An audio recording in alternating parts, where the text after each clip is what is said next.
Hachette Audio presents Toys, written by James Patterson and Neil McMahon. Read by Matt Bomer.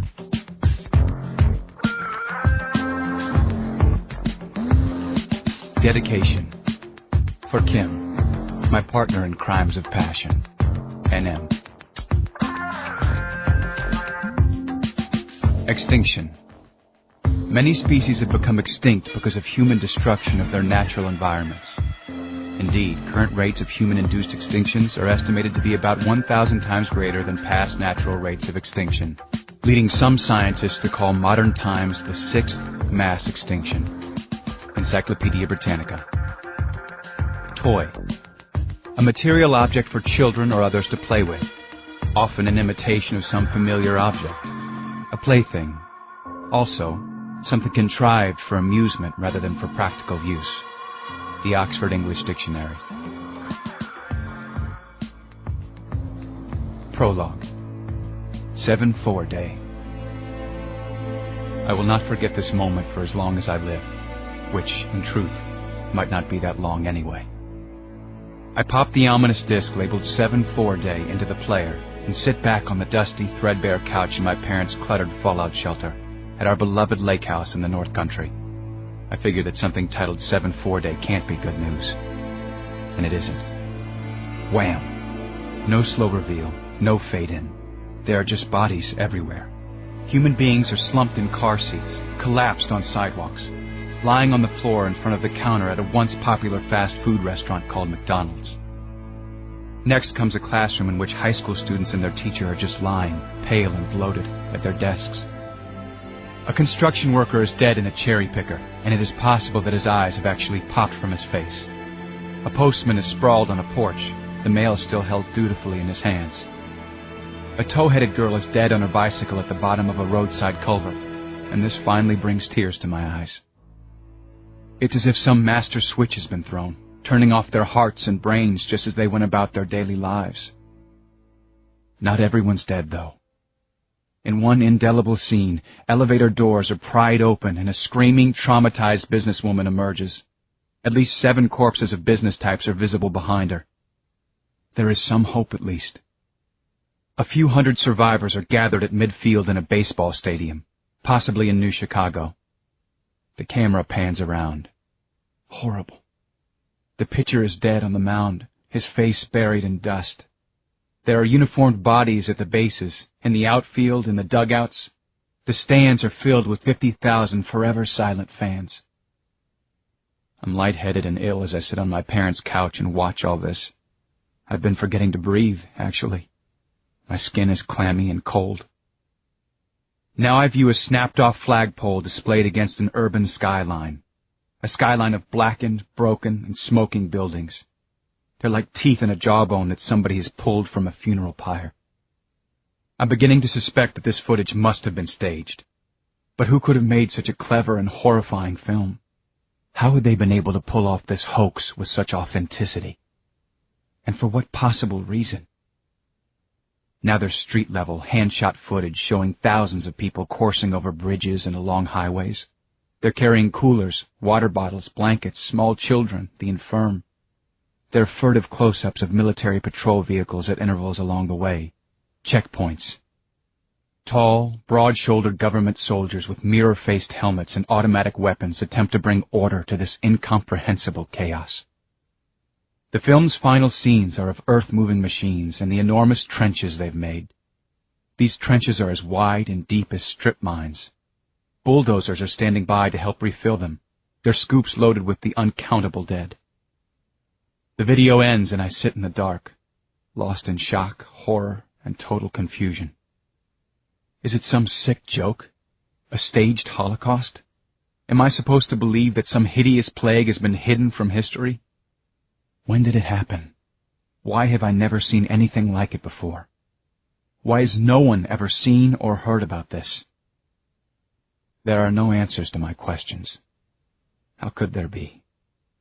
What I have just witnessed simply isn't possible. Suddenly there are hands on my shoulder, and I leap up from the couch, fists clenched, crashing into an end table and knocking a coffee cup to the concrete floor. There's the sound of breaking glass and my heart nearly explodes. Hayes, it's just me, Dad.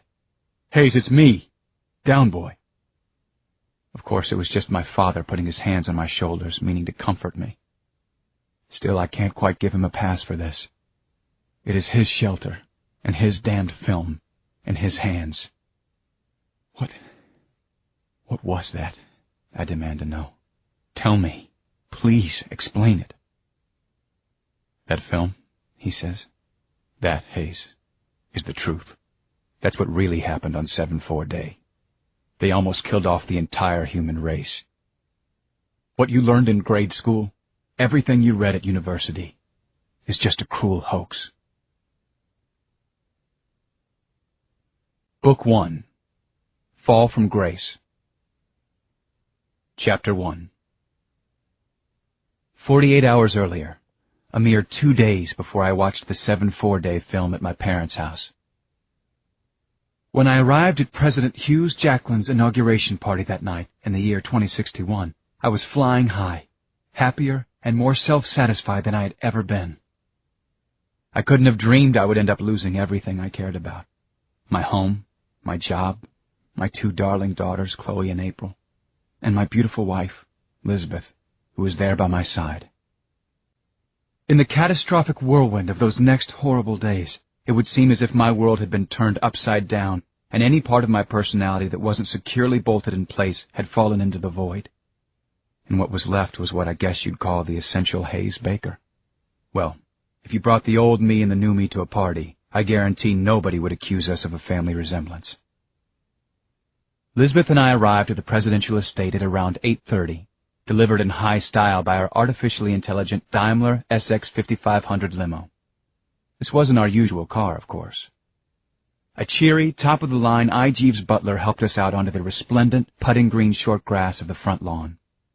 We promptly began to gawk at our surroundings, like a couple of tourists, I suppose. Hell, like lowly humans given an unlikely glimpse of the good life.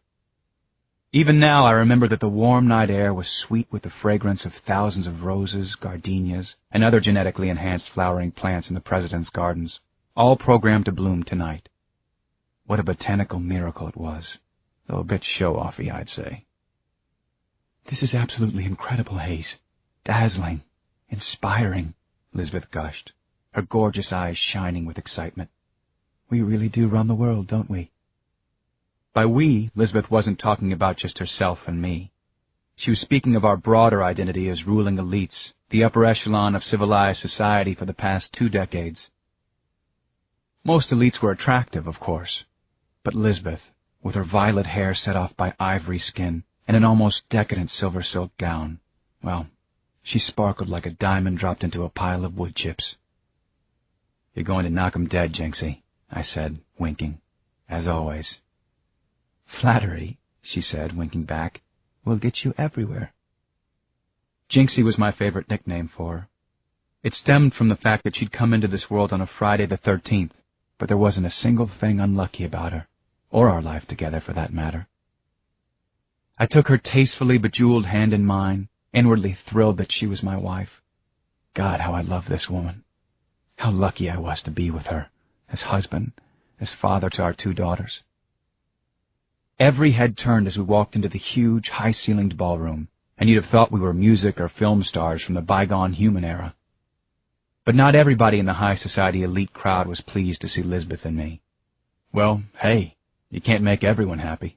Isn't that the sanest way to view the world? Of course it is. Chapter 2. As Elizabeth and I entered the glittering ballroom, Westmont DeLong, the world's most popular and most celebrated comedian, was at center stage, entertaining with his droll patter of anti-human jokes. When he noticed that the audience was momentarily paying more attention to Elizabeth and me than to him, he raised his voice to win them back. Hey, listen to this one, folks. Hey, eyes on me, gents. Ladies, too. Right here. You and me. The star is up on the stage. So an elite's out for a night on the town. He has a few too many, and he wanders into a tavern in a borderline human zone, DeLong announced with his trademark sly grin. He buys a drink, then says to the people around him, I gotta tell you the best human joke I've heard in years. The tough-looking woman bartender gets in his face. She says, listen, buddy, I'm a martial arts expert. My boyfriend next to you is a professional no-gravity wrestler, and the balancer is ex-special forces. All three of us are humans, and guess what? There are 50 others like us in here. You really want to tell that joke? No, forget it, the elite says. It would take me all night to explain it 53 times. The crowd laughed loudly. Clearly they were fans of Westmont along, as was I, and a barrage of anti-human quips sprang up. One human asked another which is closer, the moon or Mexico, someone called out. The second one points at the moon and says, duh, you can't see Mexico from here. Scientists have started using humans instead of rats for laboratory experiments. They breed faster and you don't get so attached to them. DeLong chuckled and contributed.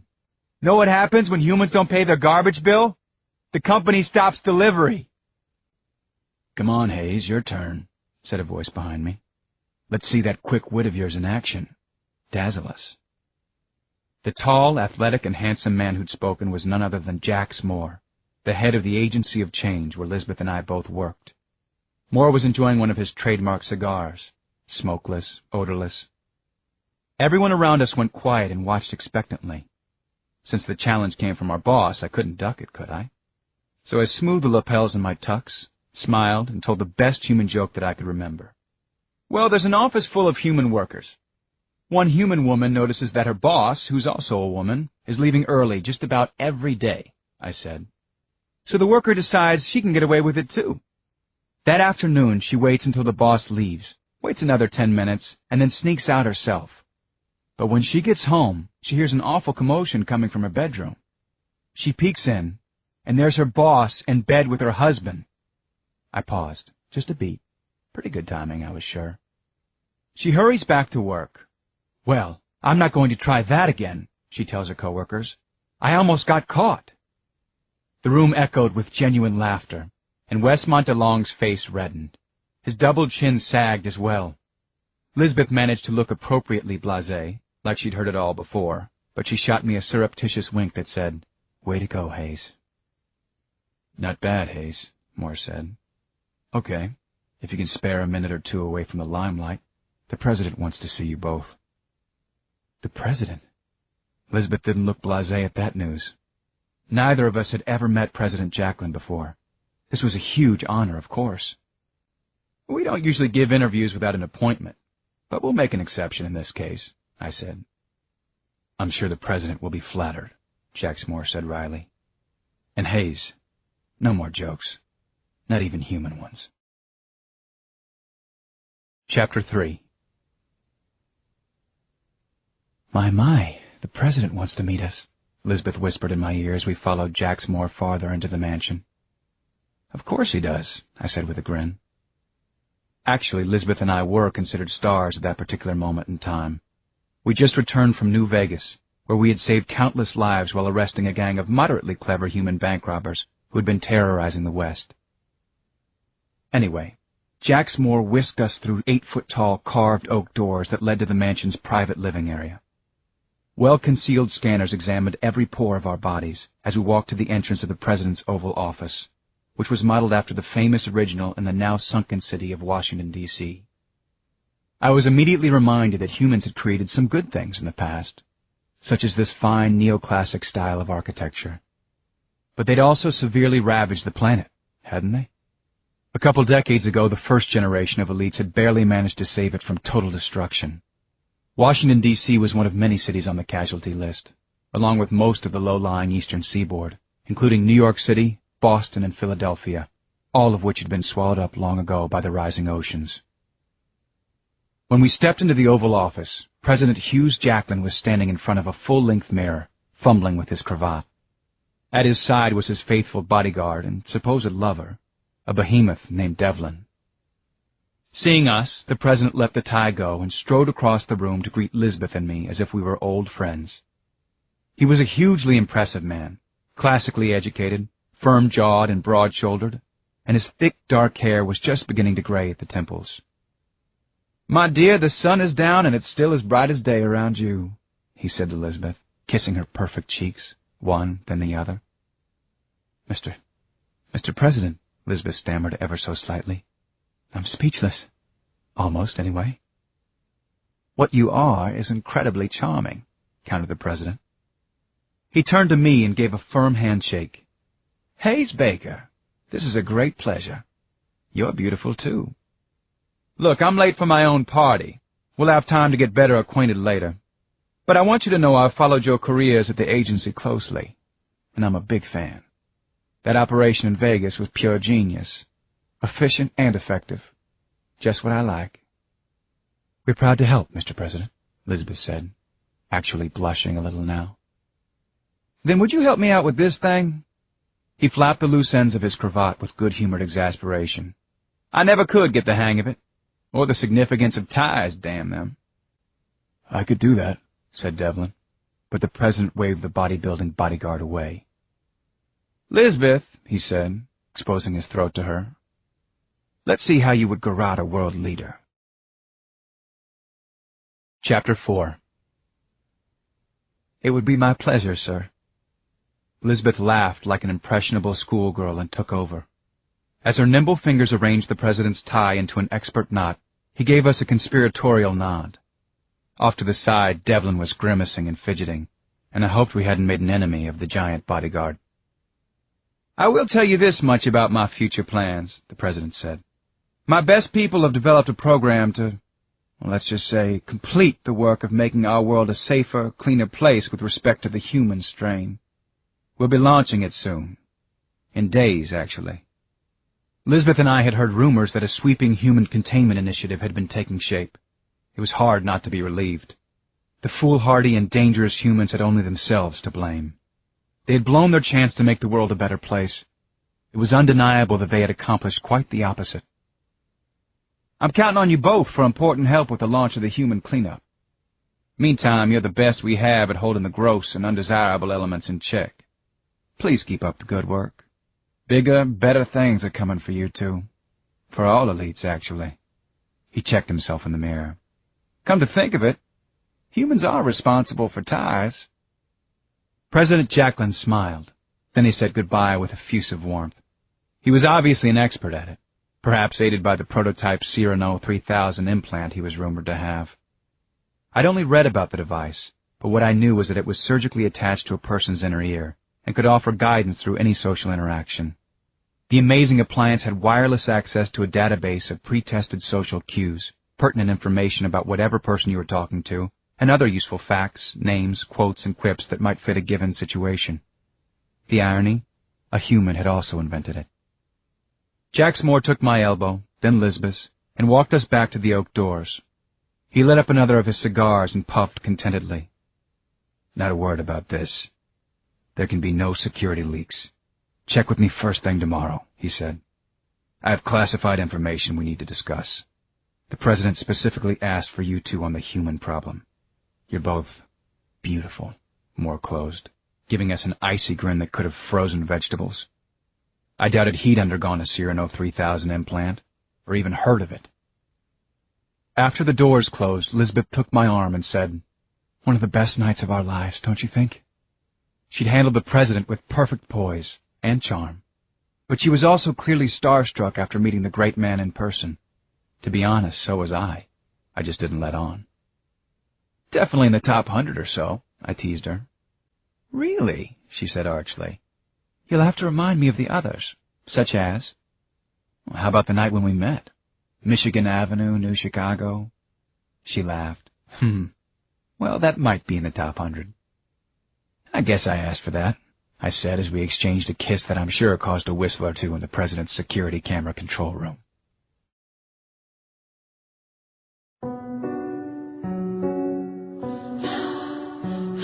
Chapter 5. What caught my attention next was the incredible number of high-ticket toys at the party. Sometimes it seemed like toys were all the world cared about in the second half of the 21st century. Humans and elites both had fallen under their spell and become addicted to the endless pleasures and non-stop excitement they could provide. And the toys were only getting better, or worse, depending on your point of view. Even in the presidential mansion, where you might think the serious business of the country would be getting done 24/7, toys were playing a big part in the celebration.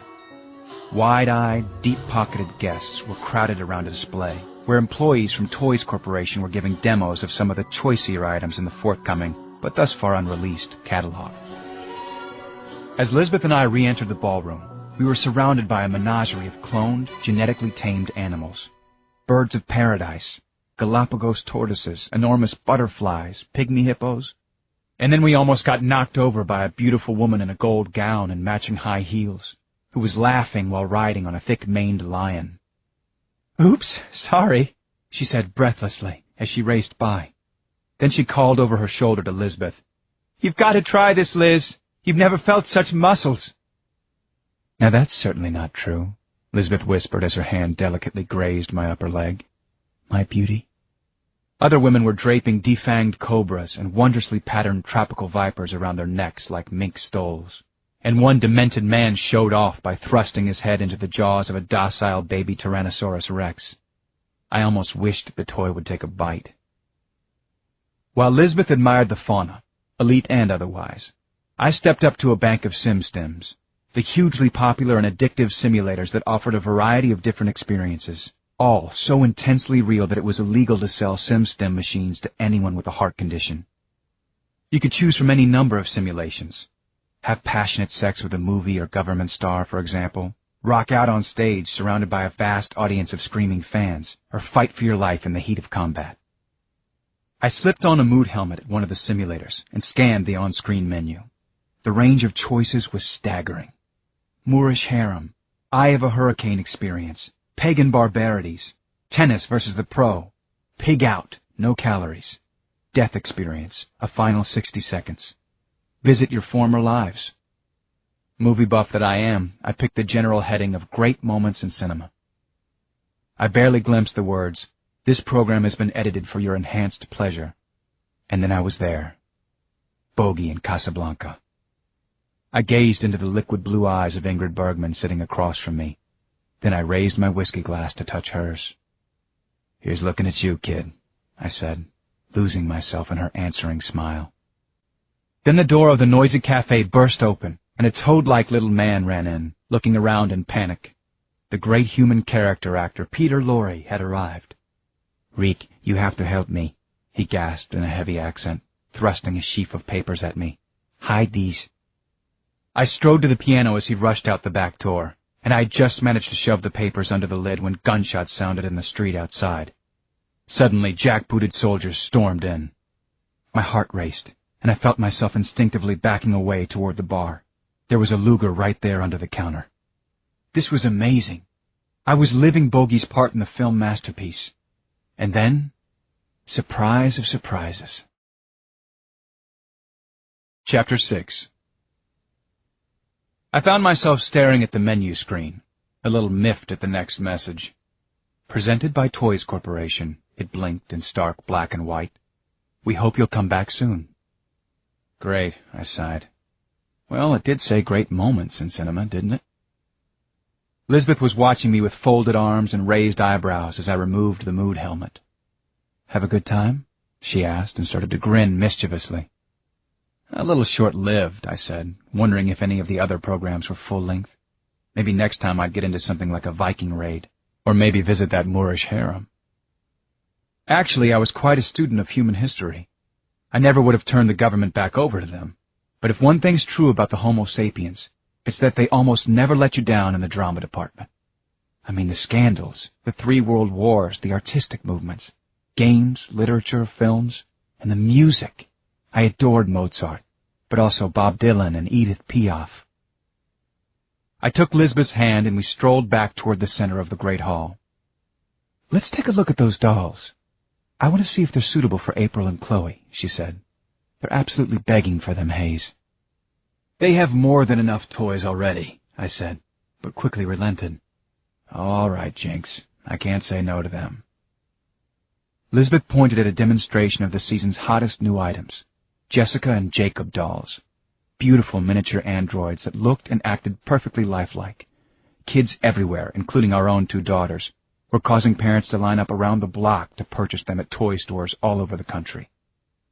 The clever display was set up in a series of tableaux, separate scenes of home, office, store, and restaurant, with dozens of the lifelike dolls chatting, working, and eating just like real people, though only 16 inches tall. To be perfectly honest, while I couldn't quite take my eyes off of them, I found the dolls more than a little creepy. But the crowd was riveted, especially a growing knot in front of a sign that read, "These models special order only." When Lisbeth and I strolled over there, we immediately saw why. "Oh my," she said. "Oh dear, Hayes, that's just gross."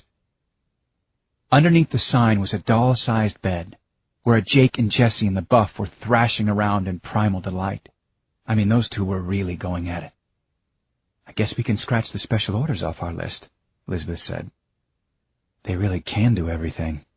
Energetic little devil, isn't he?" Lisbeth rolled her eyes. "There's more to it than slamming in and out like a piston, don't you think, Hayes? I'll bet you anything these dolls were programmed by a man, and probably one between the ages of 16 and 35.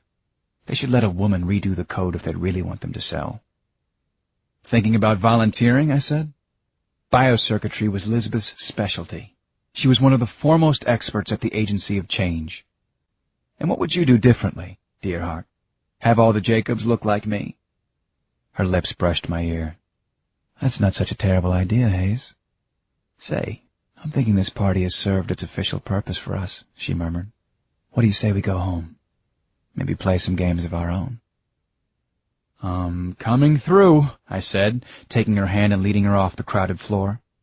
The best night of our professional lives was about to get even better, and on a much more intimate level. Jinxie and I were going home. Yippee. Chapter 7. This was where the slope began to get slippery, dangerously slippery indeed. Outside the presidential mansion, more Jeeves butlers were escorting rich and famous guests to a long line of waiting limos. Lisbeth and I were soon settled back in our agency-loaned driverless vehicle to enjoy the air ride through the beautiful elite zone of New Lake City.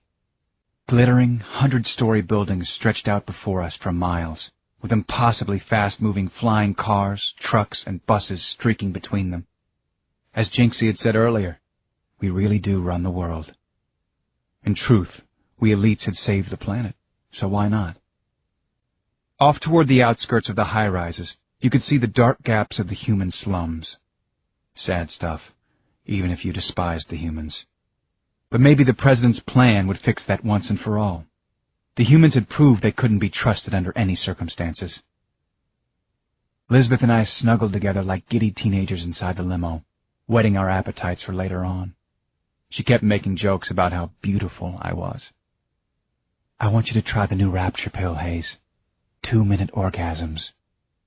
"Contact your physician if orgasm lasts an hour or longer," I said as I leaned in for a kiss. Then, out of nowhere, it felt like a giant boulder had crashed into the roof of the Daimler. The impact buckled the incredibly strong titanium roof, rocking us from side to side, then bringing the car to a graceless, airbag-assisted landing on the street below. "Hayes," Lisbeth said in alarm, "are we being attacked?" "We are, aren't we?"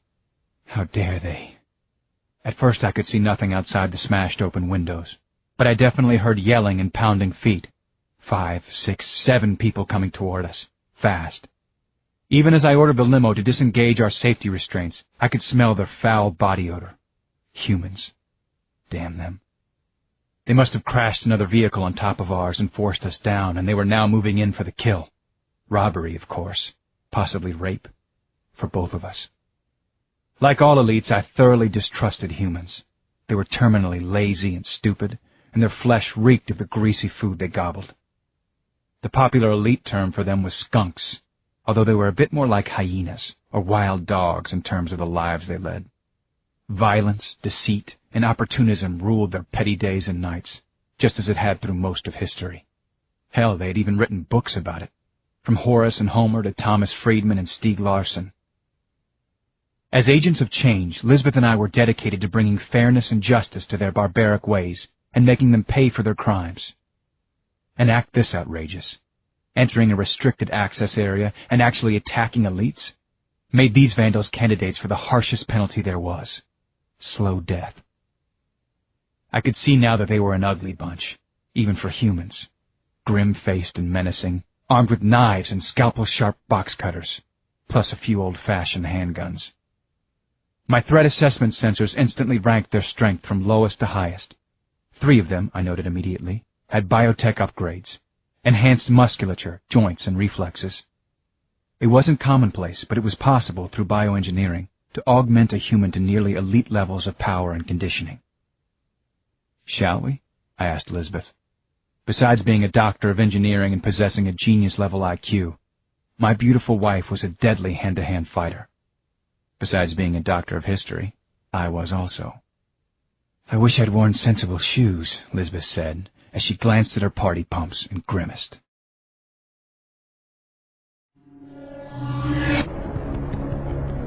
Chapter 8. I wrenched open the limo door on my side, using it as a shield to clear a path as I leaped out. Lisbeth followed close behind, one of her shapely legs flashing from under her evening gown, as she planted a spiked heel in a punk's ear. He staggered away, howling in great pain. "Drop your weapons," I yelled in warning. They didn't, of course. What a surprise. So I began with the weakest ranked assailant in my reach, slipping aside as he charged at me, swinging a nasty-looking box cutter. I snapped the skunk's wrist and tossed him across the street against a lamppost. He hit with a doughy crack as an empty beer bottle wrapped in clay would, and slid down to the pavement. I briefly wondered if he'd had a chance to hear the thud when his skull shattered. The next piece of human skunk charged, screeching like a savage beast. I feinted a lunge, then somersaulted over him, dislocating both his shoulders in mid-flight. "3 of them are fully augmented," I cautioned Lisbeth. "Got it, Hayes." "Thanks, darling. I'll take it easy on them." My next foe was a fast learner, and clearly had undergone impressive augmentations. Instead of fighting, he ran, or pretended to. It took me all of 3 10-foot strides to catch him. As my hand lashed out to crush the elbow of his knife arm, he whipped around at me like a snake, a preternaturally fast snake, holding a second knife in his other hand. It sliced past my throat so fast I could hear the whir of the blade through the air. "Close, guy. I'm impressed." I gave him his due. Then I followed the arc of his knife with my own slashing left hand, slapping the weapon out of his grasp as my right hand crushed his other elbow from behind. Next, I jammed his head between 2 vertical bars in one of the neighborhood's iron fences and bent them around his neck to form a snug, but not quite strangling, collar. "Not to worry," I said. "The police will be here to rescue you soon." I absolutely needed to keep a couple of these skunks alive for interrogation. Had to keep that in mind. I glanced over at Lisbeth to make sure she was doing okay. My lovely bride was just dispatching her next assignment, with a graceful rib-cage collapsing ballet kick. In her spare time, she's a dancer. A private dancer for the kids and me. "Way to go, Dr. Baker," I called to her. "You too, Dr. Baker." I turned my attention to the last of the group, the one who had registered on my sensors as far and away the most dangerous. The criminal was still in the driver's seat of the car they'd rammed into ours. He only watched while the others fought. Coward or mastermind, I wondered. If there is such a thing as a human mastermind. Only it wasn't a he, I suddenly realized. The creep's shaggy blonde hair was cut short, but the body and facial structure was definitely female. She was staring at me through the open car window, and the emotion she projected, the undisguised hatred in her eyes, made my scalp bristle. Then she completely shocked me. She knew my name. "You think you're a hero, Hayes Baker, but you have no idea what you're doing," she said softly. "You're the criminal here." Then she pulled back on the car's wheel, and it accelerated straight skyward. My muscles tensed to leap and catch hold of the rear bumper. I could have done it, but I stayed rooted to the ground. I had no idea why. Lisbeth was watching me, suddenly looking concerned. "Hayes, are you hurt?" she called. "Hayes!" "No, I'm fine." She looked puzzled. "Why didn't you go after the driver?" "I thought it was too risky," I said, though that wasn't it at all. "If the car had taken off and we'd crashed, we're in a residential neighborhood. Don't worry, we'll catch her." "Her? It was a woman?" Lisbeth asked in amazement. "I thought all human females were pregnant and working behind a stove." "Good one, Jinxie," I said, and gave her a hug. She could tell a human joke with the best of them. Chapter 9. The local police arrived in the next 60 seconds, and very quickly and professionally cordoned off the automobile crash and crime scene. The agency had already been in touch to verify our vitals and to dispatch another car to take Lisbeth and me home. We arrived at our apartment, a beautiful 10th-story floor-through in one of the most desirable lakefront locations in the city. When we stepped through our front door, the first thing we heard was the jangly, atonal pulse of robo-rap music coming from our house android, Metallico, who was prancing around the living room and singing along with the tunes. Metallico hastily turned off the sound and stared at us in shock. "What in the world happened to you two?" he asked. "Lisbeth, your beautiful hair is a mess." "Never mind about that," she snapped. "What happened to this place? It looks like all the closets exploded." "Well, excuse me. I suppose I'm too lazy to shop, cook, play nanny, and clean, all at the same time. If you must know, I just finished giving the girls their bath and was starting to tidy up. I wasn't expecting you home so early." The robot's supple, bronze-tinted silicone skin glowed a little brighter, indicating his annoyance. "We had a slight change of plans," I said calmingly. I always tried to smooth over these little sniping matches between the two of them. The apartment didn't seem all that bad to me. Lisbeth had a tendency towards tidiness that could go over the edge. There were games and clothes strewn on the coffee table. But Metallico was right. With our two little girl cyclones racing around at full speed, even he, a machine designed to clean, sometimes got maxed out before day's end. His skin had returned to a normal hue, although he still managed to convey that his feelings had been hurt. "All right, let's kiss and make up," he said. "I'll get you both a drink. You look like you could use it. Your clothes, Lord." He gave us quick hugs and pecks on the cheek, then bustled off to the kitchen, crooning again, shaking his booty and making us both smile, though Lisbeth did mutter, "Hopeless heap of metal," under her breath. Besides being incredibly helpful, Metallico could be a lot of fun. He was the size and shape of a normal adult, but built for work, and thus, without the refined exterior of the high-end entertainment androids. But he could move with such speed and grace that he made the simplest household task look like an Olympic event. He was also a perfect playmate and teacher for the girls, a vast encyclopedia of knowledge. Robots like him were of course interfaced to the cybernet, with all the information of our entire civilization at their instant command. A witty conversationalist, a master of adult games such as four-dimensional chess, a gourmet chef, and 1,000 other useful things. Also, like the rest of our family, he despised and distrusted all humans. As he came back with our regular no-carb drinks, a glass of Sauvignon Blanc for Lisbeth, vodka with a twist for me, Chloe and April came charging into the room and threw themselves into our arms. "Ah, my sweet baby girls." "Did you bring us Jessica and Jacob dows?" they asked their mom. Chloe, who'd just turned 4, pronounced dolls dows. She was an elfin beauty with her mother's violet and ivory coloring, while April, 6, was tawny-skinned with thick blonde hair like mine. "I'm not feeling very good about those dolls, sweeties," Lisbeth confessed. "Neither am I," I added in support. "Sorry, ladies." "No," the girls wailed in a chorus of grief. "We'll talk about it tomorrow, okay? It's bedtime. Go get settled. Daddy and I will come tell you a story. Won't you, Hayes?" "Of course I will. That's why they call me Daddy, isn't it?" Chapter 10. Although disappointed, the girls were mostly obedient at this age, and they scampered away to their room. "Come on, Daddy," they called to me. "You have to tell us a story now. 2 stories, because you're denying us our dows." I followed close behind and turned my thoughts to choosing a favorite bedtime story for my babies. I scrolled through the library menu on Chloe's wall. Maybe Don't Let the Pigeon Land the Car, or Mr. Popper's Penguins. The thing about the girls and me back then, we had sort of a secret life. On the weekends, we loved to go off to the city's very large library to read together.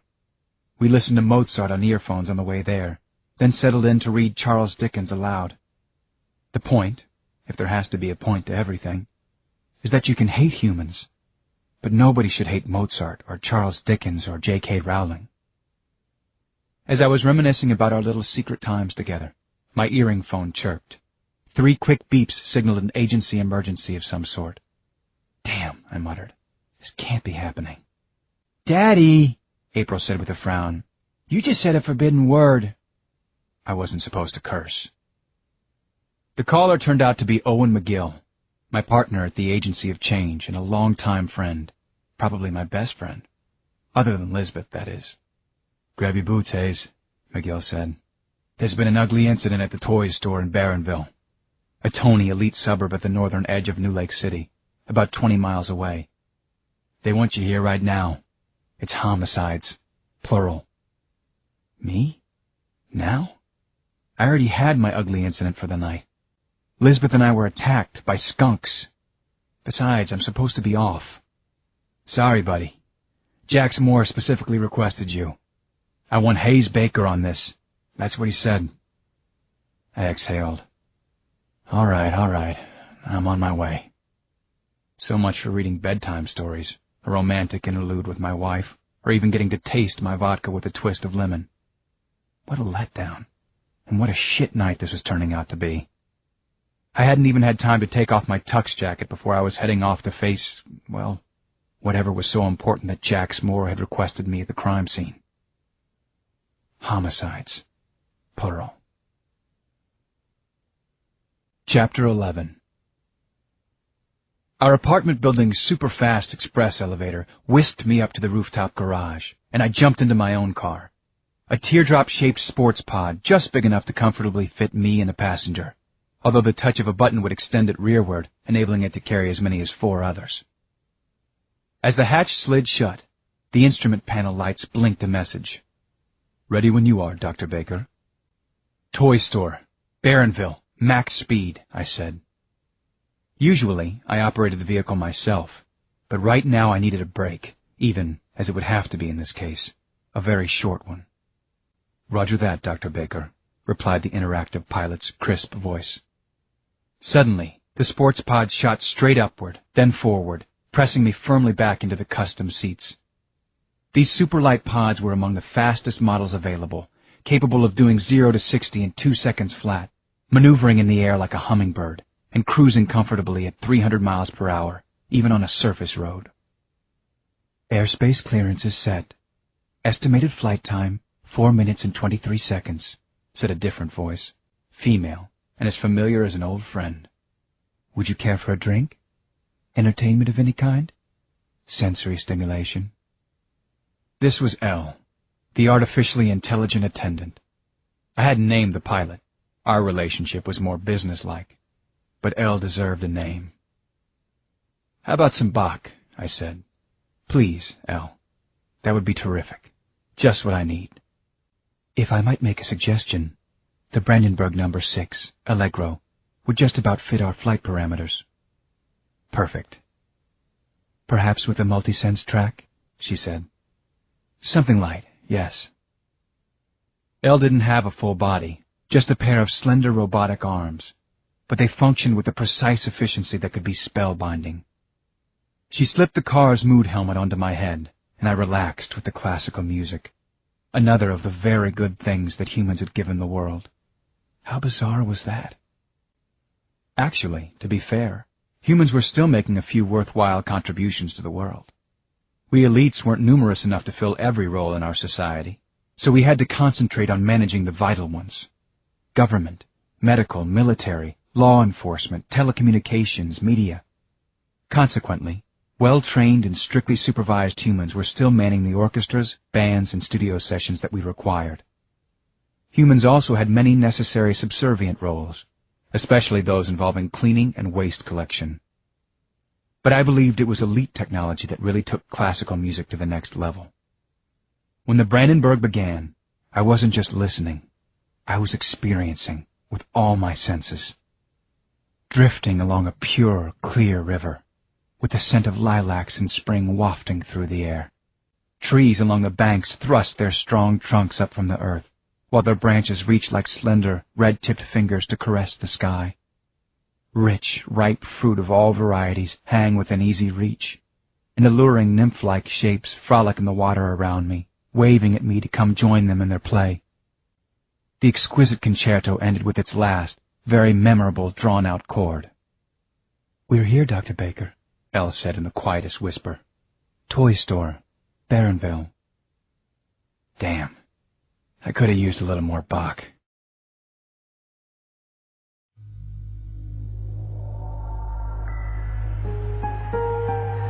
Chapter 12. Owen McGill certainly hadn't exaggerated. The crime scene was ugly, all right. 11 dead. The first thing I saw was a butchered male body in what looked to be a very expensive navy blue pinstriped suit. The poor fellow's torso was twisted horribly and partly submerged in a veritable lake of his own blood. I'd seen plenty of gore before, but this was possibly the worst yet. The most nightmarish aspect of the scene was that the victim's blood had splattered all over some miniature toy horses that had been let out of a stable-themed playset. The cat-sized horses were covered head to hoof in blood and were walking around, leaving tiny, crescent-shaped red prints on the synthetic marble floor, apparently looking for some miniature oats or hay. Creepy didn't begin to describe it. But the full measure of the massacre, the carnage, was much worse than that initial impression. A second corpse, this one female and partially dressed in an expensive gold lame pantsuit, was lying nearby. Close to that were two more female victims. Their trademark pink and blue toy shopping bags were scattered everywhere around the courtyard. They had been cut in a way that sickened me. Torsos savagely ripped open, organs removed, the heads completely gone. Missing, in fact. As I stared at the gore and shooed away one of the little horses from the male's body, McGill came striding over. As always, I was glad to see him. My friend is rock solid, dependable, and a good ally when things get rough. He's built like a gorilla, 6'6" and close to 300 pounds. "Where are the killers?" I said, assuming the humans responsible had been arrested by now. The city police would have been on the case immediately. "So far, no sign of them, Hayes. You believe it? They got away with this." "That's not possible." "I hear you. Gets even stranger, though. Listen to this. Every single one of the security cameras in the place just happened to malfunction at the same time." "What?" "Well, it gets even better. There must have been close to 100 customers in the store. Nobody remembers a goddamn thing, not even the security guards." That was impossible. Elites have crystal clear memories and would never lie to authorities. They aren't capable of it. "Go ahead. Ask them," Owen McGill challenged me. He gestured at the civilians gathered beyond the cordon. "Maybe we'll start coming back to them, once you turn on the old Hayes Baker charm." As with most of the company's consumer outlets, especially ones in respectable elite communities, this toys superstore was open 24 hours, and it was crowded with customers. "Who can tell me what happened?" I stepped forward and called to the blank-faced, clearly confused crowd. "Somebody must have seen these terrible murders. I need witnesses. Please. Anybody? Speak up now." A pretty, young, elite woman wearing skin-tight jeans and a bodice that barely covered her nipples shrugged helplessly. "I was standing right there looking at the I. Spielberg imagers," she said, pointing at a display of equipment that allowed you to star in your own movie. Her shaking finger moved toward the homicide scene. "Those two, I don't think they were a couple. They acted more like they worked together. Anyhow, they were walking past me, talking to each other. It was all perfectly ordinary. Then they were lying on the floor, just like they are now, cut open. It's the weirdest thing, but it was like there was nothing in between." Others in the crowd nodded their heads in complete agreement. "Hey, why don't you tell us what's going on?" a man in the front called out to me. "The police are supposed to protect us, aren't you? How could you let something like this happen? In a toy store of all places?" It was a fair question, but I didn't have a clue what to say. How could I? Basically, these murders just couldn't have happened. Chapter 13. "Come on, there are more bodies up front," McGill said in a quiet voice, respectful of the occasion, or perhaps the deeply disturbing mystery of it. It was rare for elites to be crime victims. Now here were 11 of them dead, and Lisbeth and I were still recovering from an armed attack. What the hell was going on? I followed Owen through the distraction-crammed store, trying to keep my focus on the grisly task at hand and my head clear of the toys' siren song. But what a collection of playthings. Sex and adventure simulators, Domestic servants that could do everything but think your thoughts. Genetically tamed wild animals that never needed feeding. Personal submarines, personal AirPods, role-playing worlds, anti-gravity chambers. Celebrity clone androids you could bring home and interact with as you pleased. Toys, toys, toys for all good little girls and boys. That line, from the toy store's famous jingle. You couldn't get it out of your head without using a thought cleanser. Another toy store favorite. One thing's for sure. It had to be skunks, McGill said grimly, hatred for the despicable human killers burning like hot coals in his eyes. I nodded. No elite would commit a vicious crime like this. Almost by definition, it's what separates us from those murdering animals. Genetically speaking, of course, elites are more than 99% human. It's not something we tend to dwell on, but we're rational, and it is what it is. Quite simply, our kind was engineered from human stock. In our case, it was deliberate science rather than blind natural selection. But it's essentially similar to how modern humans themselves are said to have evolved from Homo erectus or Australopithecus or other primitive forms. But even more significant than our DNA blueprint, genes, after all, are simply sets of biological instructions, is the final product. Unlike humans, or any organism that's ever walked under the sun for that matter, we aren't just flesh and blood. We contain circuitry and nanomachinery. Although it isn't visible from the outside, we are, in fact, part machine. One other difference between us and them is that rather than being born from a woman's uterus, we grow in artificial wombs. This means elite women don't have to endure the old-world pain, inconvenience, and health risks of pregnancy. Artificial wombs also permit us to gestate for longer. We spend a full 2 years developing before birth, as opposed to the typical 9 months of human pregnancy. Among other things, this makes it possible for doctors to integrate the biocircuitry and other augmentations that enable us to rise above humankind's dangerous shortcomings. Greed, immorality, self-destructiveness, rage. I could go on and on, of course. Even the best human artists understood humanity's frailties and failings. Just read Shakespeare, Dostoevsky, Swift, Rand, Solzhenitsyn. Even pop culture writers like Stephen King and Philip K. Dick got it right. The brutally dismembered bodies at the toy store reminded me once again, these human flaws should never be underestimated. Too often the outcome was tragic. Looking around the scene, I noticed something interesting. The organs taken from the bodies were all those linked to uniquely elite biotechnical augmentations, especially our circuitry-enhanced brains. It suggested something even more disturbing. The massacre at the store wasn't random or motivated by robbery. This wasn't an explosion of short-sighted rebellion and rage that occasionally flares in the human ranks. Instead, this had all the elements of a complex and premeditated murder plot. I shook my head and walked the route between the two crime scenes, cataloging traces that the cold-blooded attackers had left. They'd come in at the rear.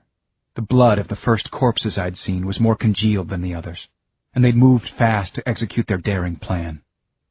Footprints in the blood, sizes 10.5, 12, and 2 size 11s, all popular brand athletic shoes, told me there'd been 4 of them. Large males, animalistic, acting without any regard for right or wrong. A forensic team was on its way, but I already knew my assignment. I had to go bag myself 4 murdering skunks before they could kill again.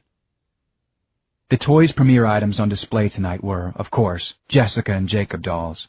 Dozens of them had been placed in the store's huge front window, undoubtedly to lure in traffic. Scary didn't start to cover that tableau. The dolls had wandered away from their display stations and were now standing behind the glass barrier. They were staring at the mutilated elite corpses, pointing at them, talking among themselves like so many looky-loos at a terrible, terrible traffic accident. To the Jessicas and Jacobs, the crime scene seemed to be the featured amusement for tonight. Talk about disturbing. Dolls being entertained by real-life tragedy. Elizabeth was right. There was no way our Chloe and April were going to get any of these little bastards for the holidays. Not while I was Dad. Chapter 14. Dr. Baker, sir. Our street surveillance cameras have picked up 4 skunks on motorcycles fleeing the area, a city cop called out, hurrying toward me. They're heading north along the lakefront. We have emergency units. I was already running for my car. I wanted in on this capture in the worst way. I had never investigated a crime as daring and unspeakable as this one. This time I took over the driving controls. As I sped out onto the streets, I barked a command at the dashboard computer. 4 motorcycles, north lakefront, rapid pursuit until intersect. That order activated a link to the city's network of surveillance cameras. Instantly, a grid appeared on screen, showing a cluster of 4 shapes hunched over their bikes. The readout gave their speed as 187 miles per hour, and their location is 7.347 miles away. Other shapes on screen showed me that airborne police pods were already chasing them, and ground vehicles were forming roadblocks ahead. The fact that they'd gotten as far as they had was astonishing. It made me feel anything but secure about a peaceful arrest. McGill's avatar suddenly appeared on my display. I blinked my eye at the communications icon, signaling the computer to pick up his call. "Hayes, we've ID'd the Vics at the store," he reported to me now. "They were all Toys Corp execs." "What?" "Yeah, and we're not talking district managers either. They were members of the Toys board. Moore's crazed about it. So, no pressure or anything. Just catch and kill the bastards. No mercy." "I'm closing in on the vermin right now," I said, then clicked off McGill's feed with a blink. No mercy indeed. Chapter 15. I could definitely see the humans motoring at full speed up ahead. As if on cue, the cluster of bikes suddenly split apart, peeling off in different directions like campfire sparks scattered by high winds. They dove down back alleys, and even onto narrow walkways, where the maneuverable bikes could evade the roadblocks and stay sheltered from police aircraft. Smart bastards. "Your muscle tension is extremely high, sir," observed Elle. "Would you like me to engage ultrasonic massage?" "Not now, Elle. I'm skunk hunting." "Of course, sir," she replied, and her status light turned from bright yellow to dim green. "Good luck with that." I was getting close to the outskirts of the city, and the chaotic human settlements where my targets would have a decent chance at disappearing among their kind of filth and vermin. What a terrible outcome that would be for the agency. And for my own record. I rammed the joystick forward, and the pod went airborne, streaking up at a 30-degree trajectory to an altitude of approximately 100 feet. Then it leveled out. Within seconds, I was closing in on the nearest rider. I was doing more than twice his speed, actually. God, I wanted at him. The punk killer was still on a fairly wide street, but he never had a chance to swerve away. I didn't give him one. I swooped down between the buildings and came in over him like an eagle snaring a gopher. The car's belly grazed his back, just hard enough to flip him. As I shot on by, the dashboard screen showed him skidding along the pavement, then bouncing wildly off several building fronts. Good riddance to bad rubbish. At close to 200 miles per hour, there probably wouldn't be much left of that one. The next closest rider was 0.74 miles away. The on-screen grid showed a path where I could stay hidden between buildings until I intercepted him.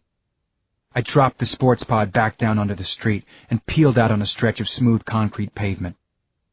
Seconds later, I whipped around a tight corner in front of him, then skidded broadside to cut him off. But he was good with a bike. I'll give him that much credit. He braked and laid the motorcycle down on its side, crouching on top and riding it like a sled. At the last second, the rider leaped clear and tumbled away with the skill of a gymnast. The bike was still hurtling toward me, bouncing and throwing off sparks. It slammed into my car hard enough to completely demolish the passenger side and send me violently off course. Bright red warning lights flashed on the dashboard, and the shrill beep of an alarm sounded. "We're under attack, sir," the interactive pilot announced. Sometimes artificial intelligence doesn't quite live up to its name. Chapter 16.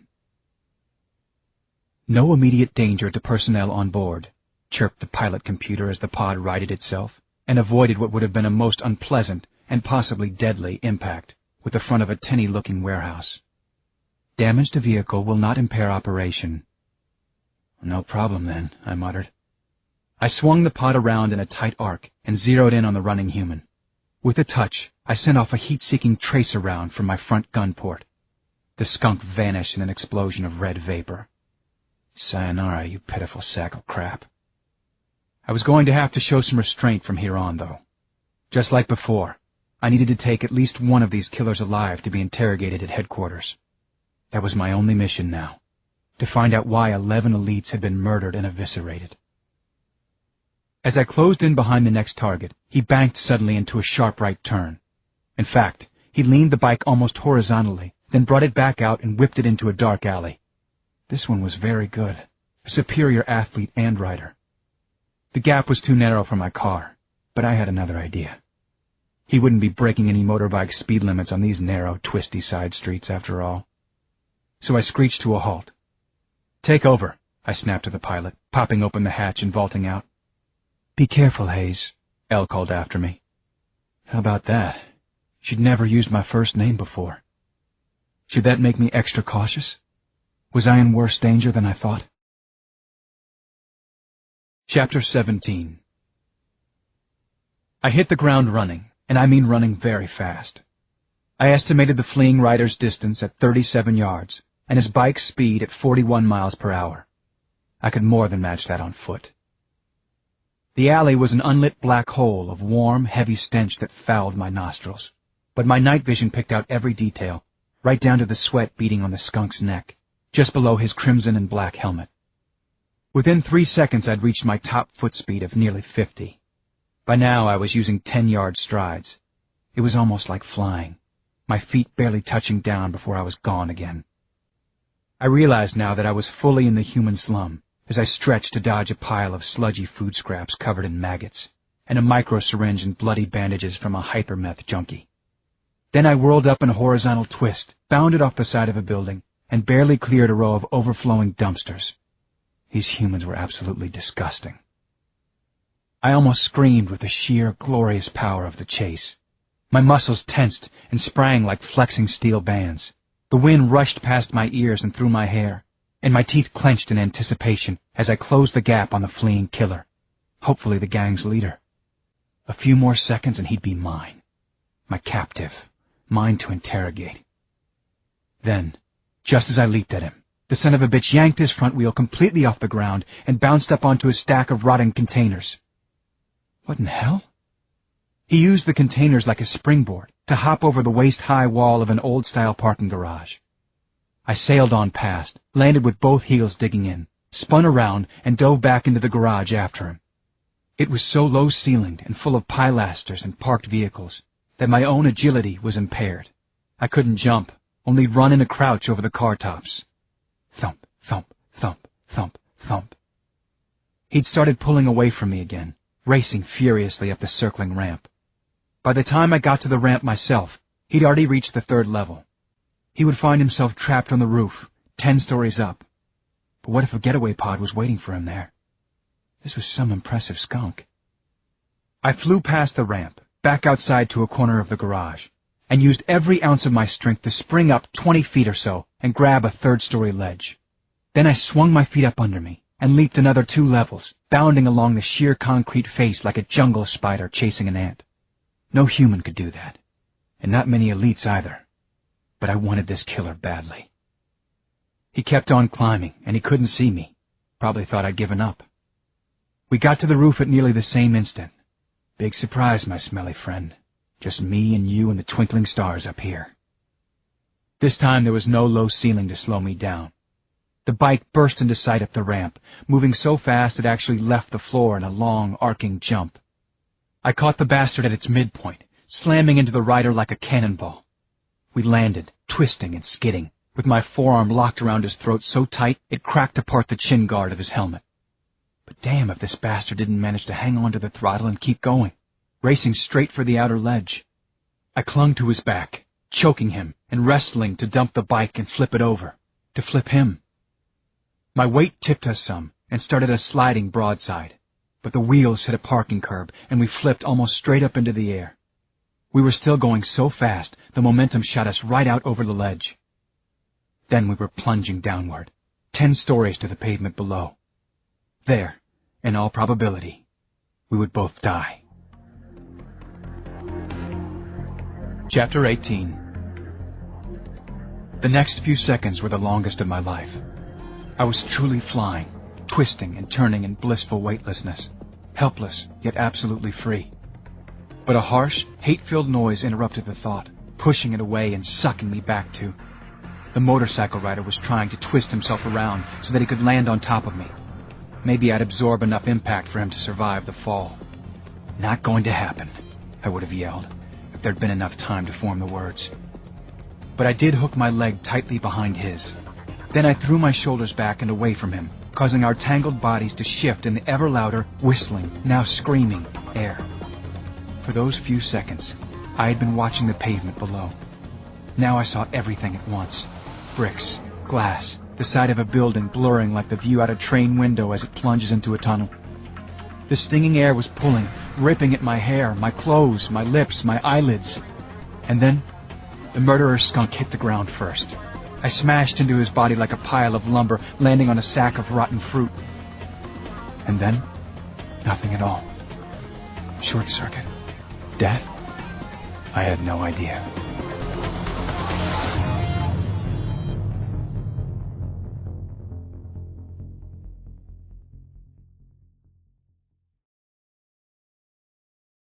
Chapter 19. In my first blurred instance of consciousness, before I could even open my eyes, I was somewhat aware of movement, and also that I was floating along flat on my back. Next came a sharp, clean smell. Antiseptic. I was in a hospital. The murmur of voices chattering all around me began to come clear. One was a woman's, soft, concerned, and very familiar. Lisbeth. Another, a man's, deep-voiced and commanding. That would be Jax Moore, the agency chief, my boss, Lisbeth's boss as well. There were others, but I didn't recognize any of them at this point. I realized I must be in New Lake City Hospital, the finest elite medical facility in the world. I opened my eyes and saw that the other voices belonged to the personnel, who were hurrying me on a gurney down a shockingly bright hallway, and to several other people accompanying us, all high-level elites, some of whom I'd seen earlier at the president's inauguration party. It appeared that I was enjoying a taste of fame and celebrity. Lucky thing I was still wearing my tux, or at least what was left of it. "Hayes," Lisbeth gasped as my eyes fluttered, her lovely face leaning close. "How do you feel, my darling?" "Never better," I mumbled. The truth was, I hurt horribly all over, and the constant, astounding pain was getting worse fast. I'd been badly injured before, a number of times, but never in a way I couldn't handle. Nothing like this present, unbearable agony. Of course, I'd never fallen 10 stories before. 2 or 3, sure. Even 4 once. But 10 was clearly more than the doctor, or doctors, ordered. "What happened to the motorcycle rider?" I said through clenched teeth. "That killer scum, the skunk." "They're scooping him up with shovels," Moore growled at my side. "Damn. I was trying to keep him alive." "We know. You gave it a hell of a shot. Now shut up and take it easy. We're almost at the OR. You need some parts replaced, buddy." Chapter 20. I relaxed and managed to give Lisbeth maybe a quarter of a smile. I knew I was in the best possible hands, and that elite medicine had reached a point where I could be as good as new, hopefully within a week or 2. But the damn pain was getting worse, and I was weakening in a way I'd never felt before, like the very life was ebbing out of me. Was that possible? Could I be dying, and no one would tell me? Not even Lisbeth? I didn't want to die, especially not so suddenly. I managed to whisper, "Love you, Jinx. Love the kids." And she, "Love you, Hayes, more than anything in this world. Hang on, sweetheart." Then the operating room door swung open, and I saw lots of lights. Hospital attendants pushed me inside, then lifted me from the gurney to the table. There, masked, gowned surgeons were already waiting with ultra-precise, computer-moderated surgical tools. "No time to lose with him," one of them said grimly. "He's on his way out." Damn it. I didn't need to hear that. With swift precision, the medical experts adjusted the overhead lights, hooked me up to the banks of monitors and machines, and deftly slid a catheter into my arm. The blessed sedative relief started flowing through my veins, soothing the fiery ache of shrieking nerves. As I began to slip over the edge of oblivion, I felt the pressure, although no pain, of a laser scalpel opening up my torso. Then I must have gone into another dream. Faint and far away, I heard these incredible words. My God, look at that. You see that line? That's scar tissue. He's had some sort of surgery here. I think the skin's been grafted. You see how the follicles are different over here from over here? Look here, underneath. It looks like... Holy shit! You see that? You see what that is? That's the remains of a navel cavity. This guy used to have a belly button. Hayes Baker is no elite. He's human. This man is a skunk.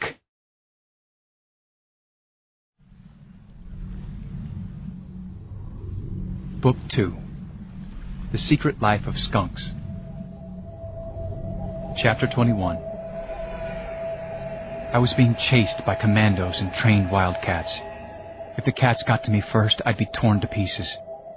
On and on I ran through a murky landscape, the color of dark blood, with the ground endlessly collapsing beneath me, and my leaden legs scrambling desperately to stay ahead of God only knows what kind of danger.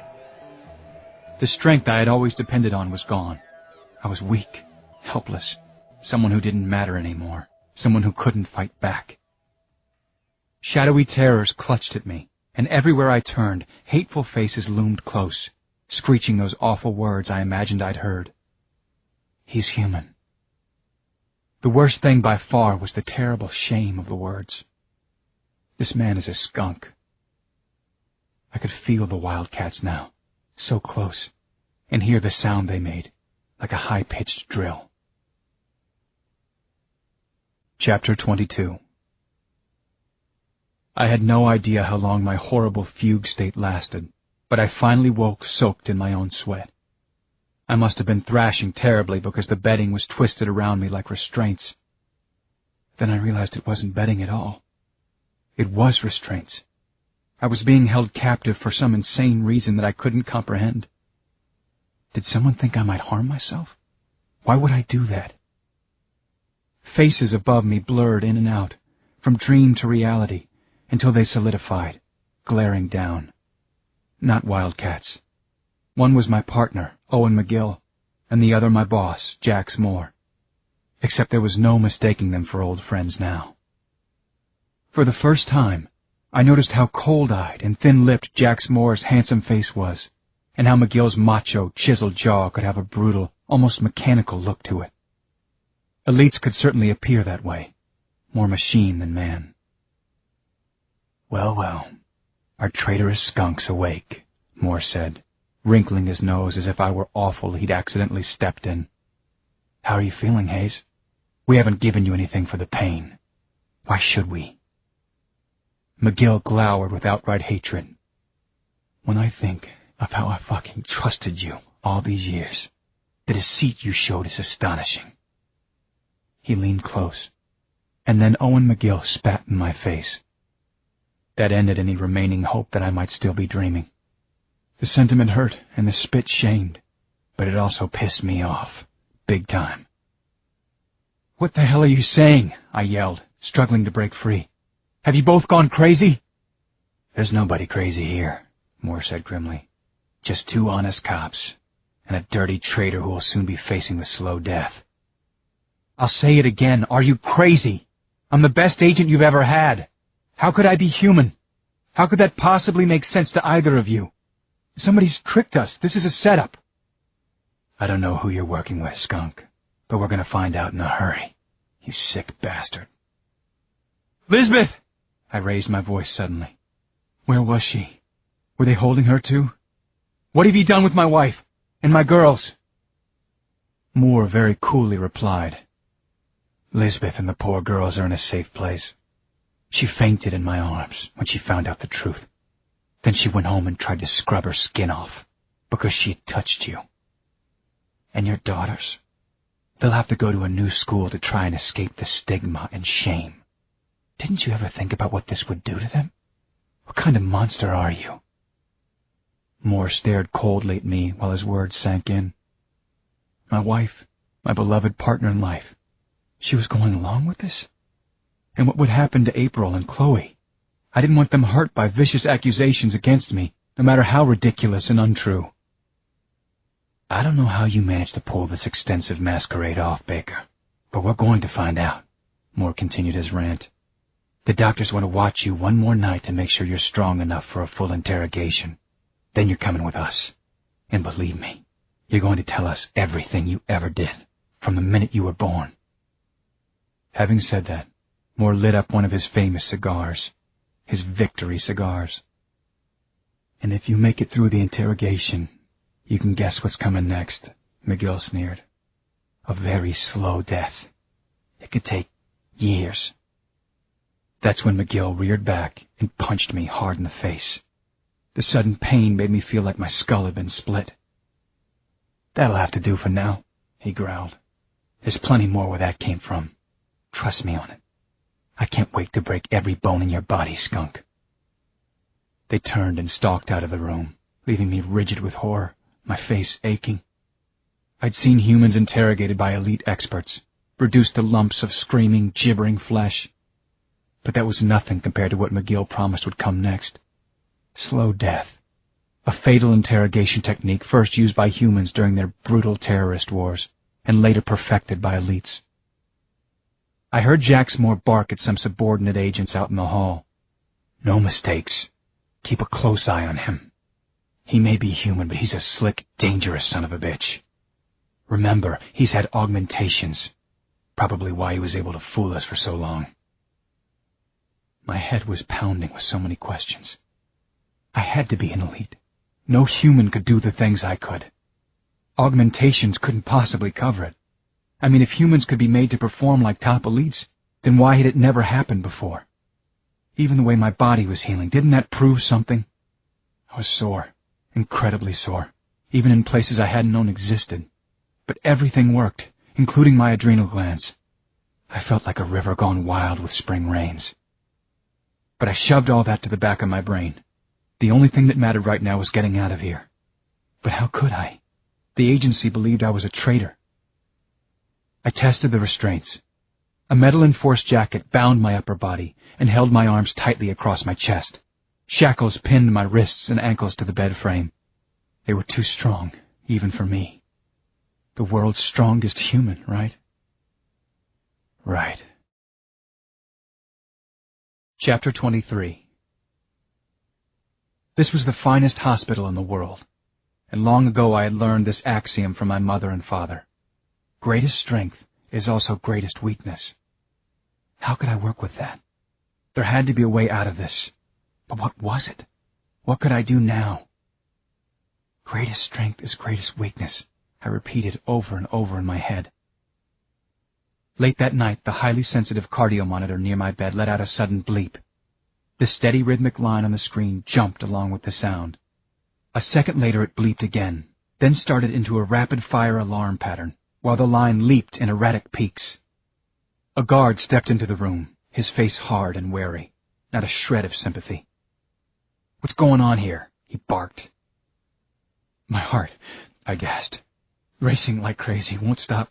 It feels like it's going to explode." The guard looked at the cardio monitor, then didn't waste any time. He wheeled around and ordered his partner. "Get the doctors the hell in here! Do it! Now! He's having a heart attack! A big one!" That was one thing I had in my favor. They wanted me alive, not dead. They had questions that needed answering, about how I got to be me. Greatest strength is greatest weakness. This was the most efficient hospital in the world. They weren't going to let me die. I revved my heart rate even higher than the 300 beats per minute I'd already reached. I was pushing 350 when the team of emergency medical personnel burst into the room. I writhed and grimaced in fake agony, though I actually was in pain. "Can't breathe," I moaned. "There's an elephant on my chest. Help me, please." Chapter 24. "What the hell happened?" one of the doctors yelled at his staff. "You've been monitoring him from central control. The skunk was doing fine 5 minutes ago." "Don't ask me. I never wasted any time learning medicine for skunks," another doc said. "We'd better get him out of that jacket, though. taken to a trauma room. He's up to 360. Whoa, no you don't, one of the guards said and stepped in. Our orders are not to let Hayes Baker leave the room for any reason. That's not happening, unless he's in a body bag. He's about to stop breathing for good. How's that for a reason? The lead doctor snapped. You can explain it to your boss, unless you'd rather explain that you're the one who killed him. Now get out of our way. He's dying. Reluctantly, the guard stepped back. Next, a pair of burly orderlies wheeled a gurney alongside my bed. They started to release the restraints. I had never thought that I would harm another elite, but I'd never had elites threatening to put me to a slow death, either. I kept up the act, but my muscles were tensed and ready to spring. The instant the shackles were unsnapped and the metal jacket pulled from my arms, I reared straight up out of the bed. I punched the nearest orderly and felt his nose break against my fist. He stumbled back in pain. I caught the second orderly with a chop across the neck, trying not to hurt him too badly. I was also careful to keep the orderlies between myself and the guards' guns. The elite doctors were rooted in shock. I pushed them aside and went for the guards, who were already clawing for their pistols. Fortunately, the room was full of equipment, including several monitors on stands. As I lunged forward, I wrenched one free and swung it like a mace. I took out both guards before they could administer a fast death with their guns. Alarms were shrieking and strobes were flashing all over the building by now. I could hear footsteps pounding down the hallway. I grabbed a doctor by the neck, the one who'd never wasted his time learning human medicine, and held him in front of me as a shield. One more step and I start throwing around his body parts, I yelled at the approaching security team. And yes, I'm completely serious about it. And I'm capable. I'm human, right? I backed down the hallway to where it turned. I swung the doctor horizontally, then I sprinted toward the front of the building. Now I was using him like a battering ram to crash through everything and everyone in my way. Carts went flying, gurneys were overturned. Wide-eyed, shrieking nurses leaped back against the walls to avoid being trampled. Still holding on to my screeching hostage, I bounded down an escalator to the lower level. Next, I burst into the cafeteria's kitchen, where blank-faced robot workers tended the huge, metallic complex, churning out no-cal grub that was also virtually no taste. As I raced through, I dropped the doc into a bin of scraps. I caught a glimpse of his bulging-eyed face as he flopped around in the rank garbage. That'll teach you to call me a skunk, I told him. Then I charged out through a loading dock door into an alley, and hopefully, the freedom of the night. Unfortunately, I thought, maybe I am a skunk. Chapter 25. The cool, fresh night air quickly filled my lungs and began to dry the fevered hospital sweat off my skin. Adrenaline was keeping the pain at bay, and running was stretching and loosening my traumatized body. Before long, I was pounding along the pavement at close to my top speed, 50 miles an hour. I had to see my daughters and my wife, hold them in my arms, tell them I loved them, try to explain that whatever wicked stories they might hear weren't true, or at least that there had to be some reasonable explanation for the mix-up. No matter what else, I wasn't a traitor. That much I was certain of. Our apartment wasn't far from the hospital. I reached the building in less than 10 minutes. Suddenly, I was very nervous and apprehensive. I paused to listen for sounds of pursuit, but there was nothing out of the ordinary. Not so far, anyway. The side door entrance recognized my bioprint and opened on contact. The police probably figured this would be the last place I'd go right now. I hoped so. Was it possible that Lisbeth had turned on me as totally as Jacksmore said she had? Or was he lying? Another part of this insanity. But why would he lie to me? This time, when Metallico answered the apartment door, there was no robo-rap music playing, or sounds of any kind. The place felt empty. The air smelled strongly of antiseptic, and there were cleaning materials left out all over the living room. "Hello, Hayes," Metallico said. "I'm afraid I can't invite you in. Sorry about that." His tone was flat and neutral, and he seemed downright stiff, like an ordinary android instead of his usual sassy self. "This is my house. You work here. What do you mean you can't invite me in?" "The apartment is being decontaminated." "Where are they?" I demanded. "Lisbeth? The girls? I need to know. Right now, Metallico. I'm not in the mood for games." I'm not at liberty to say. That's final. I groaned. This was going nowhere fast, and I was pretty sure this unfaithful robot had already sounded the emergency alarm. Indeed, my hearing picked up the sound of fast-approaching airborne cars, and a couple more vehicles stopping on the streets below. I suppose I should have expected as much. I rammed the heel of my hand into the robot's silicone chest, sending him spinning across the room. Metallico crashed into a wall with a bright flash as his circuits collapsed and shorted him out. "Take that, you treacherous vacuum cleaner," I said, standing over his crumpled body. Next, I peeled the silicone skin off the back of his bulb-shaped head. I quickly removed his short-term memory chip, grabbed my backup PDA from the drawer in the desk in the hall, and dumped the chip's data into it. "Grandmère," I said, sighing. "Of course. Lisbeth had taken the kids to her mother's house in the suburbs. Where else?" Grandmère was an aging but still beautiful lady with an icy charm and a keen sense of social class. Only the best of the elites were good enough for her. Once upon a time, that had meant me, but no more, and probably never again. Damn it, though. I missed my family. Didn't that alone prove I was elite? Chapter 26. No time for such sentimentality. The agency commandos would be up here in seconds, heavily armed, ready to kill me if they had to. I was fairly certain the luxury building was already surrounded. So I ran to the back of the apartment and threw open the balcony door. Sure enough, police vehicles were already circling in the air and barricading escape routes on the ground. They wanted me. Badly. Spotlights flared suddenly. A voice boomed. "Stop where you are, Hayes Baker! Down on your belly and spread your arms and legs!" I'd spent time on the other side of those spotlights, and I knew the weapons that went with them. Stun guns that would paralyze me if they were determined to keep me alive. Or lasers that would turn me into a 6'2" cinder. Question was, did they want to keep up this charade of pretending I was a skunk who needed to be brought in and interrogated? I dove sideways to the neighboring balcony, 20 yards away, caught its lower rim, and swung myself down to the floor below. The searchlights followed, and then bursts of laser fire hissed around me. Well, that question was answered anyway. I was obviously wanted, dead or alive. I went from balcony to balcony, flipping and twisting like a monkey dodging poison darts. Only the poison darts were traveling at the speed of light and punching 3-inch wide gashes in the concrete walls. Also, if I'd actually been a monkey, I'd have already lost my tail. One of the blasts came so close that it set the trailing edge of my hospital gown on fire. I didn't bother swatting it out. No time for that.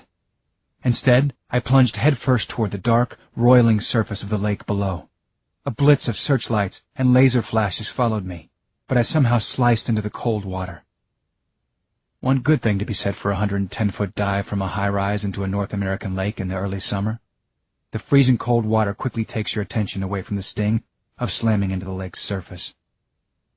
It was hard to hold my breath and think straight when all I wanted to do was scream, but I stayed underwater, knowing that cover meant survival. My brain was racing faster than my body now. What next? Normally I could hold my breath for several minutes, but how far would I be able to swim in that time? Well, let's see. I swam straight for the opposite shore, my strokes actually getting stronger, and finally ended up in a partially submerged culvert. The storm sewer it connected to ran up under the esplanade, an 8-lane highway that bordered the lake. I entered the first manhole shaft I came to, climbed furiously up, and came out in the middle of a landscaped median full of tulips, roses, exotic grasses, and hybrid cherry trees in full bloom. The city's ground traffic was heavy as usual, moving at a crawl, about 35 miles per hour. It was just slow enough for me to sprint after the most anonymous-looking service vehicle I saw, grab hold of its rear bumper, then tuck myself down between the rear wheels, hopefully hidden from overhead police scanners. In a matter of a few seconds, I had disappeared into the flood of vehicles flowing in and out of New Lake City. As in the theme song from that old movie. One of the James Bond films, I believe. Nobody does it better.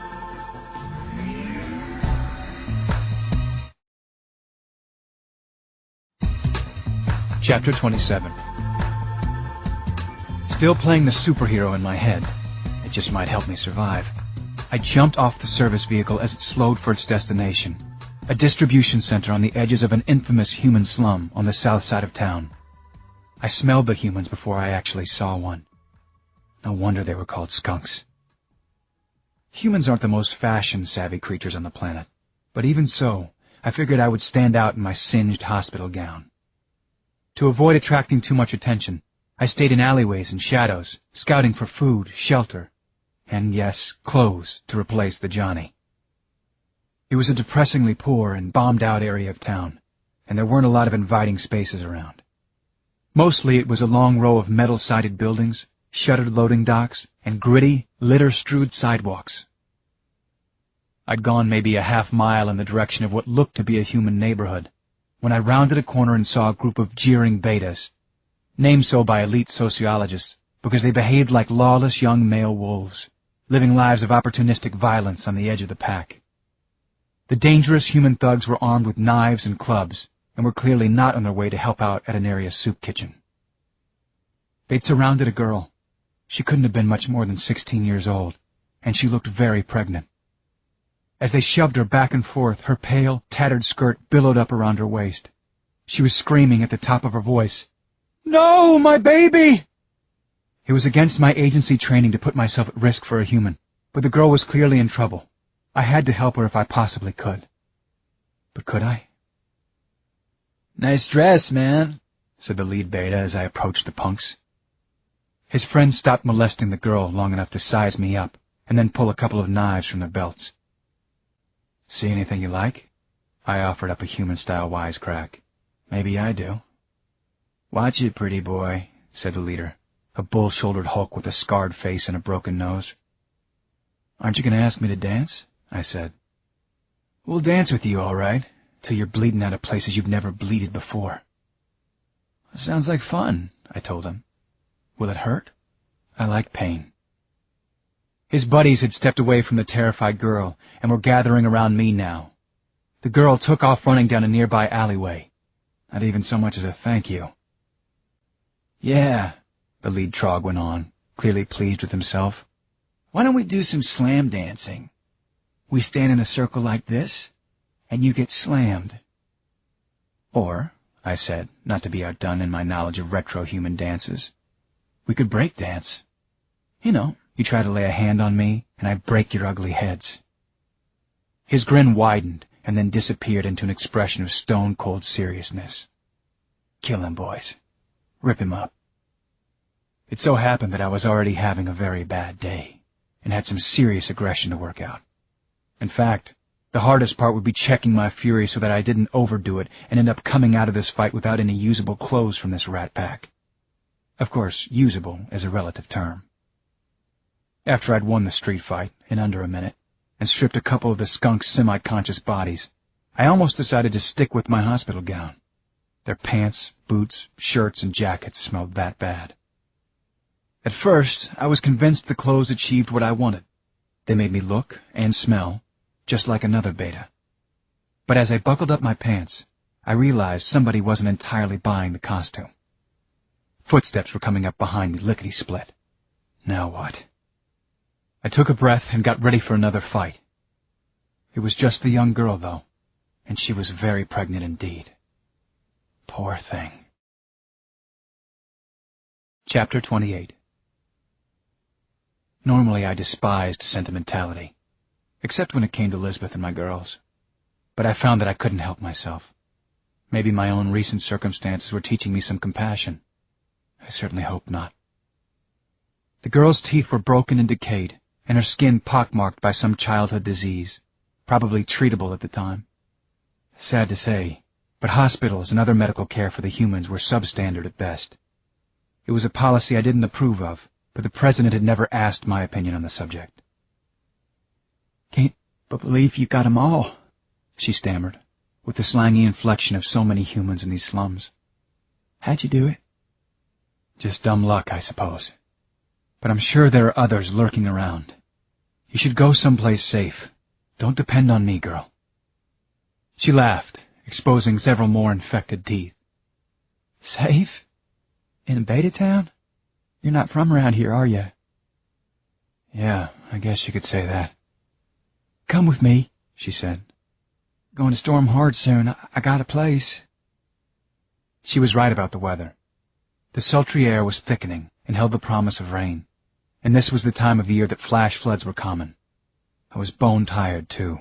My body wasn't through with its healing. Still, I was about to politely decline her offer when she moaned in pain and doubled over, clutching her swollen belly. Then she started to fall. I caught the girl in my arms and eased her down to the ground. After a minute, her face smoothed out. Actually, the face was rather pretty, so long as she kept her mouth closed. "When's the baby due?" I asked. "A few weeks yet, but those betas, they punched me here." She clasped her hands tighter around her stomach, cradling what was inside. I let out a sigh. "How far is your place?" I asked. "Not far. I'll show you. Don't be afraid. You can trust me." As I scooped her up in my arms, I felt wetness drenching the back of her thin skirt. Good Lord, the girl was bleeding badly. Her baby could die. Chapter 29. She told me her name as we hurried along to her place. It was Shanna. I asked a few harmless questions, trying to keep her mind off the pain and the blood as best I could. Turns out Shanna had been on her own since she was 10, living with various destitute groups of humans until betas, disease, or hunger forced her to move on. Shanna didn't know where she'd been born, who her parents were, or even who her baby's father was. She said that she was a Southerner and a Baptist and a Bible thumper, none of which meant anything to me. "How old are you, Shanna?" I finally had to ask. 14, she told me. "I'm 14. Old enough." As we went farther into the human neighborhood, the air became rank with the sickly sweet stink of rot. All manner of insects buzzed, fluttered, and scurried around Shanna and me. I was coming to realize that I'd taken several comforts of elite life completely for granted. Also, that I'd given almost no thought to the terrible living conditions of humans. This place was unendurable. "Here," Shanna said. She weakly raised a hand to point down an alley that had patches of high weeds thrusting up through its cracked concrete. As we entered the alley, the voice of a lookout shouted, "Betas! 2 of them!" I heard fast shuffling, like a pack of huge animals scurrying closer to us. I bent to set Shanna down so I could fight them off. "It's okay," she managed to call out. "He helped me. He's a good man." The shuffling sound stopped. Then, pale faces came slowly into sight, peering out of a dark building at the alley's far end. There could have been a dozen of them, or twice that many. They were hard to tell apart, all so thin and furtive. Even the young ones radiated extreme fear and suffering, of the sort I'd never encountered before. "It's a trick. Why would a beta help you?" a tall woman demanded, stepping forward defiantly. She was older, but far from infirm, and gave off a sense of intelligence and self-possession that I was surprised to see in this slum. "Oh, I'm not a beta. I just borrowed some clothes, after I fought a few of them," I said. "Look here, Shanna's in a bad way. She's bleeding a lot. Where do you want me to take her?" "He's telling the truth. I think the baby's coming, Corliss," Shanna said in a trembling voice. Then, very softly, the girl started to cry, like, well, a little girl. Concern spread across the older woman's face.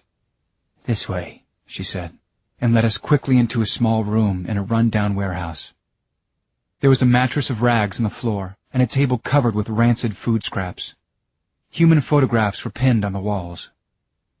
I'd studied the biological phenomenon of human birth, even seen footage of it on the cybernet, but I'd never witnessed it in person. Chloe and April, as with all elite babies, were born in synthetic wombs in government-regulated natal centers.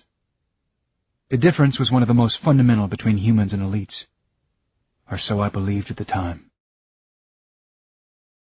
Chapter 30. How strange it was, being among these humans, pretending to be one of them. After I settled Shanna on the mattress, she began to tell her friends what had happened with the betas, speaking haltingly in a human street dialect I could barely follow. Their looks toward me became cautiously admiring. "How can we repay you?" Corliss finally asked. I just need to rest a while. That's thanks enough, I said. I'll be on my way soon. Stay here as long as you wish, said Corliss. You're a friend now, and I can see you've been injured yourself. I'll be fine, honestly. I walked farther back into the building, an abandoned warehouse with the doors and windows long since gone. There was no electricity, no running water, but at least it was shelter from the rain and wind that had started outside, not to mention any elite satellites and drones that might be scanning the city for signs of me. I stepped into a large room nearby and found ragged children huddled there, playing with, of all things, Jessica and Jacob dolls. It seemed ironic that these street urchins had been able to steal the most sought-after toys of the season, but that wasn't what bothered me. When I really thought about it, there was something just wrong about dolls that acted out everything we did, but were only a foot or so tall. It was just weird to me. Also, dolls used to be about children exercising their imaginations, about real play. How were children going to exercise their minds if the dolls did the playing by themselves? Those things aren't good for you, I told the kids. They'll rot your brains. If you're so smart, what are you doing here? One of them snapped back. The others giggled and muttered in their coarse slang, insulting me. It was disturbing to see people so hard-edged at such a young age. No doubt some of them would go on to become betas, if they survived that long. But I was actually heartened by the kids' smart-aleck reaction. There was surprising verve and underlying vitality in this human ghetto. The skunks were a little more clever and more rational than I'd formerly believed. I was also detecting kindness alongside the cruelty, passion within the desperation. Strains of music drifted through the air, and I caught, in the shadows, the whispering, giggling sounds of lovemaking. I finally found a quiet corner to settle in. I needed to rest and regenerate. A few minutes later, Corliss brought me a basket of food, a half loaf of fresh bread, along with scraps of cheese and vegetables. My stomach growled like an animal's. I couldn't remember ever being so hungry, and though part of me shuddered at the thought of eating nutritionally unbalanced, germy, possibly toxin-laden human food, my mouth watered at the sight and smell of it. I took a couple of tentative chews and then began tearing into what was my breakfast, lunch, and dinner of the day. But simply eating their food didn't make me one of them. Every time the words, "he's human," resurfaced in my mind, I shuddered and shook my head in confusion. What had happened to me and to my family? I couldn't be human. I wasn't. And that's when I heard Shanna's blood-curdling screams. Chapter 31. Why did I feel responsible for this girl? Why should I? Still, I rushed down the hallway, hoping it wasn't betas attacking, or worse, the city police looking for me. But it was just Shanna, in labor. The baby was coming already, probably prematurely. The others had dragged her rag mattress next to an old iron storage rack. Her small, bare feet were braced against the uprights.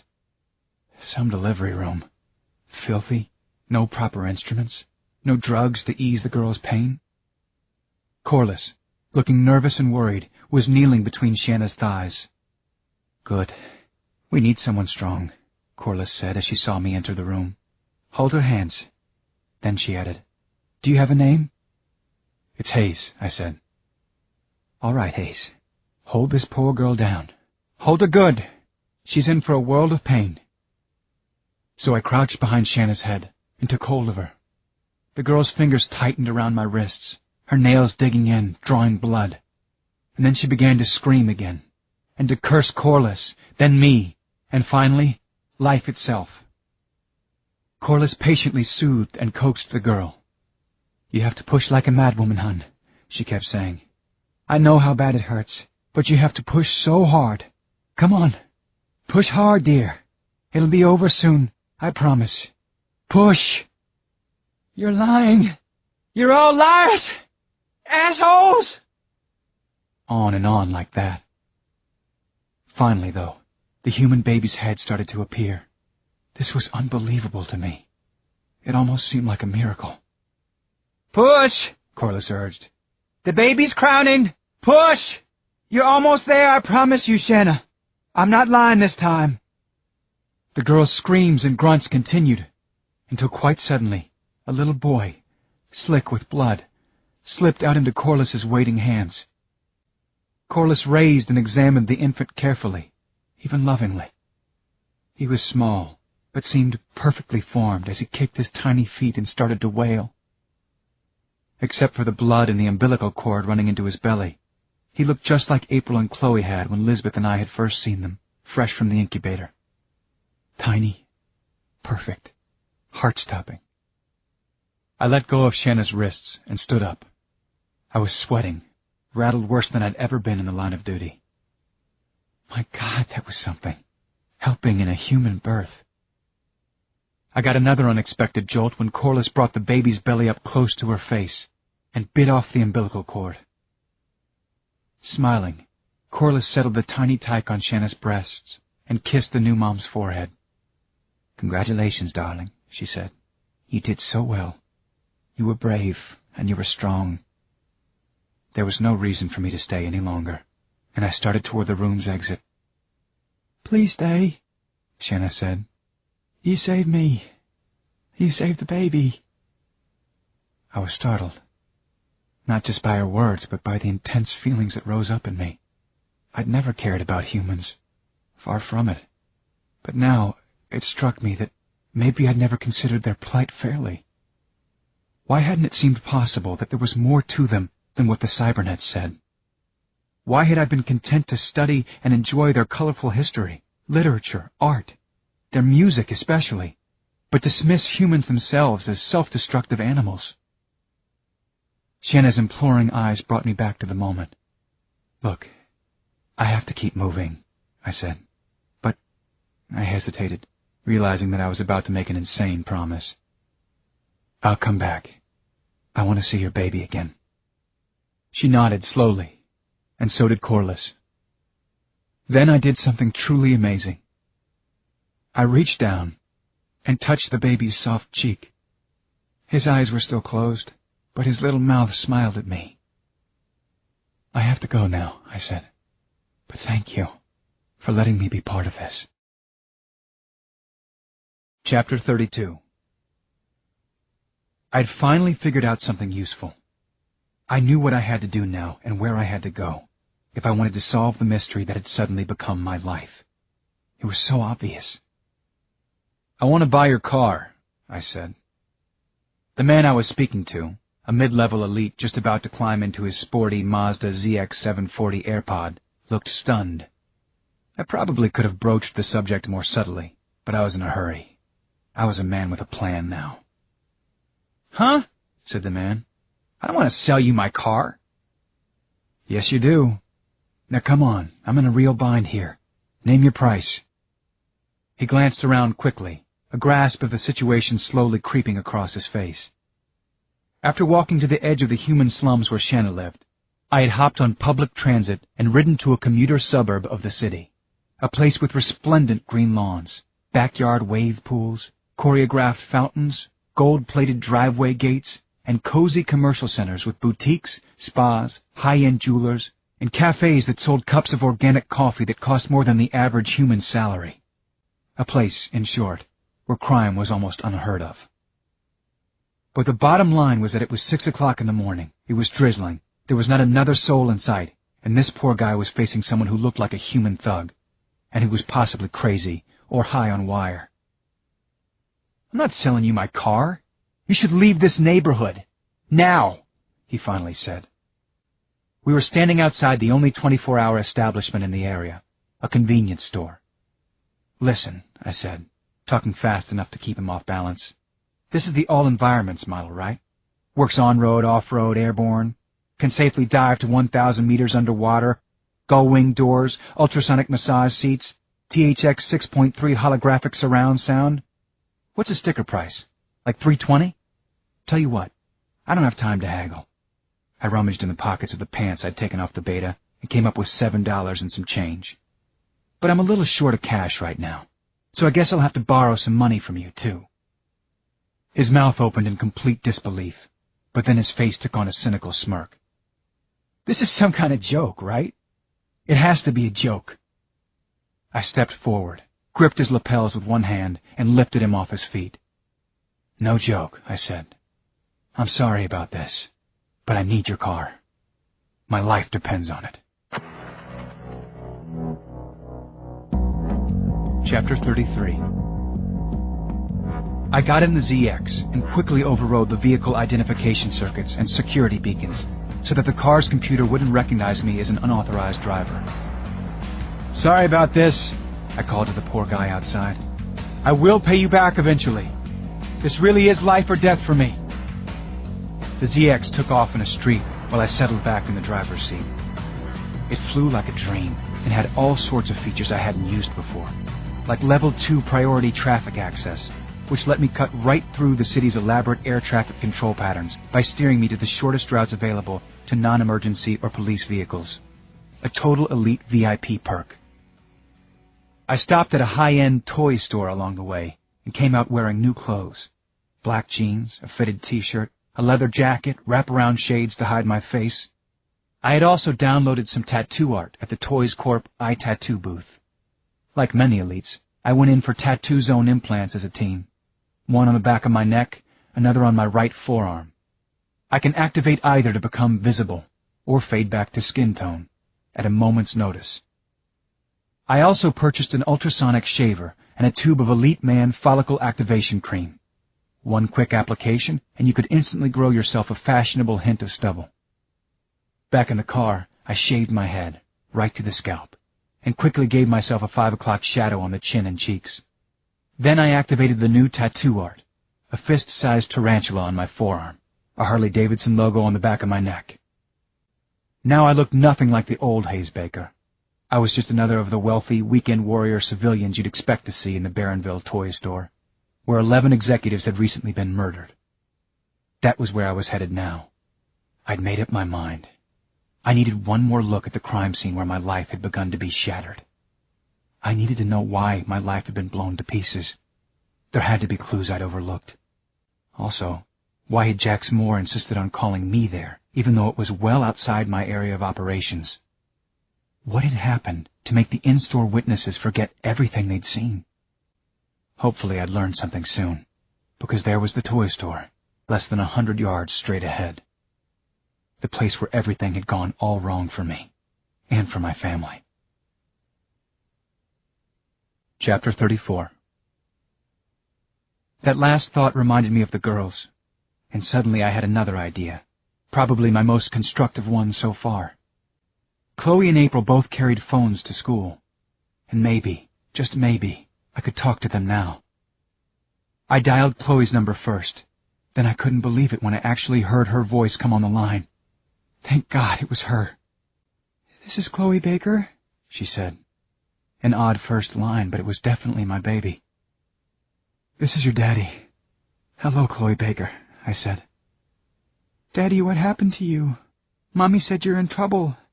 Bad trouble, is that true? It couldn't be, right?" "Chloe, sweetie, it's just a misunderstanding. I'll be home soon." There was a silence, which I didn't understand. Chloe tends to talk and talk. "Chloe? Chloe, what's the matter?" "Something is, I can tell." Chloe blurted out, "Daddy, the police are listening. The police are at my school." Then she clicked off the phone. Talk about a heartbreaking call. But why did I feel things so deeply? Like a human would. Chapter 35. I knew I'd better hurry. The police could be here soon. It was almost surreal being back at the murder scene, especially since the agency and city police were now searching for me. I strained to keep my vitals in check so that I wouldn't set off any biometric profile monitors in the toys store, but my nerves weren't helped any by having to go past the window display of Jessica and Jacob dolls. They were strutting around like they owned that little world. The customers inside toys were the same mix of elites and the occasional upper-level humans I'd seen here the other night. Almost immediately, I recognized a face. The pretty elite woman I'd first interviewed, the one who said she'd been standing right next to two of the victims but hadn't actually witnessed the murders. How could she bear to come back here so soon after that hideous crime? and then wander around clothes and baubles, shopping as if nothing had happened? Was she that callous? Or had something mysterious happened to her? If so, what was it? I needed to find out why nobody had seen 11 murders. The woman was talking to a sales clerk, so I'd have to wait for a chance to pull her aside. That wasn't good. I wanted to get out of here now. Meantime, there were security personnel posted all around the lobby floor. I couldn't just stand there looking like a police investigator. So I walked to the nearest bank of sim-stims and picked out a diversion that was consistent with my general appearance. "Rock the cosmos," the display flashed, throbbing with the loud treble and hammering bass of the latest fad, psycho music. I set the timer for 90 seconds and slipped on the helmet. And man, did I ever rock. I was strutting around the huge stage, surrounded by a crowd that went on as far as I could see, 100,000 fans at least. They were waving their arms and dancing to the wild pulse of the music. And it was all about me. I was the center of attention, the target of all the screaming and adoration. Not so bad, I had to admit. Certainly better than being chased around by the police and the agency. One of the huge amplifiers suddenly exploded, showering the spectators and me with debris. The crowd cheered louder, danced even closer to the stage, screamed the lyrics along with my vocals. Abruptly, the concert was gone, and I was standing alone in the sound booth. "Presented by Toys Corporation," a blinking message stated. "We hope you enjoyed." I wheeled around, tugging off the helmet. Honestly, I'd been lost in the moment. Then I looked for the witness. It was a little disorienting and dizzying, what you experienced after a sim-stim, even as brief as that. Could that be good for you? Especially for people who used sim-stims as much as 10 to 15 hours a day. Finally, I spotted the female witness, alone now, moving up an escalator. I managed to catch up to her on the mezzanine floor. I needed to be careful. "So, did you ever get one of those I. Spielberg imagers?" I asked. She turned and looked at me, slightly confused. Do I know you?" "We talked the other night. Don't you remember? After the murders." "Murders? Oh, here at the store, right? So terrible. Mindless violence." "I'm Ben," I said, trying not to show surprise at her detachment. "You? Your name is?" "It's Choosy. I'm choosy." "Choosy, like I'm choosy about, well, all sorts of things," she said, looking me up and down, apparently approving of something. "So what happened? What did you see? The night of the murders," I asked her. "Why are you asking me? I don't understand. You said you were there too."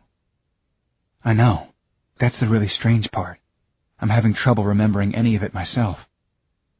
Choosy nodded her head several times. Then she frowned, looking confused again. "You know, I had this crazy dream about the murders." What happened in the dream?" I asked, gesturing for her to sit on the edge of an XR bed, a magnetic field-assisted mattress that exercised your muscles while you slept. "Well, there were a lot of city cops everywhere. I believe the agency was here too, and something else I can't quite remember." Her shoulders twitched in a little shiver. "Whatever it was bad." This was ridiculous. Why would a civilian, an elite, be going to such lengths to distance herself from the truth? "Choosy, people were killed. You were standing right next to them. I saw you. Don't you remember anything?" She was biting her lower lip furiously, starting to look a little scared. "In the dream, there was all of this screaming, then blood everywhere." "Did anybody say anything? Do you remember any of the faces, the attackers?" "A human with a big knife, a machete. He was cutting off someone's head, and he said, 'Now we'll find out what you know.'" Abruptly, she clapped her hands to the sides of her face. "Why are you asking me this? Who are you?" And then a shrill voice yelled out, "It's him! It's Hayes Baker! Get him! He's human scum!" Chapter 36. Speechless, I looked down to see that one of the Jacob dolls had followed us. He was pointing an accusing finger at me. And then little Jacob said, "You are going to get the slow death, big man." "Well, better than the swift kick," I said, picking him up and punting him out over the escalator bank. I took some satisfaction in hearing his shrill little scream silence as he smashed through a perfume-owned display case. But it was a short-term fix to a much larger problem. The store's alarms were blaring. Security bolts on the doors began slamming shut, and police sirens started to wail in the distance. "Thanks for your help," I told the elite woman. "I have to run." I picked up and heaved a 300 to 400-pound SimStim booth through a window. Then I leaped after it, landing on the street outside in a shower of splintered glass. "Halt, Hayes Baker!" A loud, digitized voice boomed somewhere behind me. "We will shoot to kill! Repeat, we will shoot to kill!" Tell me about it. I took off past the simulation booth, zigzagging my way back to the car. Minutes later, I was in the ZX and weaving through the streets of New Lake City, keeping the speed down to 180 miles per hour so as not to attract undue attention. I was pretty sure I'd gotten away from the store without the cops spotting me. Even better, I didn't see anyone following now. At the city's northern outskirts, high-rise buildings and fancy houses gave way to an industrial area filled with long, low warehouses and factories. As the streets opened into freight-friendly freeways, I jacked my speed up to 300. It looked like I'd made it one more step on this journey, wherever it was leading. I set the locator code for my parents' house and switched the car over to automatic pilot. My folks lived far out in the North Country, so the trip would take approximately 4 hours. "Okay, I need a rest," I said. "May I have a very dry vodka martini? I think I deserve it." "With pleasure," said the personal attendant program. Slim, red fingernail-tipped hands opened the bar compartment and mixed the drink. "What else can I do for you?" "You know, what I really want is some sleep. Wake me up a few minutes before we get to the south shore of Lake Wabago, will you?" "Of course. How about a full-body massage to help you relax?" she said, and added, "It's one of my specialties." "Sounds terrific," I said. And was it ever? Her fingers started on my neck and shoulders, probing gently into my exceedingly tense muscles. Like all the best robotic massages, this one featured infrared heat radiating from the android's fingertips, soothing body tissue clear down to the bones. When I finished the martini, I reclined all the way back in the seat and stretched out as far as I could. The attendant's smooth hands unfastened my shirt and started working on my chest. "I hope you don't mind me saying this, but you've got a great body," she murmured. "I don't mind," I said. "Most people have been kind of down on me lately." "Sleep," I told myself. "You have to sleep." And that's what I did.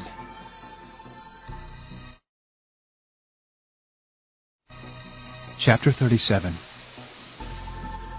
A few hours later, I was fully alert and back at the wheel. The personal attendant gasped excitedly as I made a sharp left turn and plunged the ZX headfirst into the lake that surrounded the island where my parents lived. Stabilizing fins shot out from the sides of the pod, and the drivetrain instantly disengaged from the wheels and connected to the rear water jets. "Oh, I'm so wet," the attendant chirped seductively. This was a sports model, after all, a boy's toy. I loved the car for its performance attributes, if nothing else. I'd already decided that if I survived long enough, I was going to find the guy I'd taken it from and buy it for real. It glided along smoothly, skirting sunken logs and sending schools of bass and perch darting away. When I was a kid, I'd spent a lot of time up here on the lake with my dad, fishing for walleye pike, lake trout, even eels, which can be surprisingly delicious when cooked up fresh after the catch. I hadn't seen my folks much since university, and then I'd become an agent of change and married Lisbeth. I loved and respected my parents, but, well, they weren't the easiest people to be around. I'd always known they were unusual, even odd. Before I was born, they'd invested in the biotech industry and done well. But they decided they wanted a simpler life, so they moved to this faraway, wild North Country on the lake. Now they spent their time gardening and tinkering without much connection to society, and they seemed to like it that way. They saw Lisbeth, me, and the kids once a year, and that seemed enough for them, which was strange to me. My parents had always been warm and loving when I was a child. The ZX shot up out of the water and onto a pebbly beach. Then it snaked through a stretch of thick, tangled forest while tree limbs brushed its roof and windows. It was late morning now, cloudy and warm, the leaves glistening with dew and the air thick with birdsong. The forest opened into a large clearing, and there was the sprawling, old-fashioned house where I'd grown up. Everything looked just the way I remembered it, cedar shingles and all. Even the smell of pine trees was familiar. Except that someone I didn't recognize was up on a ladder, working on the roof. It was a woman who had her hair tucked under a painter's cap. She must have been a human my parents had hired to do the chores, although I didn't recall them mentioning it, or ever doing that before. They'd always taken care of the place themselves. Well, they weren't getting any younger, were they? Nobody was. "So you made it here on your own," the menial worker called as I climbed out of the car. "I'm impressed. You're more resourceful than I would have guessed." The timbre of her voice registered immediately in my brain, and it was like I'd been zapped with a taser. The woman was the leader of the gang of skunks who had attacked Lisbeth and me. The one who got away. Chapter 38. I fought back wild surprise, and then a wave of rage, and managed a frosty smile worthy of my former rank and station at the agency. Am I walking into an ambush? Are my parents here? Are they even alive? I wondered, in that order. "Well, well," I said. "Last time we met, you tried to kill me."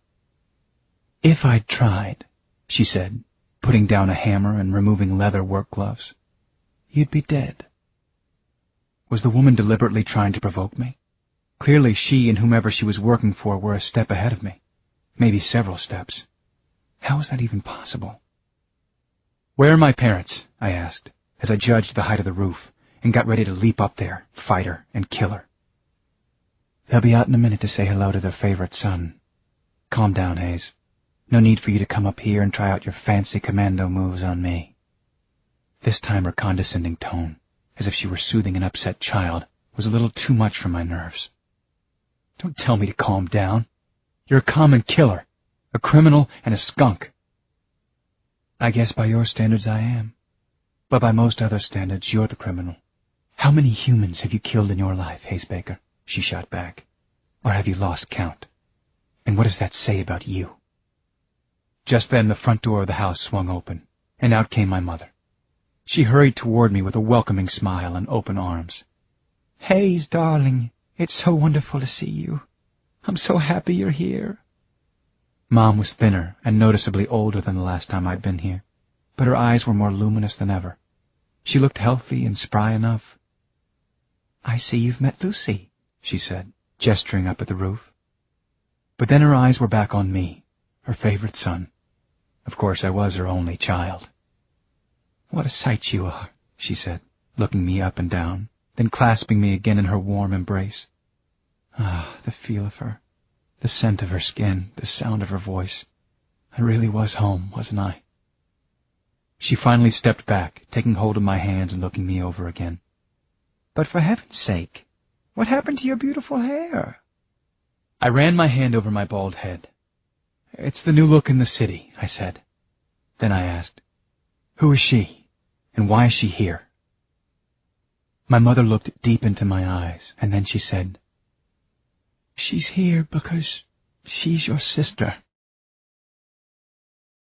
Chapter 39. I immediately swiveled my head back and forth from the smart-mouthed criminal, and perhaps murderer up on the roof, to my mother. My mom was clearly not under any kind of duress or threat. If anything, I sensed embarrassment coming from her. "What do you mean, my sister?" I asked the obvious question. "We just couldn't tell you about Lucy. It would have been too risky," my father said, stepping out of the house. "It was too important that you accomplish what you've done so well. Become one of them. Become an elite bastard." What the hell was going on here? What was my father talking about? What had they done? Had my parents played me like some sort of unwitting pawn? Had they purposely set out to make me a traitorous bastard? Was I a sleeper agent? "Come with me. Please, Hayes," he said. "Just come. I have something to show you." I obediently followed him to the outbuilding that he used as a workshop. It was all so very familiar, especially the cloying smell of oil and paint inside. "Nothing changes, does it?" I muttered. "It's as if I never went away." "Looks just like what you'd expect from a harmless, bumbling eccentric, right?" my father said, gesturing with his hand at the contents of the musty, cluttered space. Several tables were covered with a jumble of random electronic gadgetry. None of it seemed to point to any unified purpose or goal. "That's a good way to put it," I agreed. Like most young kids, I had never paid too much attention to what my parents actually did in their work. In my human history studies at university, I'd come across countless descriptions of the hippie movement of the 1960s. Richard Brautigan, Tom Wolfe, Ken Casey, a movie called Woodstock. I soon realized that my parents, with their off-the-grid, tuned out of the mainstream lifestyle, bore more than a passing resemblance to the long-haired movement of that time, years before the humans had taken their full-on path toward world destruction. In fact, my parents had even dressed the part of hippies. My mom usually wore her hair in a long, graying braid, and she favored baggy jeans or sometimes ankle-length dresses. My father, almost always in a beat-up leather hat and faded work clothes, had sported a heavy commune-style beard, and they kept a large collection of books, magazines, and other print-based relics from the era before 7-4 day. I'd read most of the material myself. Now I picked up a silicone circuit board and examined the chip array. It was from a top-of-the-line processor, as far as I could tell anyway. "You were always a mad professor type," I said. "Well, in some ways you're right, Hayes. In others, though, well, that was actually a bit of a pose," he said. "A charade. A bold-faced lie, if you will." He opened the door of a closet crammed with more junk. The closet's back wall swung inward, revealing a concrete staircase that led down under the earth. The steps were old and worn. The passageway must have been here all along, but I never knew that it existed. Or that I had a sister, of course. I gave him a sharp glance. Another thing that was too risky to tell me about. "Probably still is," he said, unperturbed. "Come this way. It's time you knew." "It's a fallout shelter," my mother said, coming up behind us. "People built them in the old days so they could hide in case there was a nuclear war. That's part of why we moved to this place. It was a good space for our laboratory." "Laboratory? You have a laboratory? What are you doing with it?" She touched her finger to my lips to shush me. "Look first," she said. "Talk later." The large underground chamber we had entered was very much the opposite of the chaos and goofy ineptitude featured upstairs. Everything in it was cutting edge, modern, ordered, very precise. There were gleaming metal work tables, well-organized racks of equipment, a row of incubating chambers. Vats filled with clear liquid appeared to have living tissue growing in them. Through a doorway, I glimpsed a fully equipped surgical operating room. My parents had set up all this? A pair of gentle, aging homebodies? 2 hippies? My mother guided me into a side room that had a few comfortable chairs, a couch, and an ancient video apparatus known as a television. I'd never seen a real one, only pictures of them. "We've saved them all this time, Hayes, hoping you'd see them someday. And these discs you should watch," she said. "They're what used to be called home movies. You're the star of most of them." Chapter 40. I put in a disc, and the TV screen came alive with grainy images that must have been shot with a camera as old as the television. A cute little boy, about age 3, was toddling along at his mother's side, clinging to her hand. They were walking toward a pebbly beach on a lake with a house in the background. The smiling, familiar woman was short-haired, young, and very beautiful. One of the most beautiful women I'd ever seen, actually. She could have easily been a movie star. The boy was moving along awkwardly, making happy infantile sounds as only a human baby would. Elite children of that age, raised in vitro for a full 24 months, were as physically coordinated as human 10-year-olds and already talking coherently. Elite children also didn't have belly buttons, and this one had an outie as big as a grown man's knuckle. I kept watching with shocked fascination as the home movie images changed and continued to flicker gently before my eyes.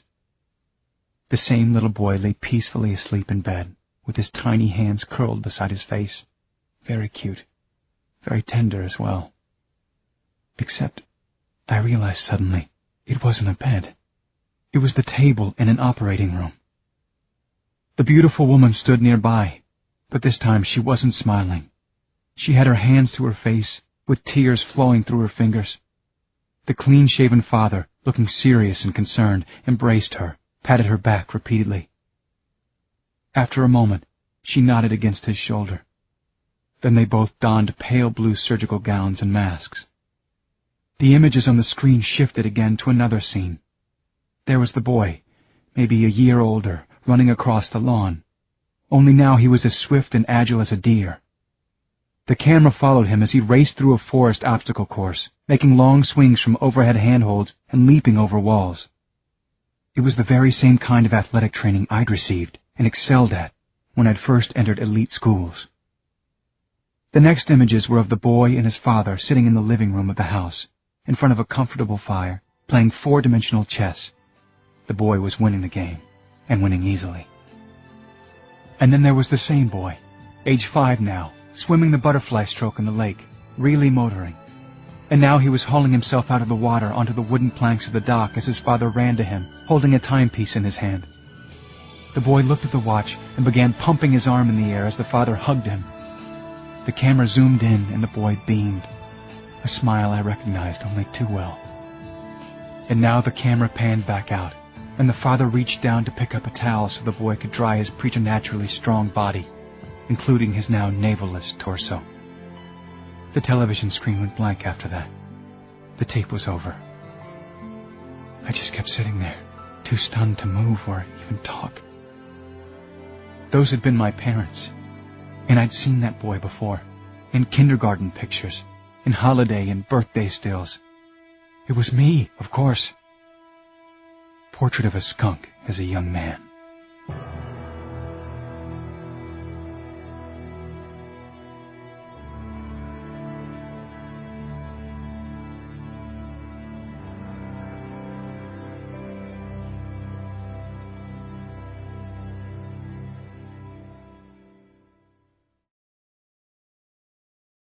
Chapter 41. During the next hour or so, my mother and father tried to rationally, but gently, explain the incredible story behind the home movie I'd just watched. I'll spare you, and myself, all of the painful details. In a nutshell, they hadn't ever been biotech investors at all. They were famous scientists. Human scientists. They had been part of the core group of medical and genetic specialists who had pioneered the technology necessary to advance humans into superior elites, thus hastening their progress with saving the world. But after 7-4 day, after whatever happened during those mysterious 24 hours, my parents dropped out of the increasingly elite-dominated society and went into hiding in the North Country. Things were still chaotic in those first days, and their connections enabled them to retire to this faraway place where their neighbors scarcely paid attention to them. They told the elites they were retiring, but they'd begun to work in secret. And this time, they worked against the elite nation and all that it stood for. A centerpiece of the work was to turn me into a super-enhanced human who could pass for an elite, and who was, in many ways, more advanced than any elite.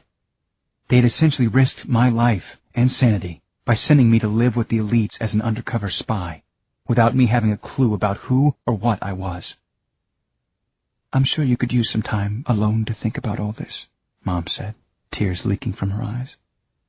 "Please don't think we came to the decision lightly, Hayes.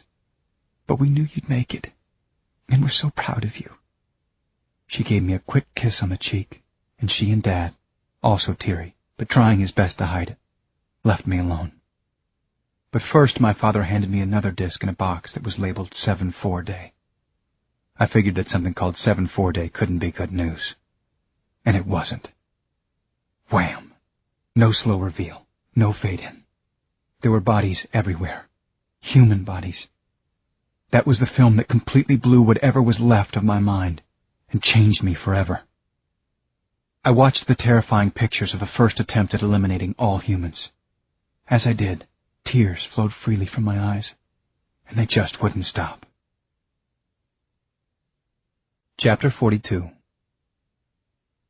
After I had viewed the 7-4-day disc 3 times, I just sat there for a couple of hours, numb all over, and changed. But then I didn't want to think about my past, my future, or anything else for a while. I walked back outside and started toward my car. I was a human. The elites were mass murderers, and now they wanted to finish the job once and for all. They wanted humans to be extinct on the earth. The back door of the house was open. Mom was in the kitchen, washing the dishes by hand. "I'm sorry," she said in a whisper as she saw me there. "It's all right. I think I understand. I'm fine," I lied. "By the way," she called to me as I passed, "Lucy's sort of your sister, but not genetically. And obviously you weren't raised together. So it's okay if you feel attracted to her. She's a beautiful girl, inside and out." "What are you saying?" I raised my voice at my mother. Then I exploded. "I can't believe you said that. Even if you didn't care about your own family, don't you realize I have one of my own? I have Lisbeth. I have Chloe and April." "Oh, Hayes, poor Hayes.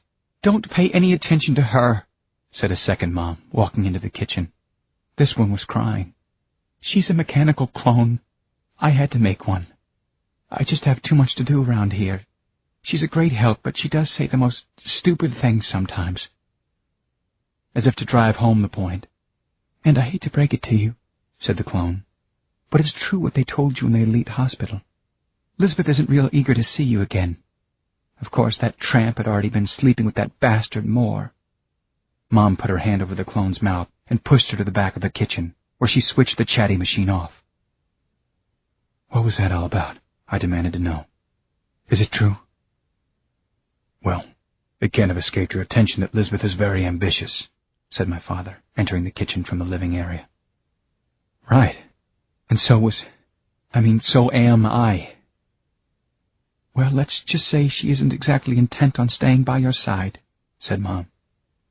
"Oh, Hayes, I'm so sorry we're breaking all this to you. But it's important that you know the truth now. They are planning to exterminate all humans. Lisbeth is part of it. She knows a great deal about the final plan. Perhaps you could help us with her." I waved my hands for her to stop talking.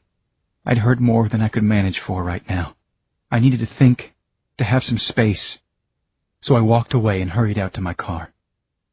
Right now, I don't know who to believe, I called back to my parents. Chapter 43. "Welcome back, sir," L2 said as I climbed into the driver's seat. I'd named her after my own car's attendant. "You seem unusually tense. Can I do anything to help you?" I almost laughed. Tense? Try shell-shocked, or borderline suicidal. "The mood helmet, please," I said. "I'm fine, Al. Just fine. Thanks for asking." I reclined the seat fully, while her fingers slipped the padded helmet onto my head. I didn't have anything in particular in mind, so I just surfed with the remote, trying out different ambiances. I automatically skipped past high adrenaline venues like sports, racing, and big game hunting. I definitely needed something more soothing. After a couple of minutes, I came to a very popular selection titled Behind Closed Doors. Shh. I didn't think this is what I needed, but maybe it was worth a look-see anyway. Couldn't hurt, right? The backdrop was a comfortable-looking room with old-fashioned furniture and a cheery fire crackling in the grate. A thick, soft rug was spread in front of it. A table was set with 4 glasses and a bottle of champagne in an ice bucket. "Would you like company?" a voice said, but it was inside my head. I hesitated. I needed some kind of escape, and maybe it was sensual pleasure that could help. "Company could be nice," I said. "I'm definitely feeling a touch vulnerable." "Select your guests. Female, male, animal. How many?" "1 female will do, thanks," I said. 2 of the champagne glasses disappeared. Select Start Indicator to begin ideation. I moved my focus over the icon and willed the program to commence. Bingo. I was inside the room, stretched out on the rug, feeling the fire's glow. And that wasn't all I was feeling. A warm shape snuggled up against me. I could barely see the outlines, like disturbed air, but my senses told me it was definitely female. I knew what I was supposed to do next. It was up to my imagination to fill her in. Whatever I wished for would come true. I decided to let my subconscious take over and see what would happen. I closed my eyes and emptied my mind of everything but the touch of silken skin and a lemony fragrance that was intoxicating. Lips brushed mine, soft, full, extremely kissable. I enjoyed that for a lingering minute, letting the suspense build. I was relaxing. The images from the home movies were receding. Then I took a peek to see who was in the room with me. What the? My eyes shot all the way open. The female figure lying beside me had shaggy blonde hair, the most beautiful blue eyes, and a face that was a dead ringer for that of my sister, Lucy. That was what was lurking deep in my imagination. Lucy? That criminal? A human? It had to be a fluke, I told myself. The idea was only there because of what my mother's clone had suggested in the kitchen. But Lucy's mouth couldn't have tasted sweeter, and she definitely had a great body. And she wanted me. God, I was vulnerable, wasn't I? Then I thought, how could it hurt? She was literally a figment of my imagination, just a fantasy, a dream girl, harmless adult entertainment. Tell me your name, I said, curious about what she would say. She gave me a sly look, like she knew what I was thinking. Suddenly, a loud bang, bang, bang sounded. It took me a few seconds to realize someone was knocking on the window of the car. Chapter 44. I yanked off the mood helmet and rolled down the pod's window. Well, what do you know? The real Lucy was standing there, watching me with a frown, or maybe it was a self-satisfied smirk. Humans were known to be prudish, even puritanical, after all. You look like you were sucking on a lemon slice, she said. Play date? For God's sake, can't anyone have some privacy around here? Her face turned serious. Let's not hate each other for the moment. We got off to a bad start, I know, but we were just doing what we had to. I had to do what I did, yeah, but I don't get why you and your thugs had to attack me. Well, maybe we're thugs to elites, but to humans we're freedom fighters. Like I told you, we weren't out to kill you.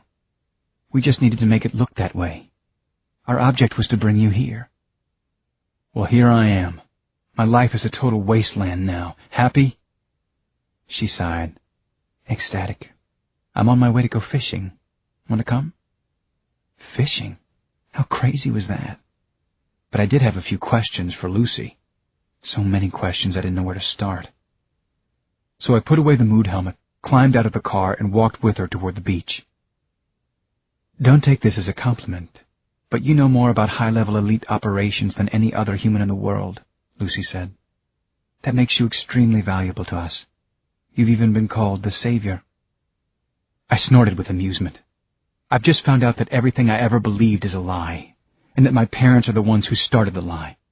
So now I should just take your side and join the human race in oblivion? I should help to save them?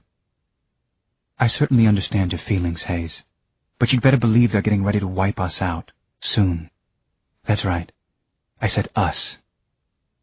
Actually, I couldn't argue with what Lucy said. I'd heard it myself from President Jacqueline. You're probably angry at your mother and father, Lucy continued. But think about how hard it must have been for them, performing surgery on their own little boy, then sending him away into the enemy's camp, maybe to die. Suddenly, I remembered the home movie scene of Mom weeping inside the operating room. Then it struck me how Lucy had phrased that last sentence. My mother and father, I said.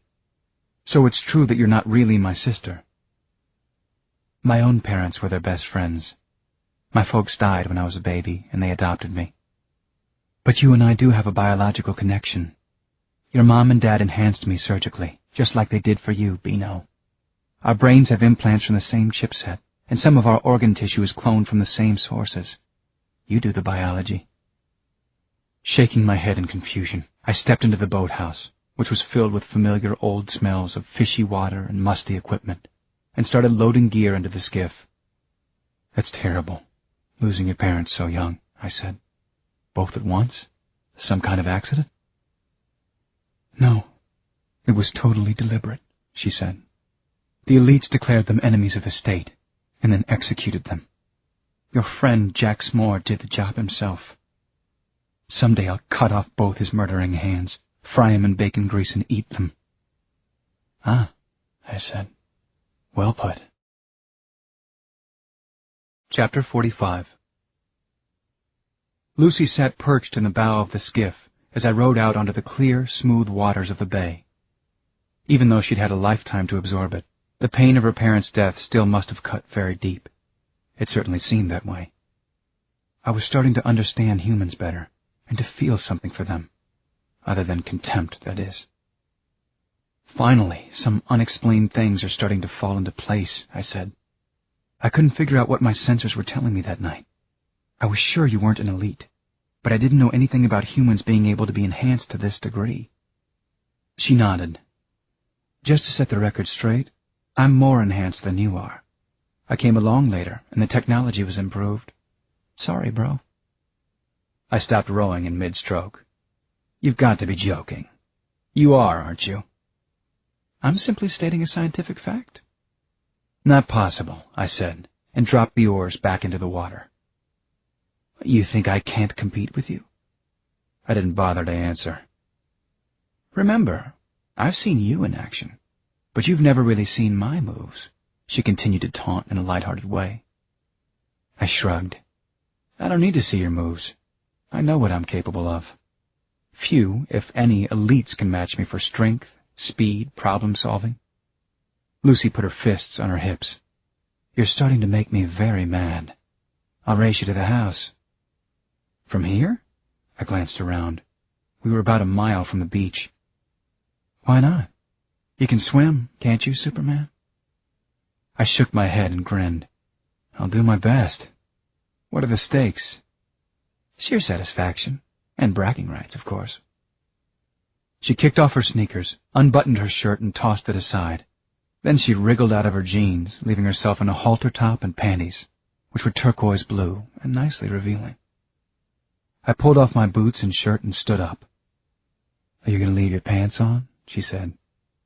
The uncomfortable truth was that when I'd been hurrying to buy new clothes, I'd forgotten to get underwear.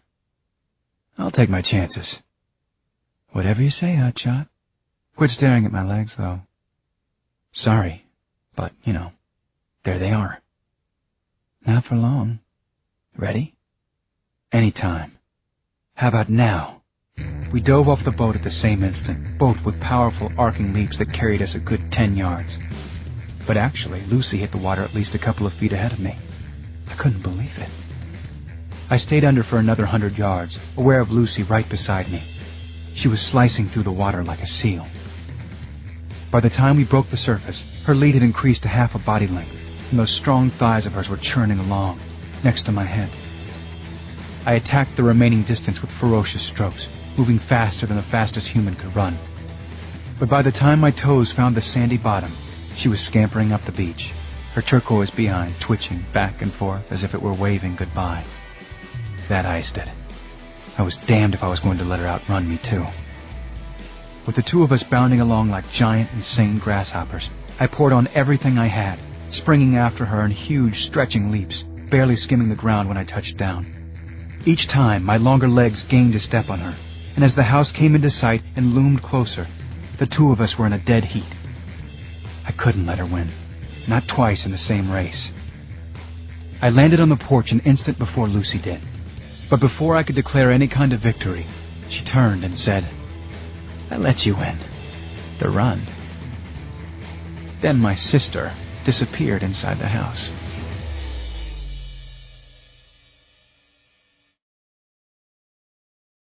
Chapter 46. I had to retrieve the skiff, and when I got back to the house, my father was sitting out on the porch.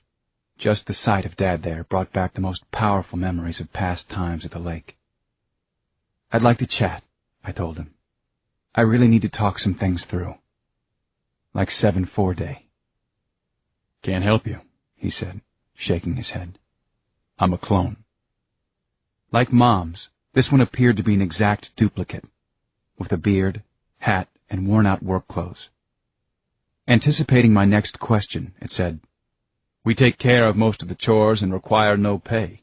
Slavery at its very best." "Where's my father, then?" "Working in the lab. Where else?"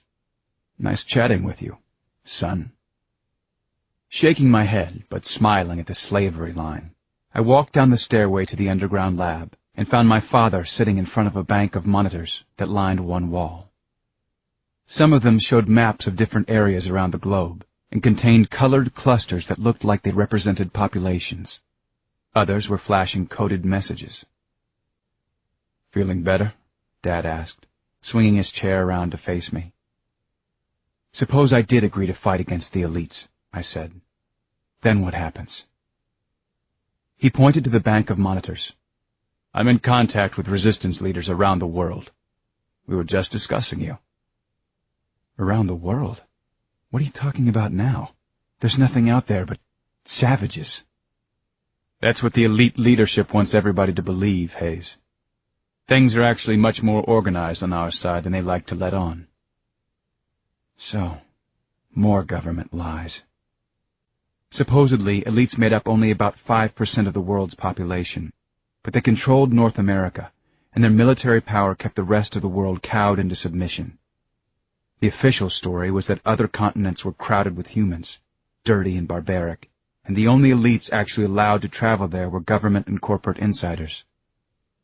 So what was the real story? I suspected that I was about to find out. Chapter 47. I spent the remainder of that evening in the lab with my father, learning the basics of the communications code and the other systems that the human resistance used. The real truth was that I just wanted to spend time with him, possibly get to know him better. Obviously, I hadn't known before who he was. After several hours, Dad stretched and pushed his work chair back wearily. "I'm going to get a little rest, Hayes," he said. "I'm getting to be an old fart, and after all, I'm only human." He smiled at his little joke, but so did I. "I'll stay here. I'm not all that sleepy." In fact, I was antsy. I wanted to do something to help the humans, especially my mom and Dad. As he was leaving, my father said, "There's something else you should think about. Toys might seem like harmless fun to you, as they do to most people, but they can be sinister and very dangerous. I'm not exaggerating for effect. These toys are not what they seem." "How's that? They're just harmless entertainment." "No, they're not. The elites have been pushing them out into society because they want them to be like a drug, or a cult religion. The very best toys take you away from the real world so you don't have to deal with it. Elites do have some human qualities, including a modicum of compassion. Most of them would be a lot more concerned about what happens to us if they didn't spend so much time in Toyland. But the leaders want it that way. It's part of their plan to keep total control, even over other elites." He leaned over and kissed the top of my head, the way he'd done at bedtime when I was a little boy. It was very touching, and I fought with myself not to get sentimental and gooey. "I love you, son," he said simply. I didn't say anything back to him. I just couldn't. I guess I was still too close to my elite life. I watched him trudge away, and it reminded me of what a heavy burden he and my mother had carried all these years. The endless, thankless work they'd done while living in secrecy and in fear of being caught, knowing that it was only a matter of time before the elites moved to exterminate the human menace, which now included me. At heart, though, I couldn't help believing that there was nothing I could do to make a difference. Human resistance was futile. The elite population might still be relatively small, but their military and weaponry were so sophisticated that they could eliminate most of the world's humans in a succession of swift strikes. Then they'd swarm over the globe with their cruel efficiency, finishing off the survivors. At least the quandary gave me something to think about, other than the ruin of the perfect life I'd taken for granted and never really understood worth a damn. I was still sitting in the lab an hour later when my acute hearing picked up sounds outside that didn't belong. I held my breath, concentrating, trying to figure the noises out. Someone was approaching. Someone's. I counted 47 of them, moving stealthily from the bay toward the house, and now fanning out to surround it. I jumped out of my chair and sprinted for the stairs, just as an alarm siren started blaring throughout the house. "It's elites! They're attacking!" I shouted. "They're everywhere!" Chapter 48. I rushed upstairs and saw that my mother and father, still in their night clothes, had already taken up defensive positions at the windows on the main floor. The clones were there, too. They all had laser rifles, and Dad tossed me one as I ran into the living room. "We'll hold them off from here, Hayes. You get outside. Try to get behind them," he said. "No mercy. They won't show any to us." "I know," I said. "They hate us skunks." I know exactly what they're thinking, because I used to think that way myself. My father looked fierce, magnificent, like an old warrior who relished a battle against impossible odds. My mother, too, was calm and fearless. She'd never been more beautiful or impressive than she was right then. "Where's Lucy?" I asked them. My mother just shook her head. "She's probably escaped already, Hayes. Lucy can't be captured here. She's too important." I hugged them both quickly, then raced out the back of the house and across the lawn. On the way, my enhanced night vision picked out a dozen of the approaching black-clad figures. Killers. Assassins. They mean to exterminate my family. And me. These were highly trained elite soldiers, and they spotted me, too. Blasts of weapon fire lit my path as I ran for the cover of trees. Weaving side to side, keeping low to the ground, I barely made it to the shelter of the woods. The terrain there was imprinted in my childhood memory. I knew every tree to hide behind as I prepared my ambush. But there were so many of them, against so few of us. Lucy would have helped, but she was too important to be captured. 3 commandos had spotted me and were now moving quickly in my direction. Their mistake. Or arrogance. A single horizontal sweep with my rifle cut the trio into lumps of smoking flesh. I sprinted past the ruined bodies, dodging from tree to tree, picking off a few more elite soldiers as they appeared. I sensed rapid movement behind me. I barely had time to drop to a crouch as a laser streak flashed past my face, so close it singed my cheek. I dropped my rifle and leaped up sideways into a tree crotch. The shooter spun frantically back and forth, trying to spot me again. I dove at him with both hands outstretched. His spine popped as I wrenched his head clear around. It was quite possibly the worst sound I'd ever heard. I told myself I had no choice. These elites are here to slaughter us. I have no allegiance to them. It's kill or be killed. Chapter 49. I helped myself to the dead man's weapon and ran straight toward the main cadre of attackers, who were blitzing my parents' house with relentless fire. Hard to comprehend, the place where you grew up under a murderous attack like this. They were swarming inside, overrunning the place, as I came up behind them. Unfortunately, I didn't see my mother or father anywhere, or Lucy either. The fighting was hand-to-hand now. Finally, I caught a glimpse of Mom swinging an old cast-iron skillet, braining one of them. She was fighting side by side with her faithful clone. Then, the unthinkable happened. A tremendous fireball erupted into the sky. It fell and struck the roof of our house. Next came an explosion of flaming timbers and furnishings, the flailing limbs of elite soldiers, their horrifying cries. Their comrades had fired a rocket into the heart of the battle, sacrificing their own without a second thought. That was how elites fought. I stared in horror and disbelief as the burning debris rained down around me. "Mom! Dad! Where are you?" It didn't take me long to find them. 2 charred corpses, their hands extending toward each other as if they'd been reaching out to touch one last time. How could anyone kill these good people, massacre them? Who would do such a cowardly thing? But I knew the answer to that. Elites had already annihilated hundreds of millions of humans. What were a few more?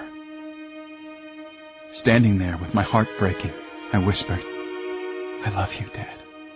I love you, Mom." I hated myself for not saying it more when they were alive. You will have your revenge. I promise that. At least that. My God, I had just seen both my parents dead. I couldn't make myself think straight, could barely capture a breath. Numb with shock, ready to die now myself, I swung around to fight the rest of the elites. I could see them creeping out of the woods. Suddenly I hated them, hated all elites, but especially their leader, whoever had planned this cowardly attack. Then I saw who it was. On the crest of a nearby hill, Jax Moore was walking toward what remained of our house. He was dressed as a commando, gun in hand, smoking one of his victory cigars. I had lost my concentration. A flying body slammed into me and threw me to the ground, gripping me in an iron-tight headlock. I hadn't seen him coming. "Don't fight me," Lucy whispered into my ear.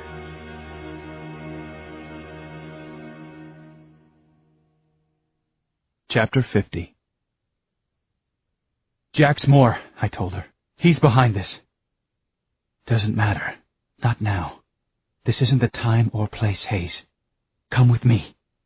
Lucy took off then, fast. "Hayes, come!" "Where have you been?" I called, racing behind Lucy as she headed toward the bay. Maybe she could run faster than me. Or was it because my legs felt like nothing right now? I could hardly breathe, and I couldn't get the image of my murdered parents out of my mind. The tragedy, the outrage. And Jax Moore, that bastard. Killing the commandos. Where do you think I've been? I just couldn't kill enough. I finished off that rocket crew. They were about to fire again and take you out. I'm sorry we couldn't save your mother and father, or stop to kill that fucker Moore. Yes, so was I.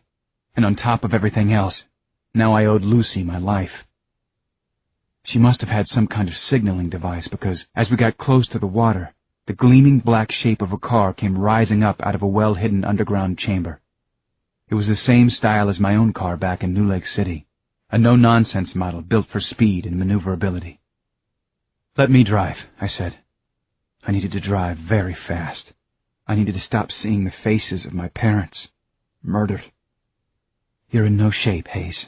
You're riding in the trunk." "What?" "If we meet anybody, I smile and wave. I'm just a silly, harmless woman out for a ride. But you look like you've been eating babies for dinner. They'd freak out. Besides, you're all worked up, and you might do something stupid." "I don't do stupid things," I said, although a recent list to the contrary popped into my mind. "Shut up and get in, Hayes. They're gaining on us.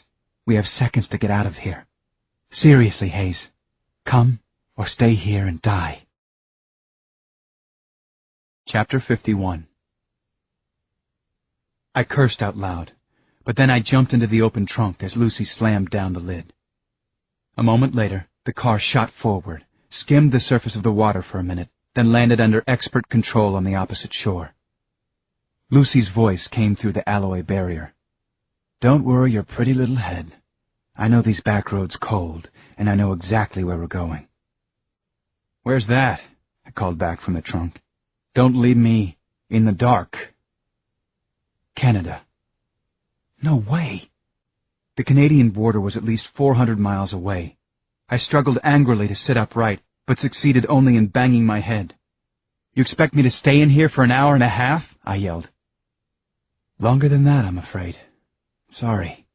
We've got to get across the border station, then on into New Vancouver. There'll be cars all around us. And police." "I can break out of the trunk in a second," I warned. "You have no idea." "Go ahead. That'll get us killed for sure. See what I mean about doing something stupid?" I slumped back down again. She was right, of course. We drove the next couple of minutes in silence. I had to admit, she was an expert behind the wheel. I could tell from the way the car cornered. We were moving at close to top ground speed. "I loved your parents too, you know," Lucy finally spoke again. "Sorry if I seem cold, but we don't have time to grieve right now." That reminded me that her own parents had also been killed by elites, by that monster Jax Moore, my old boss, Lisbeth's boss too. And what else was he to my wife? I exhaled sadly. How did we get into this awful mess? The big picture. Humans made the mess to start with, Lucy said. Elites got that eco-disaster stopped, but now they're making a worse one. It will give them what they think they want, a sterile, orderly world. But it will leave their kind with a huge weakness. They don't have much in the way of imagination, something about all that helpful machinery in their brains. It makes them almost too rational to take the necessary creative risks. You probably don't know this, but elites don't even design the machines. They have covert facilities where they force human scientists to do it. I'd never even heard a whisper about that. It must have been one of the most closely guarded state secrets. But I didn't say anything. In the insane new picture of the world I was forming, it made perfect sense. That's the one thought in all this that gives me a glimmer of satisfaction, Lucy said. Without humans, the elites are probably going to end up dying of boredom. The irony of it is almost poetic. I settled deeper into the trunk, which wasn't actually all that uncomfortable. It was the recent memories in my head that were torture, images of my murdered mother and father, repeating themselves over and over, images of Lisbeth and our daughters. Would I ever see them again? Finally, an image of Jax Moore smoking that victory cigar of his. I don't suppose you can think of anything cheerful to talk about, I said. I sure couldn't. Well, do you remember when you were 5, playing a game with a little girl? I frowned. It seemed an odd question, but I tried to think back. What kind of game? I asked. Give me a little more to go on. It was on the beach at your parents' house. She'd find small stones in the sand and bring them to you, and you'd build them up into a castle. The two of you would do it over and over, building a new castle every day, never tiring of the game. A flicker of memory crossed my mind. A tow-headed, blue-eyed toddler hurrying toward me with a few stones clutched in her tiny fists, watching with solemn fascination as I fitted them together into a crude wall or tower, oftentimes directing the castle's construction, then tottering off to fetch another handful. That was you? I asked. That pretty little blonde girl? That was me, Hayes. And you. I had such a crush on you. When you were 5. Chapter 52. Unfortunately, the action and drama wasn't stopping. How could it with President Jacqueline's plan against the humans underway? An hour later, Lucy jumped out of the car and hurried toward 2 grizzled pilots who were about to climb into a jet parked on the tarmac. The locale was a small private airport just outside New Vancouver that operated luxury aircraft for elite corporate executives and military officers with special clearance to travel into human wasteland. I was still crowded in the car trunk, watching through a slightly open lid. Hey, could you guys give a girl a lift? She called to them as she approached. They stopped and turned, looking amused at what they saw. While they stared at Lucy, I eased out of the trunk and moved around behind them. Where you going, sweetheart? The older of the two said. Lucy had both hands on her hips, and the top buttons of her blouse were undone. Nothing too understated about that. Nothing too understated about Lucy, period. I'm not real particular. Anywhere but here. You follow me, Captain? We're not supposed to carry unauthorized passengers, the younger one said. He had a close, army-style haircut, looked buff, and was definitely checking her out. People do a lot of things they're not supposed to, Lucy answered back. Or so they tell me. The older one laughed out loud. Got yourself in a little trouble? Let's just say I need to relocate, quickly, and I'm flat broke. That give you the picture? Well, it's pretty tight up in the cockpit, but we could probably sneak you in. I'll be fine. I can be very flexible. I'm not sure about this, the younger pilot said nervously. We could get in trouble, Mel. Couldn't we? Come on, who's going to know? His partner said with a cocky shrug. Nobody cares who flies out of the country. You want to peek at the cargo first? Lucy said. She smiled cheerfully and reached to unbutton her blouse another notch or two. Well, that eliminated resistance for both of them. As they stepped closer to her, I came up behind, grabbed a handful of hair from each, and bashed their heads together, just hard enough to knock the pilots out. "Nice work, Hayes," Lucy said and grinned. "But I'm still driving." I was done arguing with her, at least for right now. She was the one, after all, who was too important to be captured. I wondered what that was all about. "I'll let the passengers know there's been a change in flight plans," I said. "Try to be subtle, Hayes." "Definitely." We jumped on board, with Lucy ducking into the cockpit and me heading back into the passenger compartment. Chapter 53. Subtle, I reminded myself. That is certainly sound advice under the circumstances. We are, after all, hijacking this plane. Unfortunately, when I walked into the cabin, which was decked out like a luxury hotel suite, with plush couches, a full bar, and the latest entertainment devices from the Toys Corporation, the three executive types seated there weren't particularly overjoyed to see me on board. I guess I could understand why. They were just getting acquainted with the other passengers, two beautiful and well-endowed female androids who were at the pre-flight teasing stage of their coffee, tea, or me routine. And the me part could be taken quite literally. "What are you doing in here?" the oldest of the businessmen asked, probably the boss. "We didn't order any male androids." The executive brushed a partially undressed female companion off his lap and stood, glaring at me with the self-assured look of somebody used to being in charge. Subtle, Hayes. I snapped to attention and gave him a salute. "I'm with the Agency of Change," I answered. "I'm on a mission here." I was on a mission, to find something in the compartment I could use as a weapon. These three execs might not be trained fighters, but they weren't ordinary humans either. They were elite males, and I didn't have the edge of surprise I'd had with the pilots. "We're bringing a bomb simulator on board. It's a prototype, for wiping out human cities. Don't worry, there's no danger to any of you. This is President Jacqueline's initiative." The hostility on their faces changed to interest and duty. So now what did I tell them?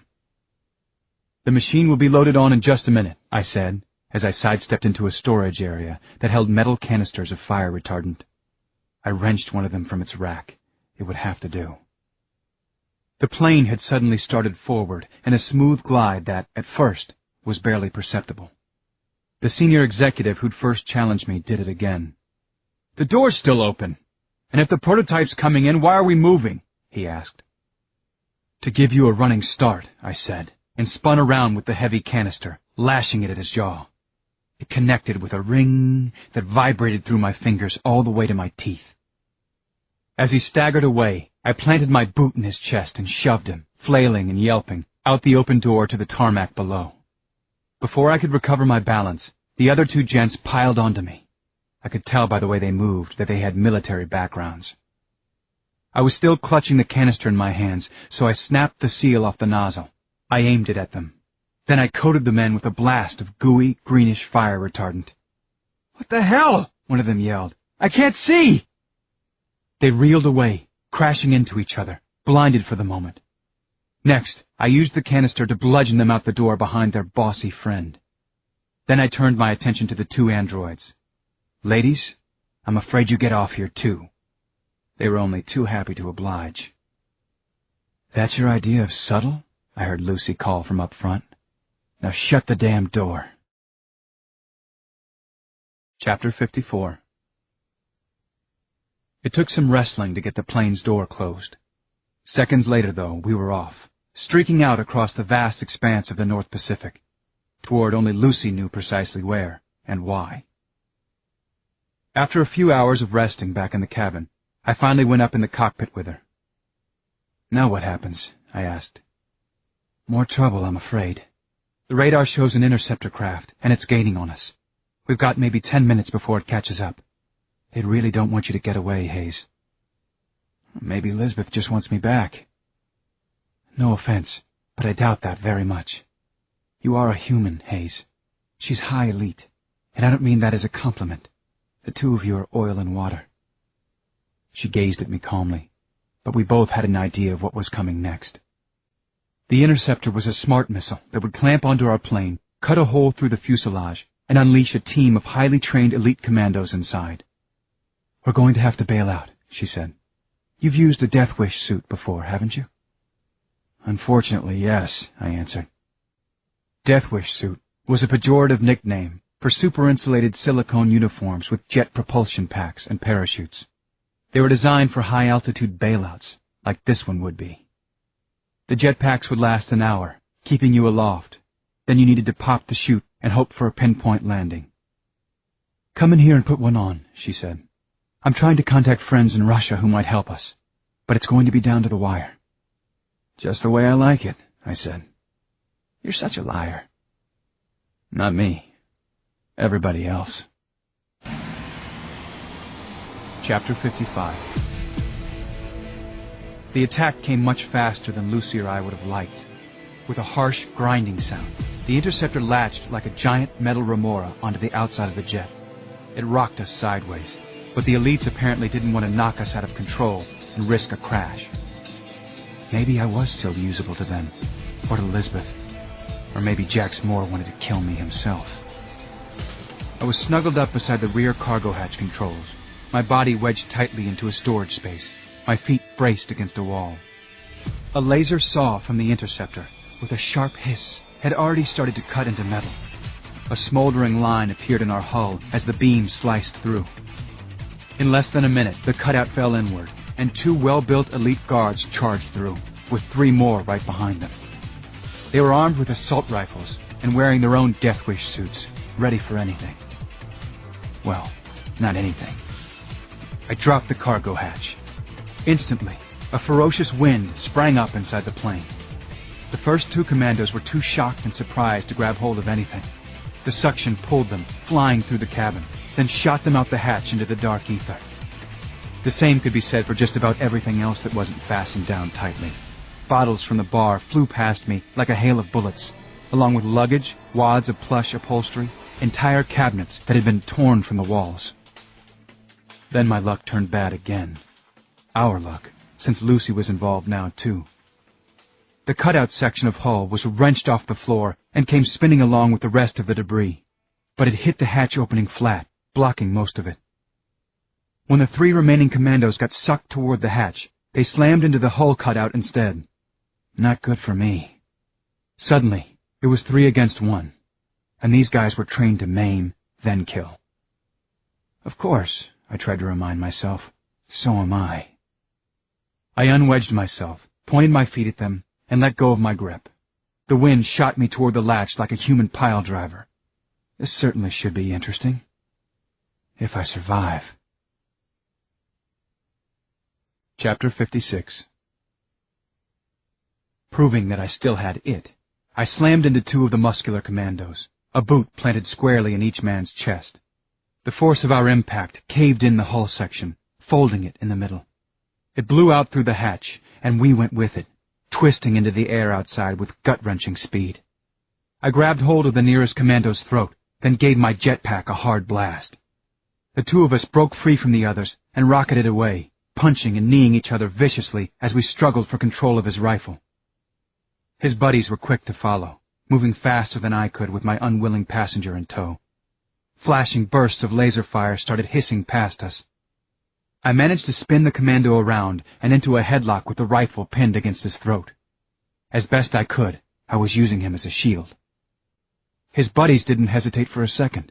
They continued to fire mercilessly. The tough skin of the Death Wish suits kept the blasts from traveling all the way through, but I suffered the shock of successive shots hitting his body. I felt him convulse, then go limp in my arms. Hanging onto the rifle, I curled myself up tightly and shoved the dead body into their path. Then I jetted away in a series of sharp, erratic somersaults. That bought me a few seconds, long enough to turn around and start shooting back. That was when another Death Wish-suited figure came spinning into sight. Lucy in the sky, no diamonds. She was zooming in behind the pair of commandos so they didn't see her, not until she crashed piggyback onto one elite's shoulders. She locked the poor guy's neck between her thighs in a scissor hold. Then her hand snapped his neck, tearing off his helmet with such fury that I was surprised when his head wasn't still inside it. As she rode that flopping body past the other commando, The sight distracted him for the instant I needed to fire off several shots. The laser slammed his back. His hands jerked up and tossed his rifle into the icy wind rushing around us. Lucy released her grip on the dead man she was straddling, and he sailed away, out to join his brethren in a long, final plunge to oblivion in the wild waters of the Bering Sea. Lucy turned, grinned rather insanely, and gave me a double thumbs up. For my part, I grinned insanely back at her, wondering what I'd gotten myself into with this crazy, but obviously brave and impressive, human woman. Book 3. The European Tour. Chapter 57. The insane grins and double thumbs-ups between Lucy and me were long gone and almost forgotten now. Unfortunately, and as promised, flying in a Death Wish suit was no joyride. I had to fight my way through the fierce air currents that tossed me around like a snowflake, and my body took a relentless, terrible pounding. But the more serious problem was that our jetpack charges were running low. Lucy and I conserved some fuel by dropping into nearly heart-stopping free falls, then gave the jets a blast to lunge our bodies forward again. But by the time we sighted land, still far away, we were running on empty. I saw Lucy straighten her body like a high diver leaping off a cliff, cut in her jets for a final burst of juice, and shoot forward in a long, arcing glide. Now what? Follow the kamikaze, of course. I did the same as Lucy, staying a few yards behind her. Wherever we hit, it was going to be together. Matching grave sites? That seemed like a likely possibility. Gravity sucked us downward with dizzying speed, hurling us straight toward frothing coastal breakers. At the last possible second, Lucy popped her parachute. So did I. My chute engaged with a jolt that yanked me full around, but I still plunged the last couple 100 feet with the speed of a supercharged Mercedes on an open highway. I hit the shoreline in a tumbling roll that sent a white-hot shock through my blood and bones. Then I bounced and skittered for a good 10 to 15 seconds before I finally skidded to a stop, face to face with an unresponsive boulder. At least the earth was solid underneath me. I'd had more than enough sky. Lucy was about 50 yards away, just getting to her feet. I walked to join her, taking in the surroundings. Wherever we were, this place was damned cold. It might have been summer back in New Lake City, but here, the ground was half-frozen tundra. It stretched unbroken to the horizon, fading into the misted-over gray light of early morning. All of a sudden, I spotted a small blur moving in the distance, which quickly turned out to be a scene from an earlier century. Unbelievable. 24 fierce-looking men, mounted on shaggy horses and wearing animal skins, were riding toward us with astonishing speed. They were black-haired and golden-skinned, not very tall, but powerfully built. They sat on their ponies with a confidence and ease that suggested they'd grown up on them. I got the feeling that the grins on their faces would stay there even if their heads were being cut off, and probably had stayed on while they were cutting off other people's heads. As they got close, the wings of their V formation pulled ahead to form a circle, completely surrounding Lucy and me. They'd done this before, hadn't they? Oh no, I said quietly. The leader leaped off his still-moving horse, landing as nimbly and as well-balanced as a cat would, and strode toward us, rifle in hand. He completely ignored me, throwing open his arms and bellowing a word that sounded like, "McQueen!" "Taz Khan!" Lucy cried back, and then she hurried past me into his waiting embrace. The two of them hugged like long-lost lovers. Then they talked excitedly and very rapidly in a language that was like nothing I'd ever heard or read. Oh, boy. So these were the friends she'd contacted to help us save the human race from extinction. Things didn't look too good for us skunks. Chapter 58. There are many tribes and nations out here in the real world, Lucy explained to me a few minutes later. We were riding horses, side by side. In Russia. Siberia, I believe. Is he a former boyfriend? I asked. Certainly preferable to your wife, she answered. But no, Taz Khan is just a good friend. We fought the elites together and kicked some butt. Why do they call you McQueen? I asked next, half shouting over the swirling wind that was blowing down like a twister from the frozen north. "It's Megwin," she answered. "That's what my parents originally named me, and that's how some resistance people know me. Lucy's just for the straight world. You can call me Lucy." "Thanks much, Megwin." I let it go at that. It wasn't really much of a surprise compared to everything else that had happened. It turned out that Lucy/Megwin had worked with Taz Khan and his men for years. Despite their savage appearance, they had not only modern weapons, but modern communications technology, and this was the rendezvous she'd arranged for while we were in the plane. Now the Mongols were taking us to a place where we'd get safe transport across Russia, to England, which, according to Lucy, remained quite civilized, as did France, Germany, Italy, Scandinavia. There was another reason, besides the strong winds, that made talking difficult. Jouncing along on the ponies that they'd provided had my teeth hopelessly clacking together. Horseback riding had not been included in Agent of Change training. I'd never even been near a horse before. I found out fast that it wasn't nearly as easy as these Mongol warriors made it look. Sitting astride the bony little beast was like getting kicked squarely in the ass with every single step. It didn't help that I was close to a foot taller than everybody except Lucy. It didn't help either that while the Mongols adored Lucy/Megwin, they didn't seem to like me one bit, especially Taz Khan. They didn't try to hide their mockery of my clumsy horsemanship. Perhaps to drive the point home, one of them would occasionally gallop away from the group to chase one of the large hares that popped up out of the ground and dashed away. In a blur of erratic, side-blitzing speed, the pony would hunt it down while the rider leaned out parallel to the ground with his bow and arrow and skewered it. Hitting a target like that was roughly like shooting a snowflake in a blizzard, but they never seemed to miss. "Hey!" Taz Khan said, trotting up beside me. He might have been 30 years old or 60, and looked like he was made completely of leather and bone, like he had existed forever. "Hey!" he repeated, and rubbed his belly, then jerked his thumb toward his mouth, apparently asking if I was hungry. I waited warily. I was hungry, but I had a hard enough time with ordinary human food, and seriously doubted that whatever this barbarian horde ate was any improvement on, say, the human frankfurter. A long knife suddenly appeared in his hand, its edge worn thin, almost to invisibility, by what had to have been thousands of homings. He leaned forward to whisper in his mount's ear, gave it a couple of soothing pats, then touched the blade to one of the pulsing veins that ran along its neck. Hell, he just cut his own horse.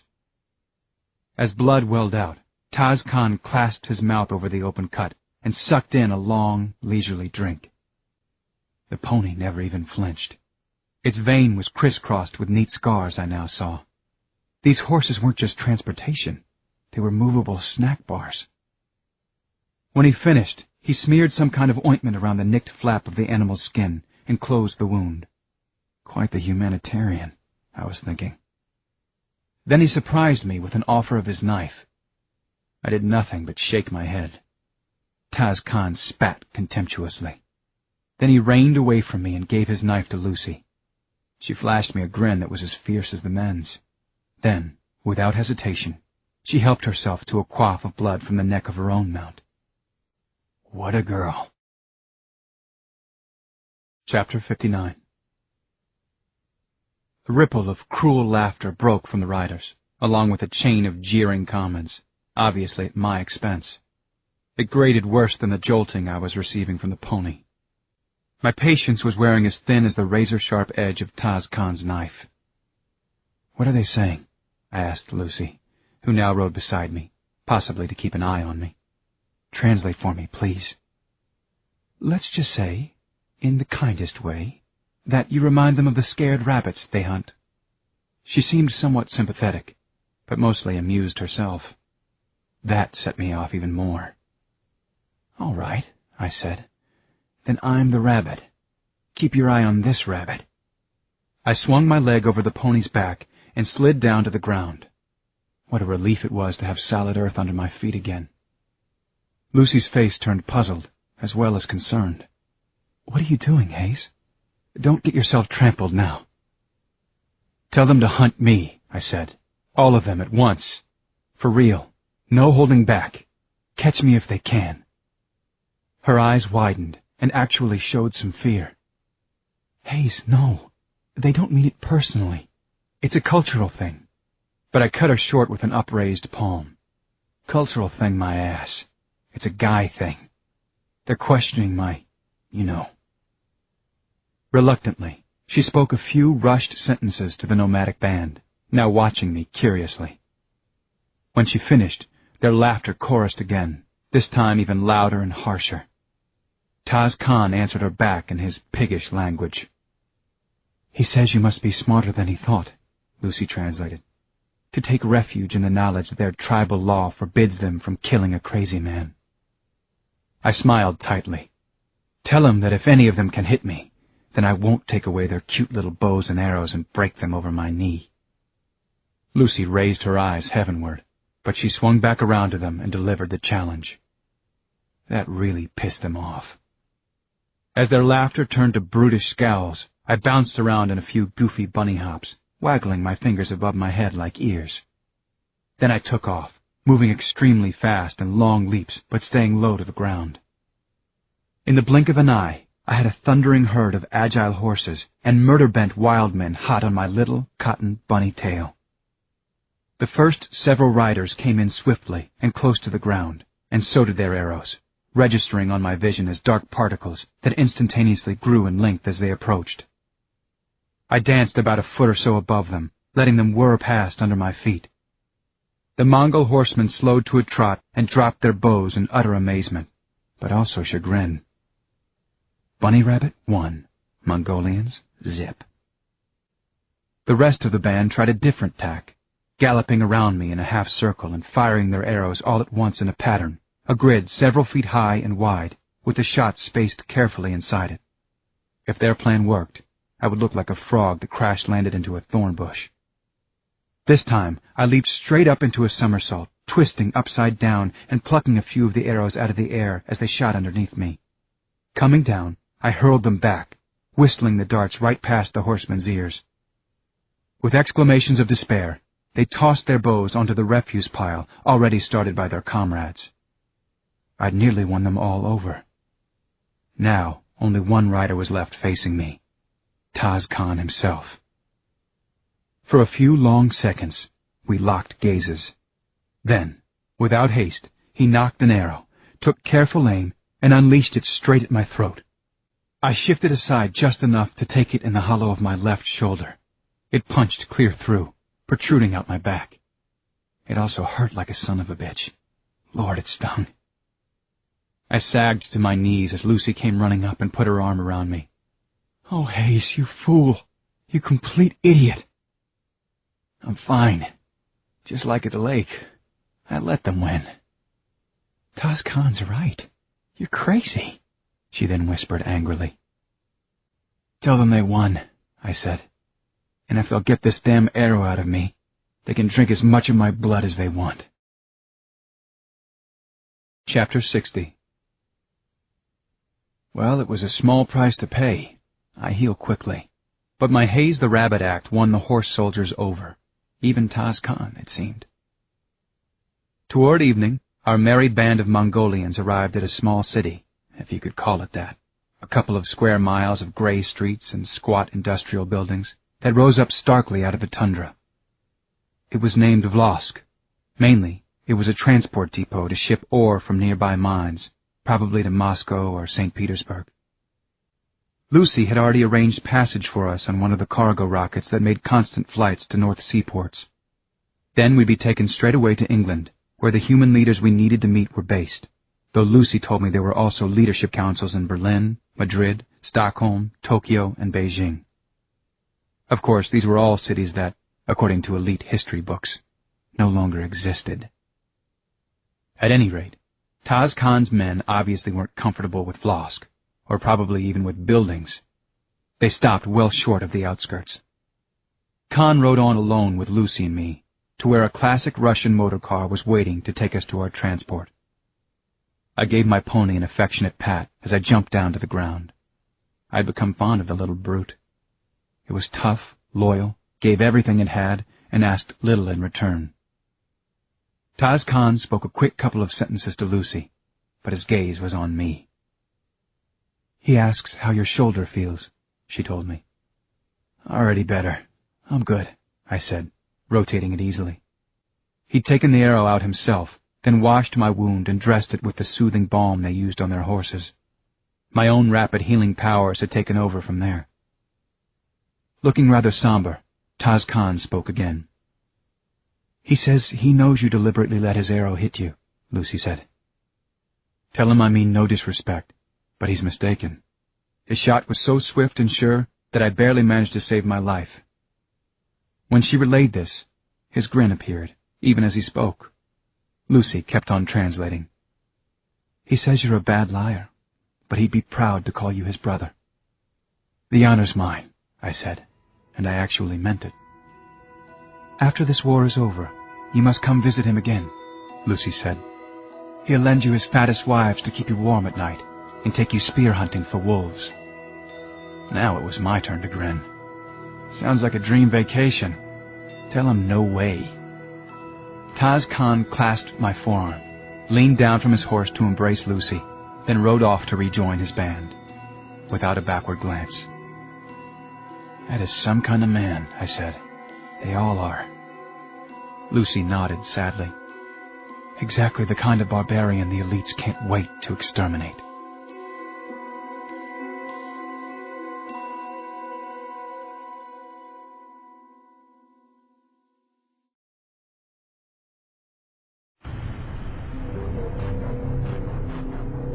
Chapter 61. It turned out that most of the mining labor in Vlosk was robotic. There weren't many human inhabitants, and though they'd tried to add touches of warmth, brightly painted houses for one thing, greenhouse gardens, a couple of roughhouse taverns, the place was still as grim as an addict's funeral. But our driver, a bristly mustached young man named Sergei, seemed cheerful enough, maybe because, like the nomads, he wasn't living with the elite boot pressed down on his neck. Our flight was ready to depart, so we said a hasty goodbye to Sergei and drove with a robot attendant to a bulky transport missile waiting on one of the launch pads. Trouble was, these ships didn't have passenger accommodations. There wasn't much demand for them. The few occasional travelers were sealed into small cargo units that were pressurized, heated, and oxygenated. Lucy and I climbed into the one that was ready for us. It was about the size of a double coffin and just big enough to get us both in. Not all that different from the trunk of her car, only with a little more legroom. After the jolts and metallic clamor of final loading and the fierce roar and terrific acceleration of blastoff, everything settled down into a deep, dark silence. Lucy and I lay there side by side, close enough to touch, but not touching. I could hear her breathing, though, and I was surprised that she wore some kind of fragrance. She must have put it on before getting into the cargo space. Was the perfume for me? "Just in case you're getting any ideas, don't," she said after a minute. "Farthest thing from my mind. Hadn't occurred to me." "Oh, really? It didn't look very far from your mind when I found you in your car yesterday, making out with your dream girl." I could feel my face redden. "I can't help what happens when I'm asleep." "Asleep?" she said scornfully. "You had the simulator on full blast." "I was just trying to relax, so I could get to sleep." To my surprise, she giggled. "You didn't look very relaxed, or sleepy either. You seemed rather alert." I didn't have any snappy comeback to that, so I decided to go on the offensive. "You're the one who started a striptease for those bush pilots. Pardon the pun." "It was just business," she said with the patience of a teacher speaking to a child. "Yuck. I just got your joke about the pilots." "That's all it is for you? Just business?" I demanded. "You're the Iron Maiden?" This time she sighed, a sound that might have been troubled or just bone-tired. "No," she said. "Not iron, and not a maiden either. Get some sleep, brother." "I definitely will," I said. "By the way, you smell nice. For a human." "Thank you," Lucy said. "Pig?" "No. Skunk." Chapter 62. When the ore ship finally landed, presumably in England, imagine that, I waited impatiently for the lid of our cargo unit to slide open and let us out. British allies would be there to meet us and take us on to London, a city I'd read about in countless books. Books by Dickens, Austen, Amos, Smith, Malm, Lodge.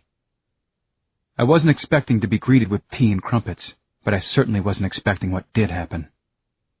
The shipping unit was suddenly flipped upside down, dumping us into a mesh net, just as if we were a couple of fish. Instantly, several threatening rifle barrels, held by tight-lipped Brit soldiers, were thrust in my face. "What is this? What's happening now?" I snapped at Lucy. "More lies?" "Be calm, Hayes. Be patient, please. No one is going to harm us." "Don't even twitch, Baker," one of the soldiers commanded in a crisp English accent. Twitch? I was flooded with rage. How dare they treat Lucy and me in such a disrespectful manner? "They're just suspicious. They want to question you, but I couldn't tell you that," Lucy admitted. "I was afraid you'd—" "Do something stupid," I said. "Like maim several of them, which I could do." The rifle barrels poked at my stomach and chest. "You heard the Major," a sergeant growled. "Shut your mouth." "He said not to twitch," I corrected the insolent soldier. "Please just go along," Lucy urged. "I'm sorry, but there's no way around it, Hayes." She really did seem apologetic, for what it was worth. Not very much. "Come along, miss," the Major said to Lucy. "Sir Nigel wants to see you straight off." He led her away, leaving me alone with my new group of pals. "They tell us you're some kind of buff-to wonder boy," the sergeant sneered. "We'll have to see about that." "Let me guess. You have ways of making me talk," I cracked. "And I'm supposed to come back with, 'Do your worst,' right?" Clearly these lads were not chosen for their keen senses of humor. They stared at me stonily. "Yeah, that'll about cover it," the sergeant said. Chapter 63. I could see why the humans would want to be careful with me, but still. "You expect us to believe that for all those years you could carry on as Mr. Super Elite Agent, without anyone there having any idea there was something off about you?" the interrogator said with professional menace in his voice. He'd asked me that same question, one way or another, at least a dozen times in the past hour, which was about how long I'd been hanging from the ceiling of a room in a military jet somewhere over southern England. To be more precise, I was inside a mesh net, which they'd hoisted up so my feet didn't quite touch the floor. A thin metal bar had been inserted under my crotch, and I was forced to straddle it with my full weight. Damned uncomfortable, and not very hospitable of the Brits. "It's like being a bit thick," I said. "You don't know it until somebody tells you." I could see the interrogator bristle at the insult, but he kept concentrating on the monitor of the brain analyzer they had me hooked to, a sophisticated lie detection device that I knew was close to infallible. Once again, he shook his head unhappily at what he saw. He turned to a Brit major who was standing by and observing me like I was a ticking bomb, which wasn't entirely wrong. "Never come across a reading like this before, sir," he said. "Not a termite, but not exactly human either." Termites, I'd gathered by now, was what European humans called elites, probably a slam at their unimaginative, orderly minds. "Could I offer a helpful word, gentlemen?" I said. "I'm very familiar with this kind of equipment. I suspect the problem's in the machine." I wouldn't have believed it possible for a man's jaw to get any tighter than the interrogator's already was, but it did. "This machine is excellent," he said. "Top of the line. Nothing but the best for testing the likes of you." "Have you ever used it in this aircraft? Or any aircraft at all?" He hesitated. Then, under the Major's steady gaze, said, "And your point would be?" "The alpha wave regulators are extremely sensitive to destabilizations of ionic bombardment levels," I said. "Even a slight change of environment can knock the whole operation out of sync. Taking it to this altitude and speed is like throwing it into a subatomic waterfall." "Well, Shondor, what do you say to that?" the Major asked. "The man has a point. Destabilization of ionic bombardment levels, "I can prove it," I said. "Hook yourself up to it. Check your own brain patterns as a reference." They might not be exactly normal, but I assume you know what they look like." "Do as he says," the Major commanded. "Do it at once. I want to see this." Grimly, the interrogator affixed a wireless headset to his own temples, connecting himself to the apparatus. And also to me. I stayed still for 30 seconds, concentrating all mental energy in the atrium of my brain's implanted computer chip, the mechanism that allowed control over my body's involuntary functions. Then I blasted a pulse outward, an electromagnetic shockwave moving literally at the speed of thought. The monitor's screen shattered with a crack, and the interrogator's feet left the floor by a good 6 inches. His bulging eyeballs looked like they were blistering on the inside. The headset smoked against his temples. In the stunned silence that followed, the room's door opened, and Lucy stepped in, along with a well-dressed older man. He glanced appraisingly at the half-melted equipment and the lurching, drooling interrogator. "Point taken, Agent Baker," he said. "Major, set this man free. He's an ally, and a friend of Megwin's." Chapter 64. And still, the carefulness persisted. Or was it just human paranoia at this point? Hard to distinguish between the two sometimes. "So that wretched psychopath, President Jacklin, actually told you of a plan to wipe out humankind," said Sir Nigel Crookshank, the man who had ordered my release, and the chief of Britain's top intelligence agency, the MI7. He had a deeply lined, world-weary face, and a sense of tough integrity. He'd already apologized for his soldiers' rough treatment of me, but I countered that their suspicion was understandable, and actually prudent. I respected Sir Nigel instinctively, and I was already starting to like him. Imagine that, me liking a human. Jacklin used the phrase making the world a safer, cleaner place.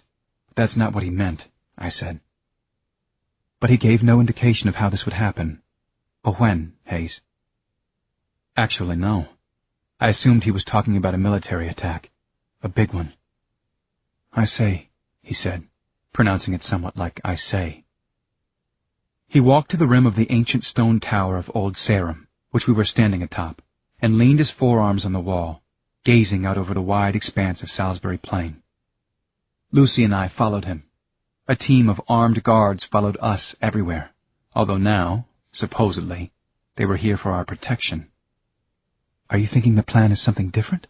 Lucy asked Sir Nigel. "We are preparing for a full military attack, of course, monitoring their troop movements and readying our own forces. But something about it just doesn't feel right to me." "How so?" I asked.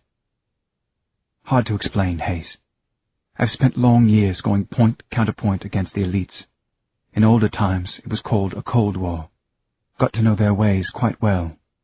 Now I just can't rid myself of the sense that what they're doing is too obvious, even for their tidy minds. I don't believe they want anything resembling a fair fight. They're very cerebral and totally ruthless. The elites have zero respect for human life. We're skunks, insects, ciphers, as you well know, Hayes." "I'm sorry I can't help more," I said.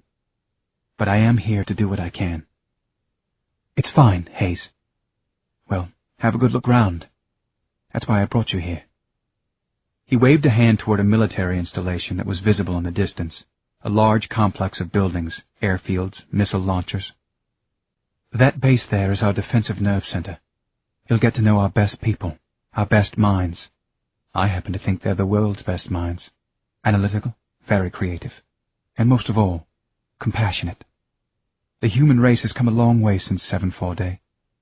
I hate to say it, but we're better because of it." For the first time in my life, I was struck by the contrast between the ugly modern buildings and highways in New Lake City and these landmarks from the ancient past, the spire of Salisbury Cathedral piercing the sky and the fantastic pillars of Stonehenge. Like the old Sarum Tower, they weren't just beautiful, they were magnificent, and all built by human minds and hands, long before the sound of a machine had ever been heard. Amazing feats of architecture and engineering.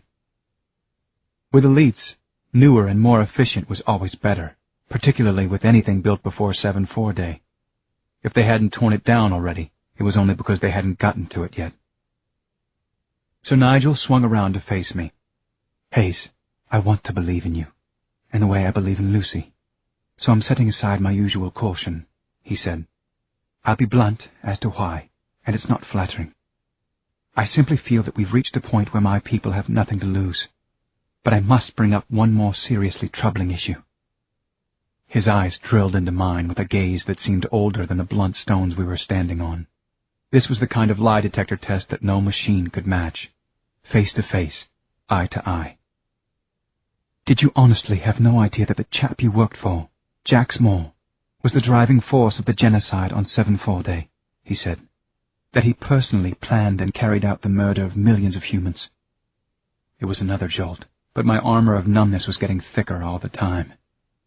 7-4 Day had happened before I was born, and I only knew what all elite kids were taught, that it was the great celebration of saving the world from human destruction, a glorious victory without any hint of cold-blooded massacre. As elite children, we were also taught that all humans were savage and evil and, on a purely rational basis, hopeless.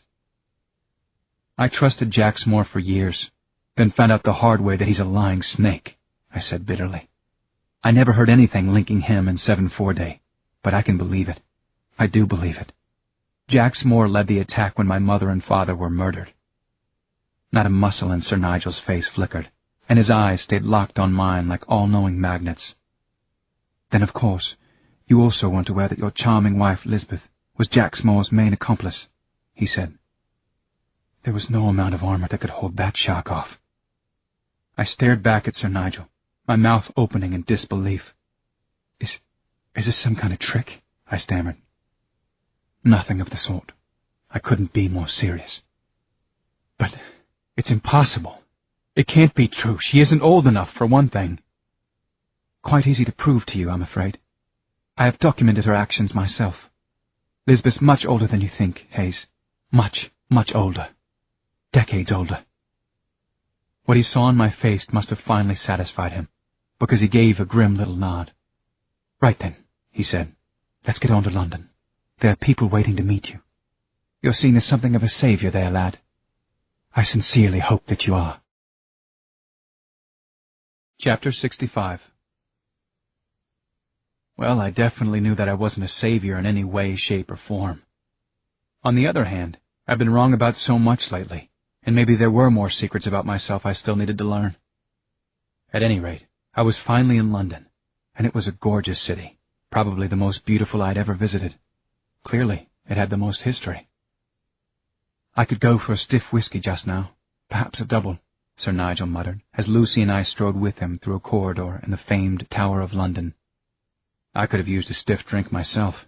I was still reeling from the bomb, true or not, that he'd dropped on me about Lisbeth. But I did my best to shake off the shock and get ready for the grilling I was about to receive from England's top government and military leaders. The meeting chamber's massive wooden doors were guarded by a pair of the tower's yeoman warders in ceremonial uniforms and tall hats, which seemed slightly odd to me, if not downright silly. No matter what I thought, however. They stepped smartly aside, opening the doors, and Sir Nigel led us to the front of the room.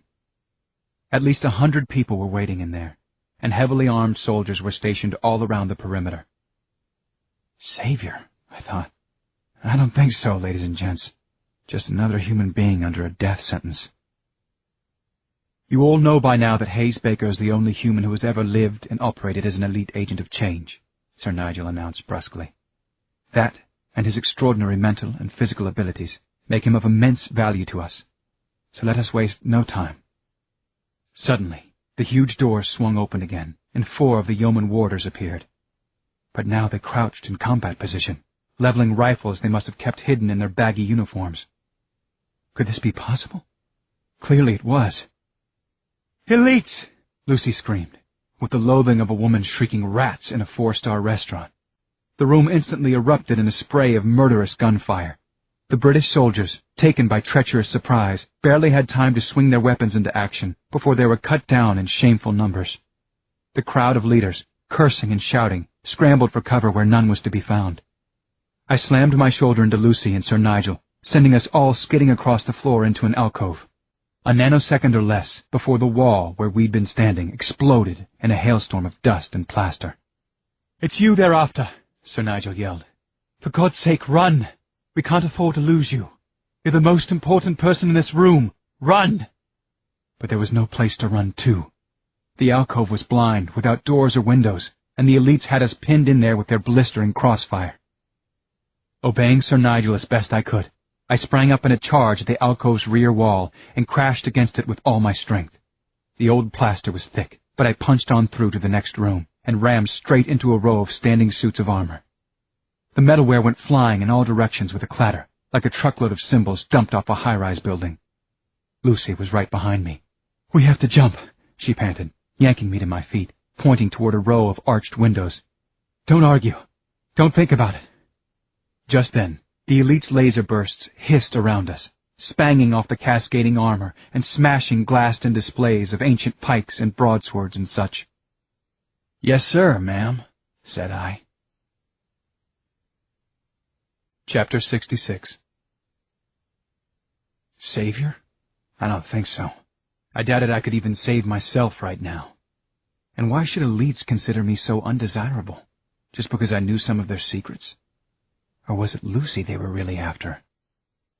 At any rate, Lucy went left and I went right, both of us diving headfirst through windows that were located only a few feet apart. We came down in a shower of glass, landing on opposite sides of a steep tile roof. Without pausing, I bounced off it and into a quad somersault, tucking and twisting to dodge the gunfire still flashing around us. As I spun, I caught a glimpse of Lucy bravely leaping over the tower's outside wall. A second later came the splash of her hitting the river far below. Thank God. Underwater was the safest place she could be right now. The warders were still following us and shooting, their ridiculous hats sailing off in the breeze as they jumped out onto the roof. I leaped forward and landed on a turret wall, then I scuttled around to its far side. Next, I threw myself backward off the turret in another long, twisting flip and landed on top of the tower's outside wall, now facing the majestic Thames. I ran along the wall, sucking in air, straining to reach maximum speed. The afternoon fog had turned to drizzle, and the surface of the huge bridge cable where I landed next was slippery with moisture. The awful sound of laser fire still hissed with menace in my ears. But this was an acrobatic act that even the elite assassins couldn't follow, if I succeeded. I dashed across the bridge's top span and slid on my feet down the cable on the other side. I was like a kid on a snowboard, being shot at. I finally saw Lucy again, dripping wet and running across the lower bridge past astonished motorists and a few stiff upper-lipped Brit pedestrians. "Don't even slow down," she shouted up to me. "Couldn't if I wanted to," I called back. Then I dropped 30 feet or so to the pavement and continued to follow her lead. I had no idea yet why she was so important to the resistance, but she had certainly been a lifesaver for me. So far. Chapter 67. Somehow, we managed to get to shelter at a high-priority safe house run by MI7, right there in London. I'd wanted to see the House of Lords, Westminster Abbey, the Tate, maybe even take a train to Paris, but I was stuck in an apartment under armed guard. "What's going on with you?" Lucy finally asked, clinking her fork onto her dinner plate. "You've got to be starving, but you're picking at your food like a weight-conscious canary, and you're looking at me like I'm the cat." It was our second day in the safe house, an apartment somewhere near Hyde Park that had an anonymous facade in a block-long building row that looked just like dozens of others around it. But were we actually safe here? I had no idea, but I doubted it. The elites were definitely on our trail now, and they were very good at this kind of skunk hunt. The inside of the apartment was spacious and nicely furnished, complete with a servant android, who reminded me of Metallico, except female, much more polite, and armed. The gun-toting robot had set out a curious spread of roast beef, mutton, vegetables, mashed potatoes, scones, and jelly, plus a stiff drink for each of us. But my appetite simply wouldn't kick in, and I decided to speak my mind, even though it might create a breach between Lucy and me. "Did you know about Lisbeth being in on 7-4 Day?" I asked. "You did, didn't you, Lucy? You knew all this time, but you never told me." She kept looking at me steadily. "Yes, I'm afraid I did, Hayes. So why didn't you tell me?" "Because I knew Sir Nigel would want to handle it himself. He told me as much." I set down my fork. Actually, I threw it at my plate. "I'm sick to death of being jerked around," I said. "And you seem to be doing a lot of the jerking, sister." "I'm sorry, Hayes. I truly am. But that's just the way things have gone so far. This is a crisis situation, no? It's not me who wants to deceive you." "Got any more little secrets to share? I'd like to know all of them, now." "Secrets?" she said scornfully. "If you want to talk about trust, we have a lot more reason not to trust you than the other way around. You were an elite bastard until very recently. You are, married to Lisbeth." Lucy stood up abruptly and stalked out of the room. Well, that hadn't gotten me very far, had it? In fact, it had been a disaster. I wanted to make a bond with Lucy, but I kept messing up. We both did. By now I'd had some time to think about Lisbeth. Part of me kept insisting that what I'd heard so far was impossible. To start with, she was 2 years younger than me, born after 7/4 Day. Or had she been? I'd met her 12 years ago in New Chicago, soon after I started working at the Agency of Change. About her past before that, I only knew what she'd told me. Of course, I'd seen the marriage documents listing her birth date, but documents could easily be altered. If Nigel's story was correct, she'd have to be at least twice my age. But elites stayed youthful far longer than humans, and with the science work she did, she had access to the latest anti-aging technology. I'd taken it for granted that Lisbeth loved me, but now I remembered her cold side. Everything in her life was chosen for maximum function and efficiency, and she had turned her back on me the instant my troubles started. Was the woman I'd given my heart to really a cold-blooded, scheming monster? Had she devoted her earlier life to helping the elites annihilate much of the human race? Then what? She had coolly decided she was ready to start a family, saw a promising young agent, and lied to him about everything you could lie to someone about. Even our marriage vows. Had they been calculated lies, too? Others would have to have been in on it, but there were others, like Jax Moore. My brain and gut were giving me the terrible news about my marriage. It had all been a rotten, stinking lie. My entire life was one big lie. Chapter 68. Speaking of deluding oneself, there were always amazing toys to play with, even in an MI7 safe house. I couldn't resist. No one can. With 8 seconds left in the World Cup soccer game, the score stood tied, 1-1.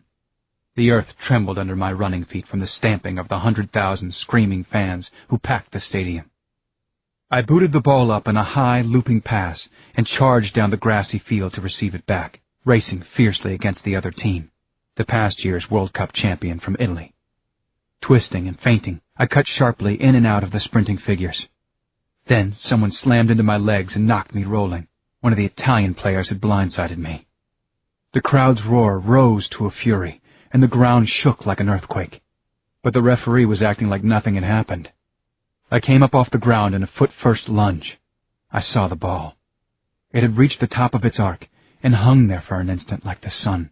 Then it quickly gained speed as it plunged downward. I launched myself toward it, with every stitch of its black and white hexagons, every scuff and scrape on its surface, crystal clear in my vision. The goalie leaped into position, his body tensed, arms spread wide. I feinted at the ball with my head, but at the last second I ducked, flipped, and smashed it with my foot toward the far side of the net. The goalie spun to follow and made a desperate leap, but his fingertips only grazed it as the ball shot into the far upper corner. Boom! The sound of the final gun. The crowd turned into an insane human wave, tearing seats out of the stands, swinging them as they stormed the field. Abruptly, the yelling voices and vivid colors disappeared, leaving a blank screen flashing the words, "Game over."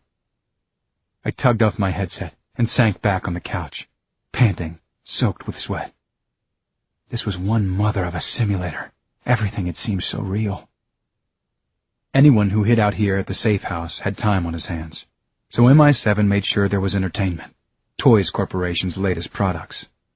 I'd been immersing myself in them, waiting for orders to come from Sir Nigel, trying to keep my mind off Lisbeth and our kids. Suddenly, a hand came to rest on my shoulder. Slender, female, and possibly soft.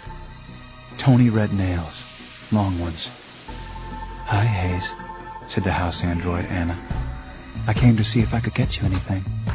Anything at all." "I'm fine, thanks," I said, glancing at her distractedly. "Honestly, I am." Then my head swung back for another look. "Anna?" I'd realized that Anna was no ordinary servant model. She was definitely high-end, not only intelligent, but also with the capacity to morph into other shapes. Now she was wearing a slinky black dress with sling-back high heels. Her eyes had turned liquid blue, and she developed a shock of blonde hair. And I mean that, a shock of blonde hair. She could have been Lucy's twin. "You like?" she asked.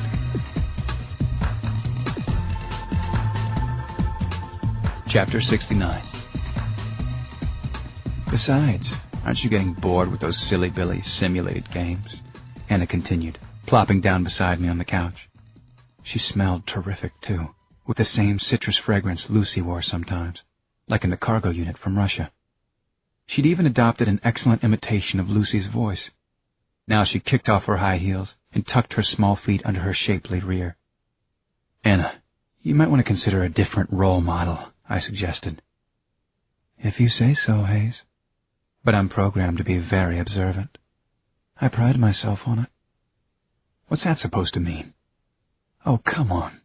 There's so much tension between you two. You could cut it with a butter knife. Competitive, sexual, gender-bending. Anyone could see it. But enough about you and Lucy." I bristled. Just what I needed. An android playing shrink. And being right. "There is some tension, I guess," I said. "And plenty of good reasons for it." "The main one is that you're very attracted to her. Admit it. At least to me. You're hot for Lucy." "That's nonsense, Anna." "I don't mean to argue with you," she said soothingly. "But how could it hurt to give us a whirl?" Anna changed positions and crossed her legs, the black dress hiking up to reveal a long expanse of absolutely perfect thigh. "This is my purpose in life, Hayes. To give pleasure," she smiled. "Make an honest woman out of me." I couldn't help smiling at that one. Very cute. "Yes, I am." Anna glided gently up onto my lap. Her voice took on a silken tone. "I promise you, I'm a lot more fascinating than those simulator toys. I change with your mood, your every wish, your desires. I've been told that I'm the best in Europe." I didn't have a problem believing that. Not at all. Anna's warm body pressing on mine was starting to weaken my defenses. Almost against my will, my hands began exploring Anna's new shape, and, along with her breathless gasps of pleasure, they confirmed my guess about her anatomical perfection. Anna was all woman, all over, all the time, all mine, if I wished. She deftly unbuckled my belt, cupped my vitals, and slid my pants down. "Ooh, boy. I see I finally have your interest up," she said. My, Hayes. You just might be the best in Europe yourself." But son of a bitch if the front door didn't open just at that second, and in walked, of all people, Lucy. She folded her arms, eyebrows rising, and leaned back against the wall. "Well, well, now I know what I'd look like if I were a street whore," she said. "It would be an improvement over your current pig farmer style," Anna shot back. Lucy seemed amused rather than angry. "Not bad, robo-slut, but playtime's over. Sir Nigel wants to see your boyfriend. Hayes, pull up your trousers." Chapter 70. A few minutes later, thoroughly chastened, I was in a speeding car with Lucy at the wheel. London continued to be a revelation to me, especially the tasteful blending of old and new architectural styles. This was such a refreshing change from monolithic New Lake City, with its streamlined, very modern everything. There was one disturbing similarity with the elite world that I had known, though. Toys were all over the place, both for children and adults. "Plenty of those creepy little dolls around here. I guess a fad is a fad," I muttered, as Lucy drove us through the outskirts of London. Little Jessicas and Jacobs seemed to be everywhere. One of their tricks was to wave at cars and their passengers. I didn't wave back. "Look who's down on toys all of a sudden," Lucy said, giving me a sidelong glance and a chuckle. "You were having a pretty good time with one just a few minutes ago. Let's just look at the scenery, please." Now who or what are they? A gang of street punks, dressed all in black and carrying long iron crowbars, were hanging out on the corner ahead. When they spotted our official-looking car, they thrust their crowbars into the air, then tapped them menacingly against their palms. Very, very West Side Story. "Smashers," Lucy said. "They're like betas, except they specialize in destroying anything civilized. Monuments, art, books, schools, museums, churches, of course, even cemeteries. The elites pay them to do it, supply them with addictive drugs like wire. That's another fad sweeping the world." I nodded grimly. What she was saying would fit with the overall elite plan, to degrade and demoralize humans in any way possible. It was clear that they were succeeding, too. While downtown London was well policed, parts of these outskirts looked shockingly like the human slums in New Lake City. We were the only moving vehicle in sight. The neighborhood people watched us with dull, wary faces. The difference was that, back home, the ugliness stemmed from neglect and poverty. Here, as Lucy said, things of beauty were specifically targeted.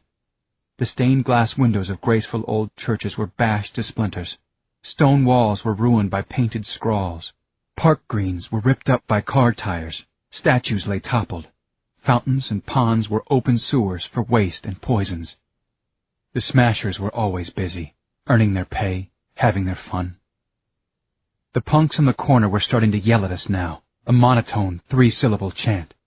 "Sticks and stones, break your bones. Sticks and stones, break your bones. Sticks and stones."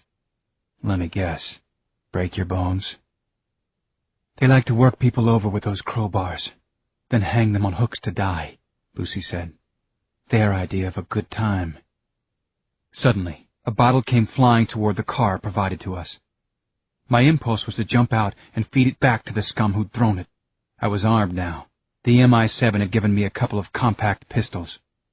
But I reminded myself that Sir Nigel was waiting, and we had to keep moving. In the next instant, a second bottle exploded into a fireball, rocking the car from its wheelbase. A sheet of flame shot up beside my face. I could feel the heat through the closed window. Another crude petrol bomb blew up ahead of us, then another. I swiveled around to look behind and make sure we were safe. We weren't. The gang of smashers was racing toward us, howling like werewolves and waving their trusty crowbars. More of them were pouring out of nearby buildings. We'd fallen into an ambush, hadn't we? There was no way we could make it through the alley ahead without the car being disabled, which would leave us on foot and at the mercy of this raging, hot-blooded mob. 180, Lucy yelled in warning. She stomped hard on the brakes and yanked the wheel around to bring us into a screeching spin. I clawed one of my pistols free of its shoulder holster and lowered the window. I aimed into the teeth of the nearest charging punk. "Get back! Get away!" I yelled. He didn't. He swung his crowbar at me instead. I fired, and his face dissolved, fragments of flesh and bone exploding like one of their petrol bombs. I kept shooting as our wildly fishtailing car slammed into more of the screeching attackers. "Watch out!" Lucy gasped, dodging as an iron bar bashed through the windshield. One of the smashers had somehow gotten on the roof. I threw open the car door, leaned out, and touched off a point-blank round that blew away the hitchhiker. There must have been 50 more smashers, though, the nearest ones using their crowbars like grappling hooks to smash through windows and pull themselves up onto the car. "Sticks and stones, break your bones," they screamed. As they swarmed onto the car, like ants on a cricket corpse, rocking it to turn it over, Lucy pulled us out of the screeching U-turn and rammed the accelerator to the floor. The car lunged forward, with me still hanging out the door and snapping kicks at several snarling smasher faces. A second later, the car lurched free of the howling mob and streaked away from their fiery trap, reaching 100 miles per hour by the end of the block. I jerked loose a crowbar that was jammed in a window and raised it in front of the two smashers who were still hanging on like leeches.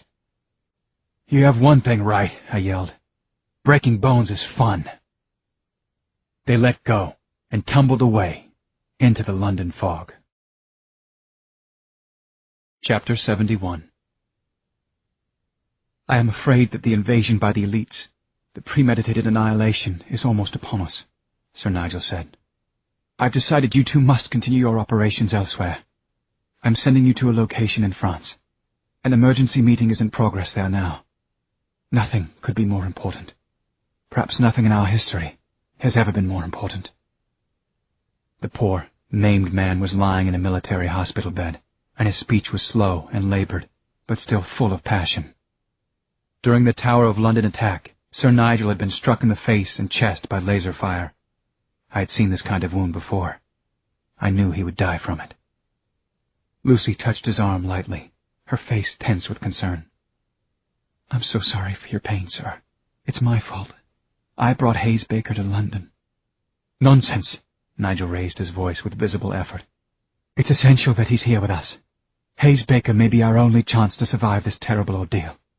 He and Lisbeth Baker. 7-4 Day was just a warm-up round for this abomination. This is the fault of that monster President Hughes Jacklin. When do we leave?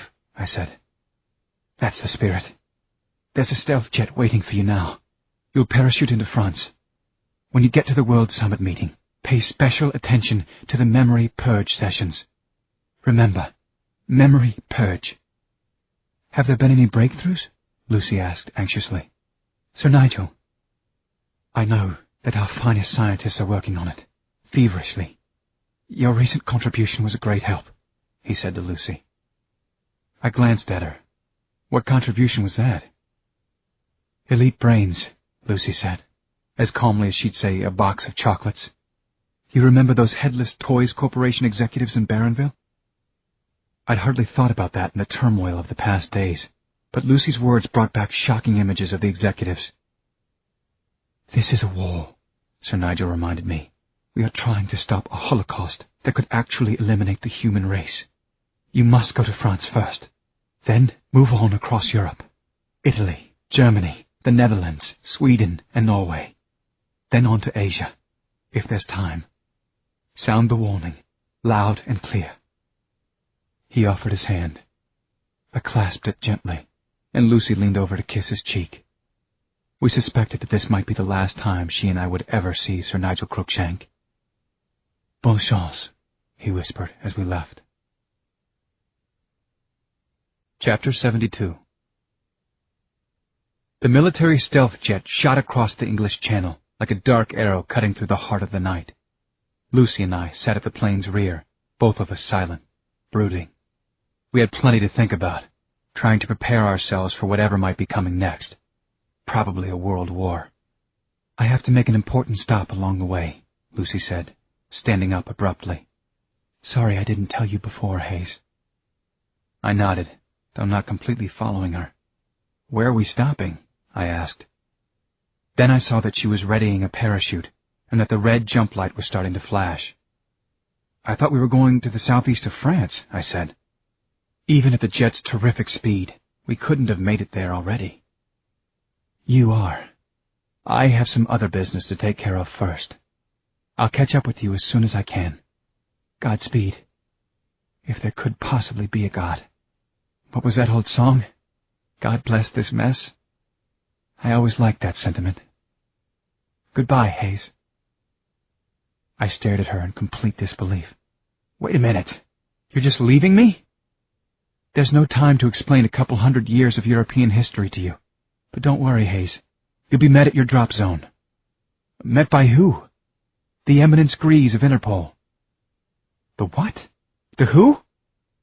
The person behind the scenes who's the real power here in Europe. Hayes. She looked at me earnestly, and I thought she was about to tell me something important, or maybe even personal. For some odd reason, I wanted her to. But she only said, I wish it didn't have to be like this. But it does. As Sir Nigel said, we're in a war of the worlds. This is the big one. Lucy waved as she stepped into the jet's parachute airlock, and the door slid closed. 10 seconds later, no more than that, it reopened with the chamber empty. Strangely, I felt incredibly alone with her gone. Maybe I'd begun to think of Lucy as my only link between two hugely different worlds, elite and human. Or maybe I just enjoyed her company. She seemed to know about everything, and she could make me laugh, even at times when I shouldn't. But I didn't have long to ponder Lucy and myself before my own jump light started flashing. I immediately sealed myself into the airlock. Seconds later, I tumbled out into the cold, dark sky and was batted around like a feather by the jet's furious turbulence. The whipping air got less fierce as I raced farther in my plunge toward Earth. At an altitude of approximately 3,000 feet, I popped open the chute. There was the satisfying shock of the harness seeming to yank my body upward. Now I had some control, and I was able to study the landscape below. Far to the south, I could see the long, glittering curve of the Côte d'Azur and the black emptiness of the Mediterranean Sea. Eastward lay the majestic Alps, huge, craggy, and mysterious shadows in the moonlight. And directly underneath me, an impossibly small circle of flares marked my target. I started furiously working the parachute cords to make sure that I landed close by. I was completely trusting Lucy now, and the humans, of course. That was still unsettling to me. Trusting them. But what other choice did I have? My acute night vision didn't pick up any signs of hidden enemies. Just a single vehicle, waiting midway inside the circle of flares. It sure wasn't a military transport. It was a limo. And the Eminence Grease? Where was he? Inside this fancy car? I glided to Earth as silently and invisibly as a ghost, landing in a forest with the crisp scent of pines filling my nostrils, and the ground beneath my feet softened by their duff. For a full minute, I stayed crouched there, listening and watching the long, shiny, silver vehicle. There were no sounds other than the wind through the tree branches and the timid rustlings of a few small animals on their nightly quest for supper.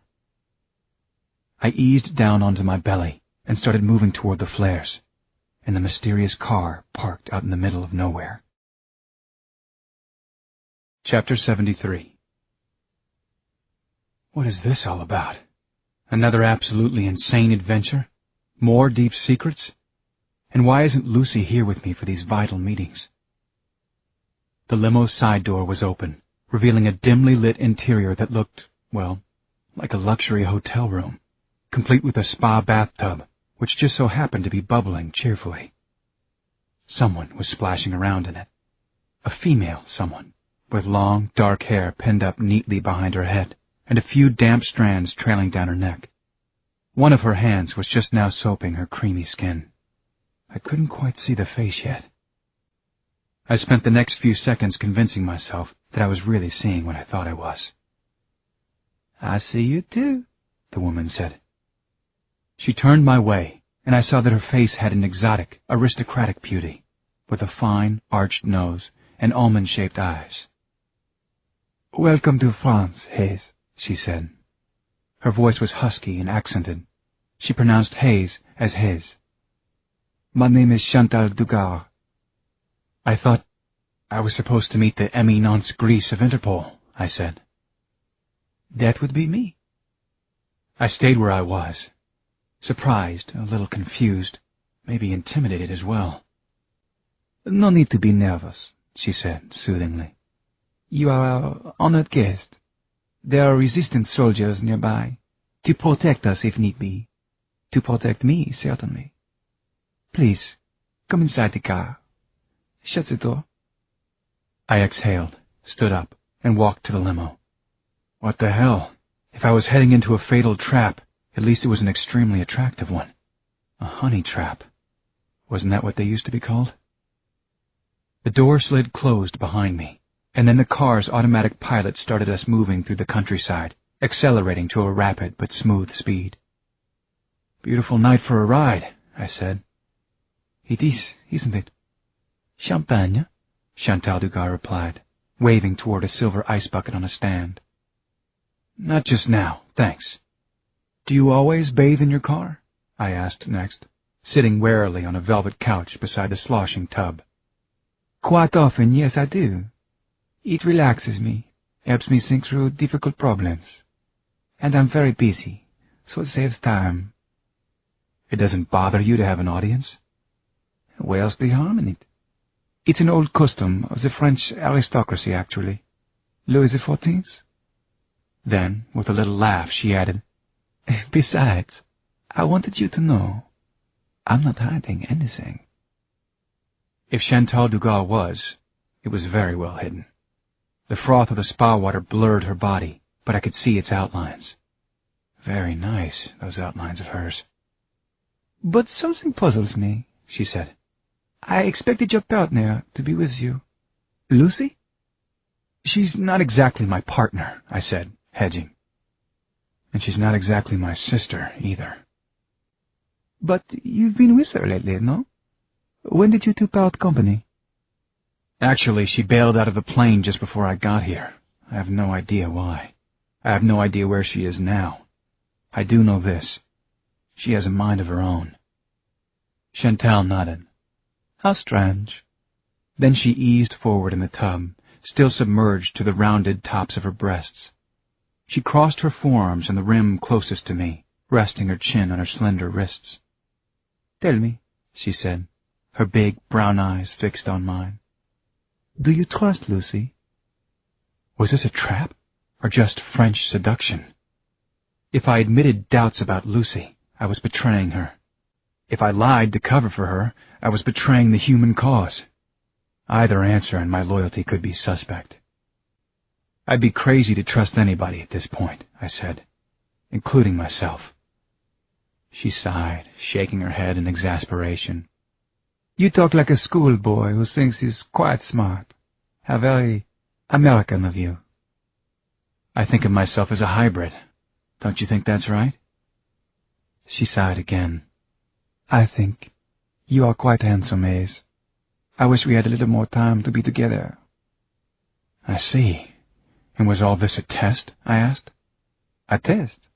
Well, if it was, you failed, but with flying colors. I wasn't expecting a gentleman. Then we're even. I wasn't expecting a very beautiful woman in a bathtub. I felt the limo slowing, and a chime rang softly. The road had narrowed to a winding one-lane path. Ahead in the distance stood a huge, old, stone chateau with warmly lit windows, surrounded by well-tended vineyards, acres and acres. We arrive at our destination, she said. I must ask you to look aside while I dress. But first, would you be a gentleman and kindly dry my back? She tossed me a big, fluffy towel, then rose up out of the tub, turning away demurely. I couldn't really claim to be a gentleman, but I didn't mind pretending. And I was definitely right about one thing. The eminence grise was very beautiful, from top to bottom. You are peeking, no? I am peeking. Oui. Then you pass the test, Hayes. You are human. Very much so.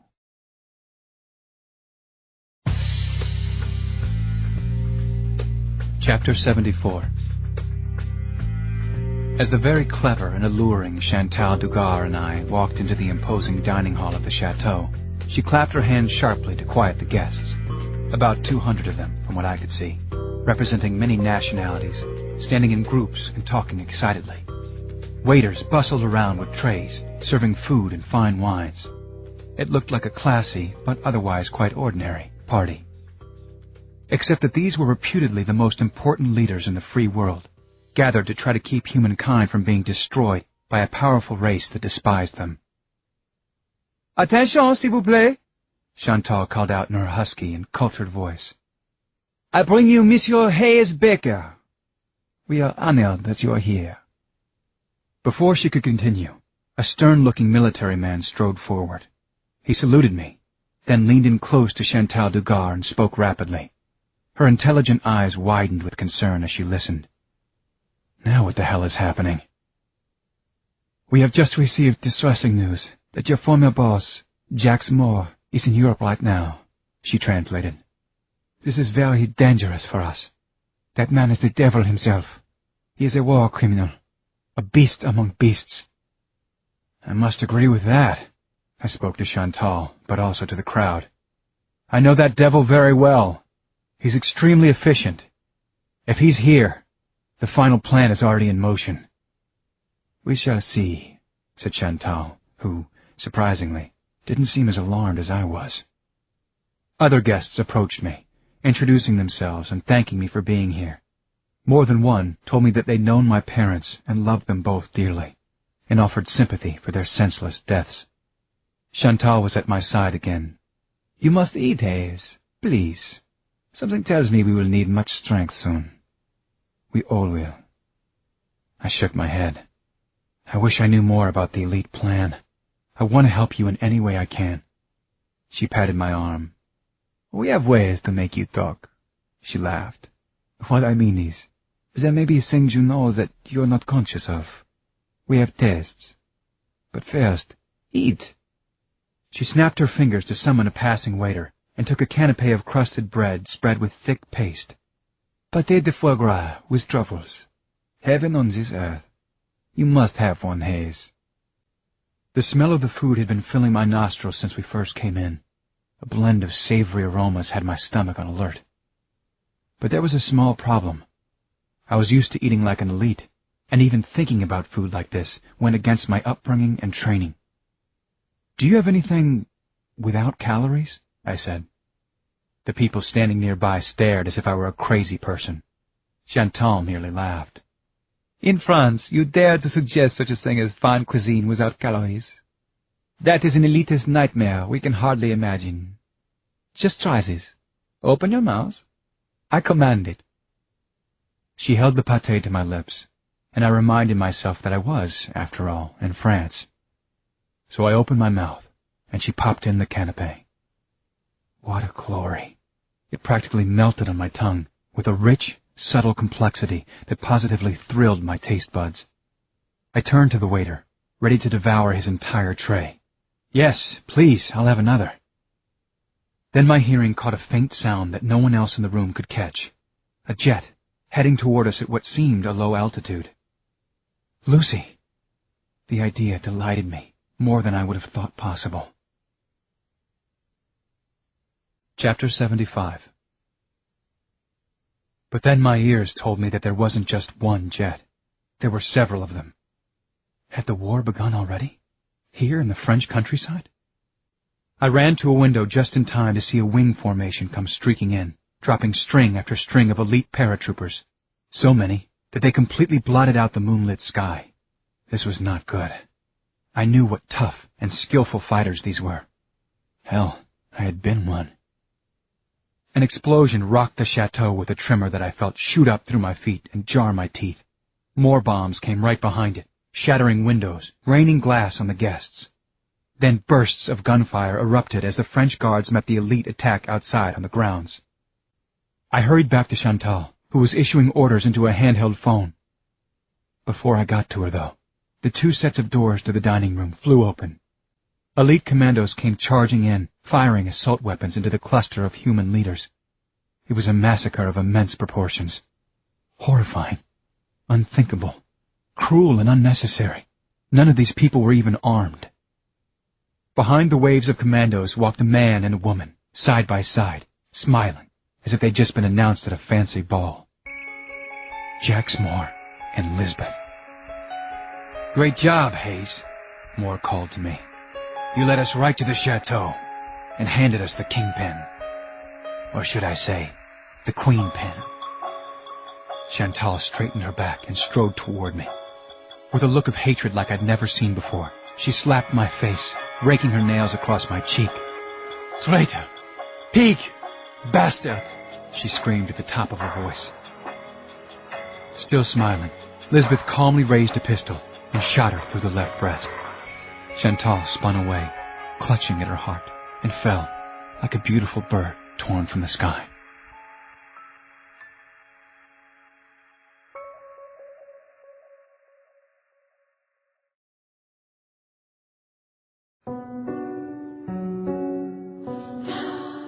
Book 4. Toys, Toys, Toys. For all good little girls and boys. Chapter 76. Hayes Baker is no elite. He's human! Human! Human! I came awake thrashing and very confused, as those ridiculous and awful words repeated over and over in my mind. It took me a couple of seconds to realize that I was actually in my own bed, in my own apartment at New Lake City. I'm safe. I'm home, aren't I? What in hell happened to me? I can't remember anything. Lisbeth must have heard me. She hurried in to sit beside me, smiling indulgently, and gave me a warm kiss on the lips. The kiss was just what the doctor ordered. The head doctor? I wondered. "Darling, I'm so glad you're with us again," she said. "How do you feel? The doctor said you would be more yourself today." "Okay, I guess. Except my brain feels like it's wrapped in a soaking wet towel. That can't be good, can it? What happened to me, Jinx?" "You were badly hurt, Hayes. Don't you remember crashing off the roof of that parking garage? Could have died along with the skunk on that motorcycle. They had you healing in a regeneration chamber until last night." "That fall with the motorcycle skunk. That's what I'm recuperating from? How long was I unconscious? I don't remember much of anything. Sweetheart, I'm really confused. Terribly so. You were in a coma for about a week. Since then you've been in and out of consciousness." She stroked my sweat-dampened forehead, but then withdrew her hand, wrinkling her nose slightly. "You do need a shower, though. Sorry, Hayes." The queen of neat and clean. That was my Lisbeth. But in a strange way, I had missed that. At least it meant she cared. "Now tell me everything. What do you remember?" she asked. "I've been on tenterhooks waiting to hear. Start at the beginning, Hayes." I shook my head, trying to pin down my blurred recollections. The beginning? When was that? Where was that? I had no idea, really. "The toy store in Barronville. Those ugly murders," I finally said. "I caught one of the killers on a motorcycle. We went off the roof of a parking garage, fell several stories, and crashed. Then the hospital, and the surgeons putting me under. Putting Humpty Dumpty back together again." "Nothing after that?" she said, seeming oddly pleased, maybe because I was joking a little about the past. "Well," I managed to laugh, but it was shaky. "I did have this incredible nightmare about the doctors saying I was human." "How awful for you, Hayes. How bizarre." She tilted her head in sympathy, and truly seemed more beautiful than ever. "Poor, poor dear. But those kinds of hallucinations can happen with anesthesia, and sometimes they reflect bizarre fears. Do you have bizarre fears, darling?" "No, I don't think so. But thank you, Dr. Freud. I feel better already. I really did. What happens now? When do I go back to work?" "Moore wants you to come see him at headquarters as soon as you're up to it. Meantime, since you're feeling better..." Lisbeth's eyes got mischievous and very seductive. I certainly remembered that look, and very fondly. "Do you remember anything from before you went to the toy store that night?" "Like what?" "Like that you and I had plans for a little private rendezvous, a little us time, until we were so rudely interrupted by the human miscreants." "Oh, yes. I do remember something about that." I placed my hand on Lisbeth's leg. I leaned in close and nuzzled her cheek. "It just so happens that we're alone right now. Metallico took the girls to a birthday party for one of their friends.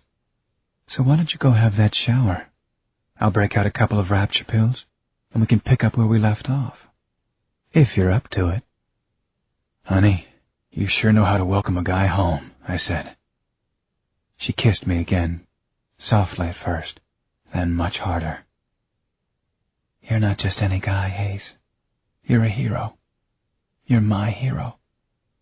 Now go wash up, in all those hard-to-reach places especially. I love you, Hayes Baker."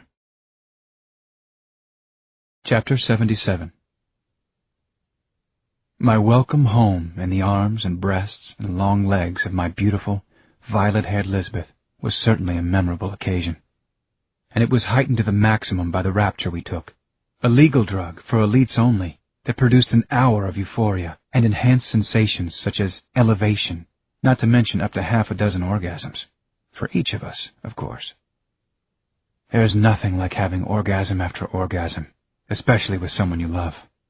Lisbeth and I climaxed separately, but also jointly, almost perfectly in sync. Rapture is a drug that definitely lives up to its name.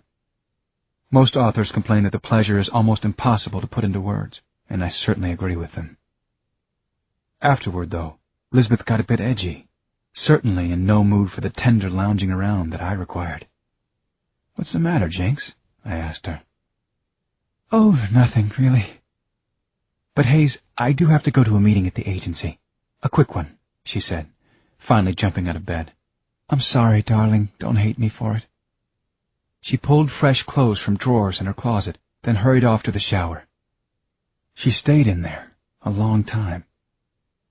When she came back to the bedroom, she was dressed in black-on-black business attire, but looked gorgeous as always. She also seemed, I don't know, brittle. Just a little out of sorts, hopefully not with me. "What's wrong?" I asked. "Was it me?" "It was, wasn't it? I didn't perform as—" "The girls will be home soon," she said. "I've shielded them from, the harsh realities of all this confusion. The coma, your healing process." "Of course," I said. "They didn't need to know how I could have died crashing off that roof with the motorcycle assassin." "And one more thing, darling. The nightmare you had about the surgeons saying you were human, little quirks like that might keep cropping up for a while. Just recognize them for what they are and tell me. It will help to talk them out. I'm here for you, Hayes." Still in the doorway, she blew me a kiss. Then she left. "Love you," she called. "I miss you already." I sighed, but then I smiled. I missed her too. My Jinx. Chapter 78. I got out of bed, pulled on some clothes, and went to the kitchen to make myself a cup of high-protein coffee. My mind was still fuzzy, but that was understandable after lying unconscious for days. All in all, I was satisfied that I felt as good as I did. I'm thankful that I heal as fast as I do. All elites do, but I seem particularly fortunate in that respect. A few minutes later, I heard the front door open, and I rushed to meet my daughters, throwing open my arms, missing them even more than I thought I had. "Chloe! April!" I cried. "Now, which one of you is which?"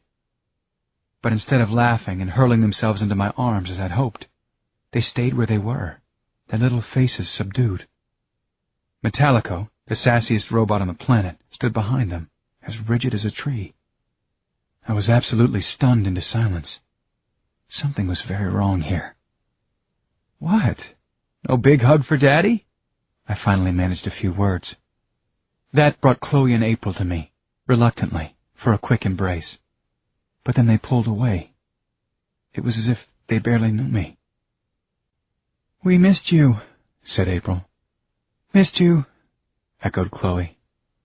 Then the two of them shared a look and hurried off to their room and all their books and toys. I turned to Metallico. "What's going on?" I said. "What am I missing here?" "Going on, sir?" he replied with the formality of a butler in a palace. Someone else's palace. "I don't know what you mean. No idea. Now, if you'll excuse me, I have duties to attend to." The huffy robot marched stiffly past me toward the kitchen. "Sir." Metallico had never called me that before. He'd always treated me like an equal, at best. So I followed Chloe and April to their room. I found them playing with Jessica and Jacob dolls. Lisbeth must have given in and bought them while I was gone. I just hoped they weren't the adult versions. Even these dolls looked at me funnily. "Are you mad at Daddy?" I asked. "Did I do something I'm not aware of?" They shook their heads, but neither girl spoke a word to me, nor did the thoroughly creepy dolls. "So what's the matter with you two gremlins? You don't seem glad to see me." Chloe, my 4-year-old, squirmed uncomfortably. Mommy said something really bad happened to you. She said we're not supposed to talk about it, her older sister, age 6, interrupted. We're just glad you're all right, Daddy. We feel nothing but love and admiration for you. You're a hero. You're a hero, mimicked Jessica and Jacob. Lisbeth had probably been worked up when she explained things to our daughters, and they'd sensed her tension more than they'd heard what she actually said. Now they were just afraid. Temporarily, I hoped.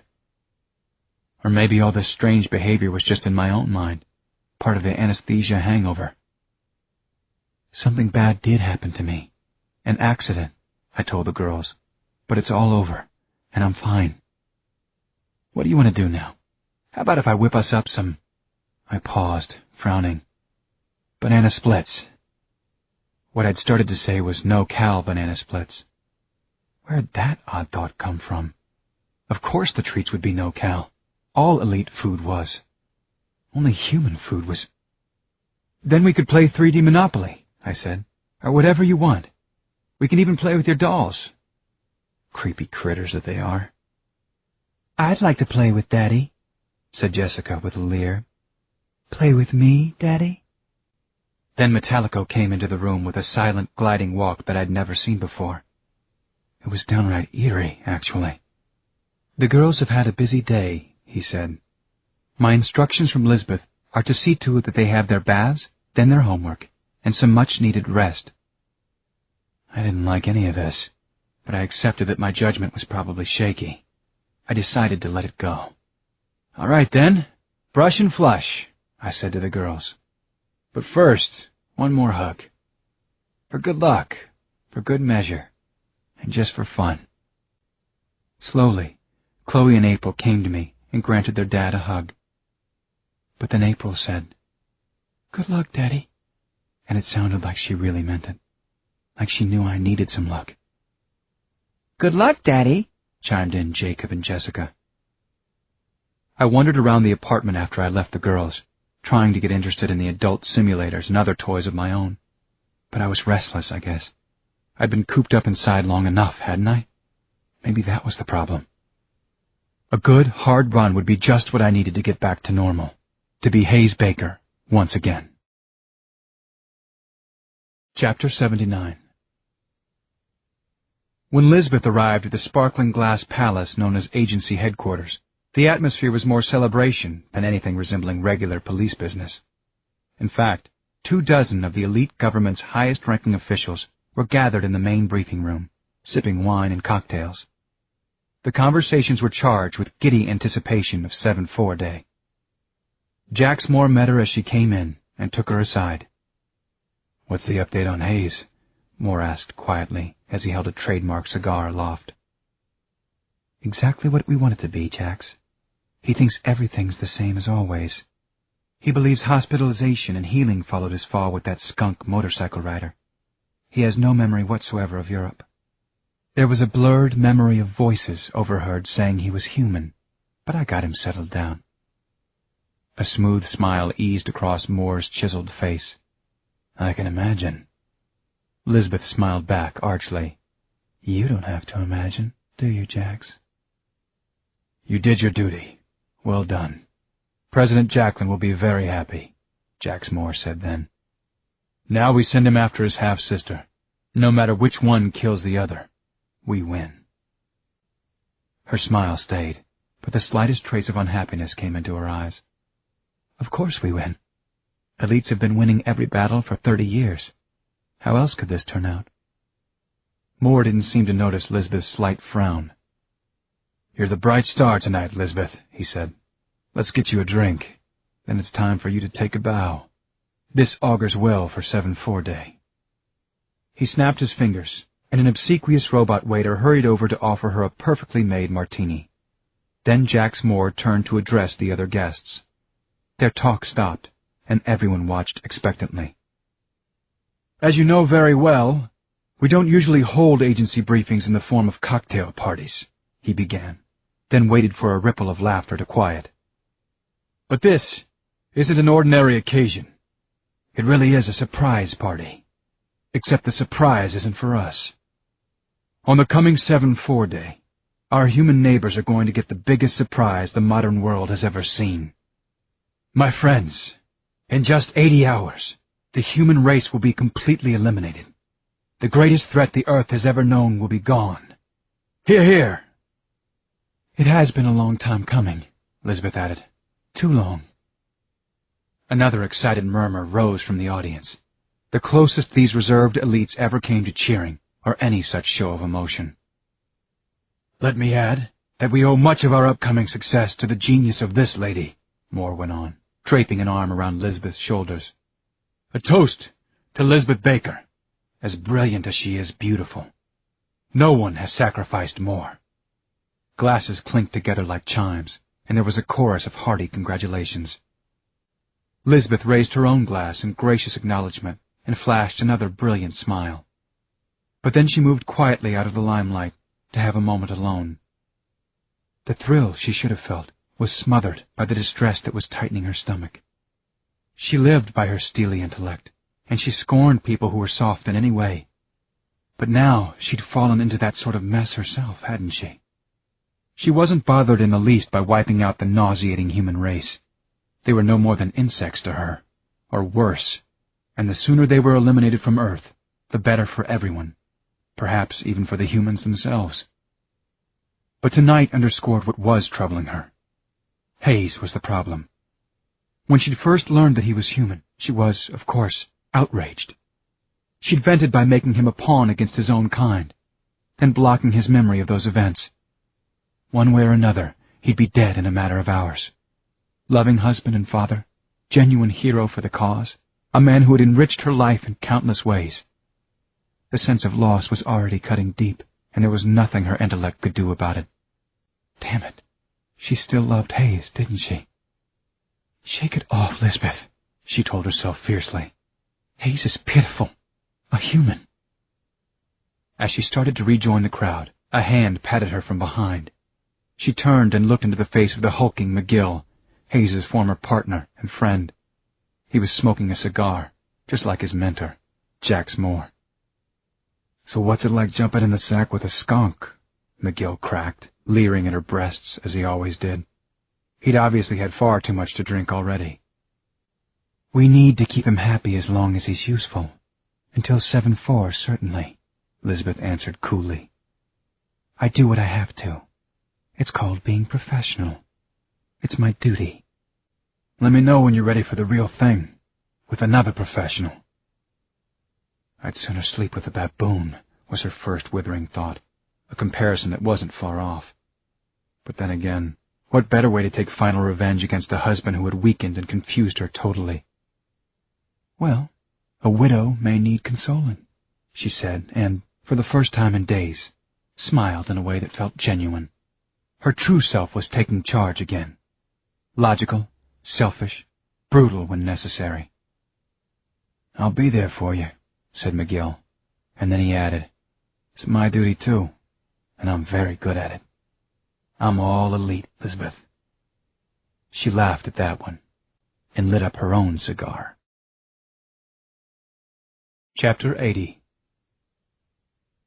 I left my apartment in a slight daze and walked the short distance to a favorite running path along the winding and quite beautiful Imperial Lake. I busied myself stretching and limbering up along the way. Then I took off, going easy at first, testing myself to find out if I was more weakened than I thought. But my body felt better than I had any right to expect, and I cranked up my speed until I was flying along in smooth, 10-yard strides.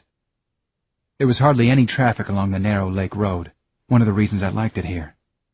A delivery vehicle with the logo of Ultima Medical Supplies zipped past me, and a few minutes later I saw that it had pulled into a service area ahead. When I got there, the driver was leaning into the rear door, struggling with what appeared to be a large machine for delivery. I slowed to a trot. Need help? I called. This was the kind of thing that Lisbeth hated about me, what she called my mindless do-gooder impulses. Would you mind?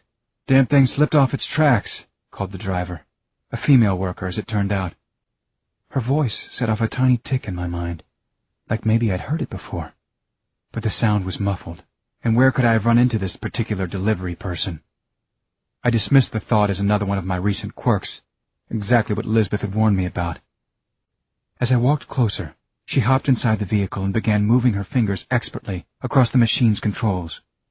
As I looked on, the machine came to life with little clicks and whirs, the monitor readouts flashing. "That's an impressive piece of equipment," I said. "What's it do?" "Oh, it's an ultrasound scanner. Uses sonic waves to destroy foreign objects in the body, like kidney stones or blood clots," she answered. Then the delivery person swung around and looked straight at me.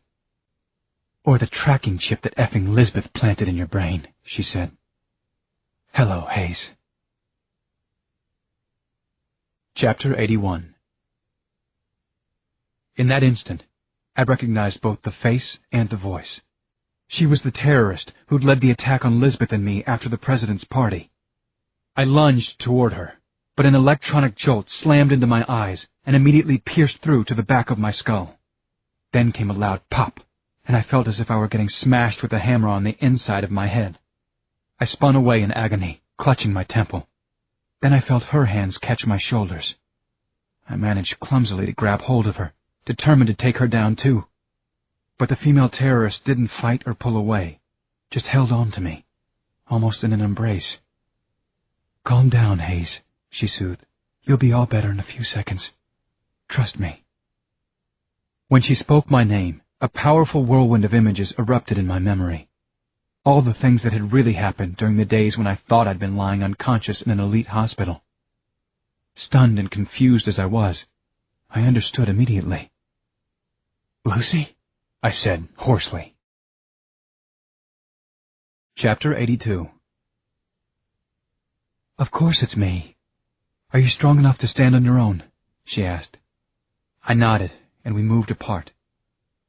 Like she'd promised, the vice-like grip of pain in my skull was easing, and my thinking seemed clearer already. Suddenly, I remembered a whole lot of things that had happened after the motorcycle crash. Russia, England, France, Lucy, the murder of my parents by Jax Moore. "Lisbeth planted a chip in my brain," I groaned, lowering my face into my hands. "Is that true, Lucy?" "Careful now. I don't think I can handle too many more lies." "Poor Hayes. I started suspecting the worst when the elites kept following us, and the MI7 confirmed it during that phony interrogation in London. That's why Sir Nigel sent you to the meeting in France." "What?" I jerked my head up and stared at her. "He wanted to get the resistance leaders killed? That's insane, Lucy, even if there is a war going on." "Take it easy, Hayes." "He wanted the elites to think they're dead," Lucy said. "So he set up a ruse, a very clever one. Those were just clones at the chateau. No one died. The real leaders are in hiding and still hard at work. Desperate measures for desperate times. This is a war, to the death. Hopefully not ours." I exhaled slowly, trying to grasp all that I was hearing now. I'd suspected Lucy of treachery at first, but the real informant was me. And Sir Nigel had played me like a piano. As an ex-agent, I had to admire that. But the thought of the massacre still made me clench my teeth until they hurt. It helped a little to know the real Chantal Dugas wouldn't die loathing me. And now, what? The elites had used another chip to block out my memory of the recent past? I should be honored, I suppose. They'd gone to a lot of trouble. Sophisticated technology, careful planning, and the deceit they were carrying on now. Lisbeth had even used sex to lull me, and with her obvious disgust for humans, she must have forced herself back into our bed. No wonder she seemed edgy after half a dozen orgasms. "They've got another use for me," I said. "That's why they're still playing me." "So do we, Hayes." Lucy's gaze was apologetic but intense. "Sorry, but that's what you get for being who you are." "Mr. Popularity," I muttered. "So what do you want me to do now? How may I serve?" "Just go along with them, Hayes, like your memory is still blanked out. We need to find out how they plan to strike. We're pretty sure it won't be militarily. Sir Nigel now believes that those preparations in the field are a smokescreen. The annihilation of the human race won't involve hand-to-hand combat." I shook my head hard, still trying to clear it. I was just getting used to being a double agent. Now I'm what? A triple agent? Then Lucy surprised me by grasping my hands in hers. "Hayes, You have to be ruthless from here on.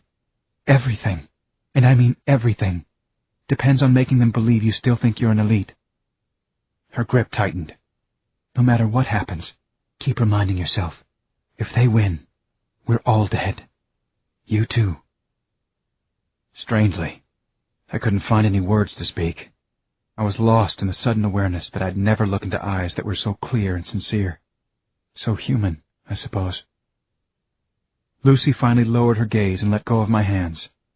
I've got to keep moving. There are police all over, looking for me. I'll try to stay in touch. If it doesn't work out that way, well, you turned out to be pretty great. With that said, she slammed the truck's rear door shut, jumped into the driver's seat, and then took off. I started back toward home, still shaken by the recent burst inside my head, and much more disturbed by what I just learned about dear, sweet Lisbeth. But by the time I got back to our apartment, my shock was overpowered by anger. At least I knew what side I was on now. Hayes Baker is no elite. Hayes Baker is human.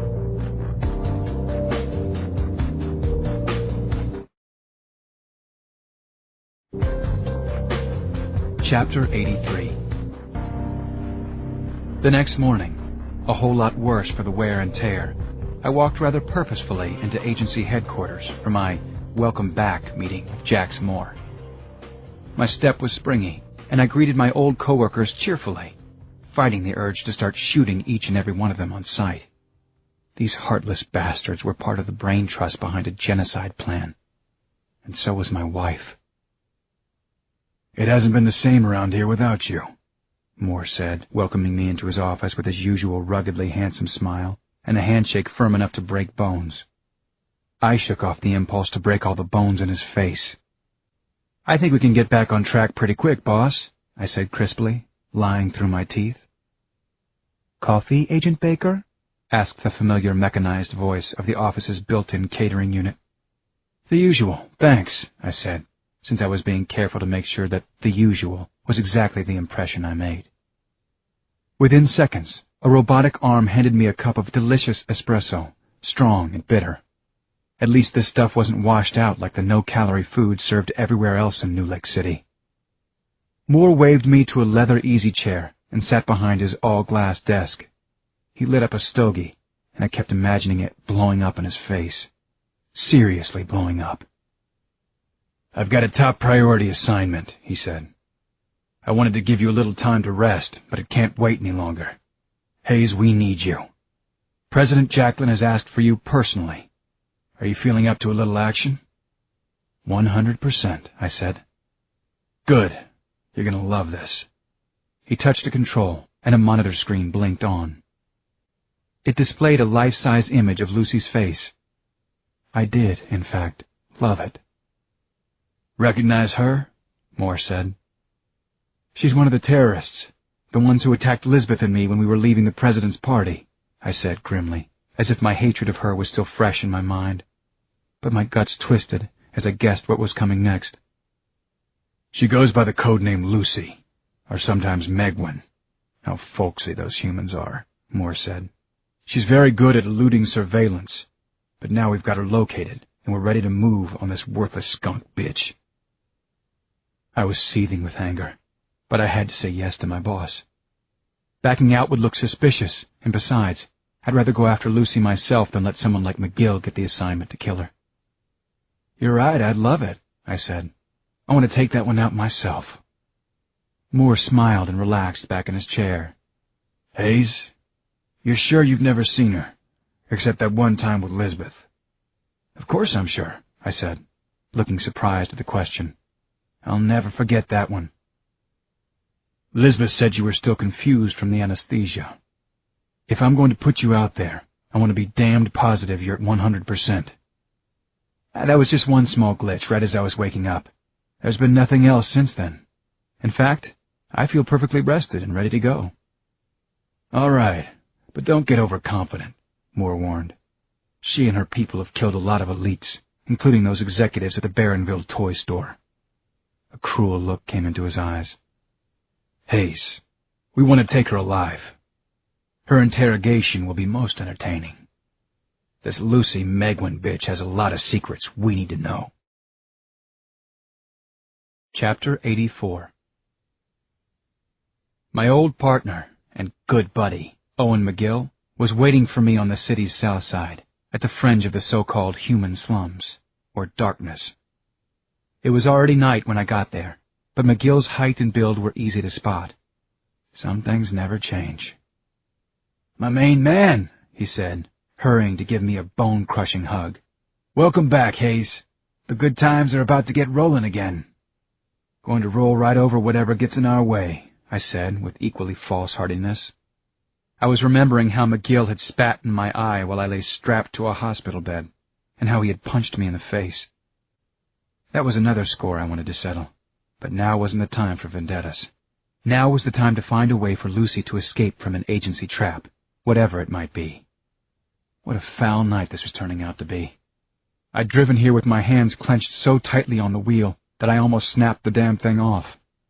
I couldn't think the situation through because I didn't know enough about this mission, the plan of attack, or even where Lucy was supposed to be hiding.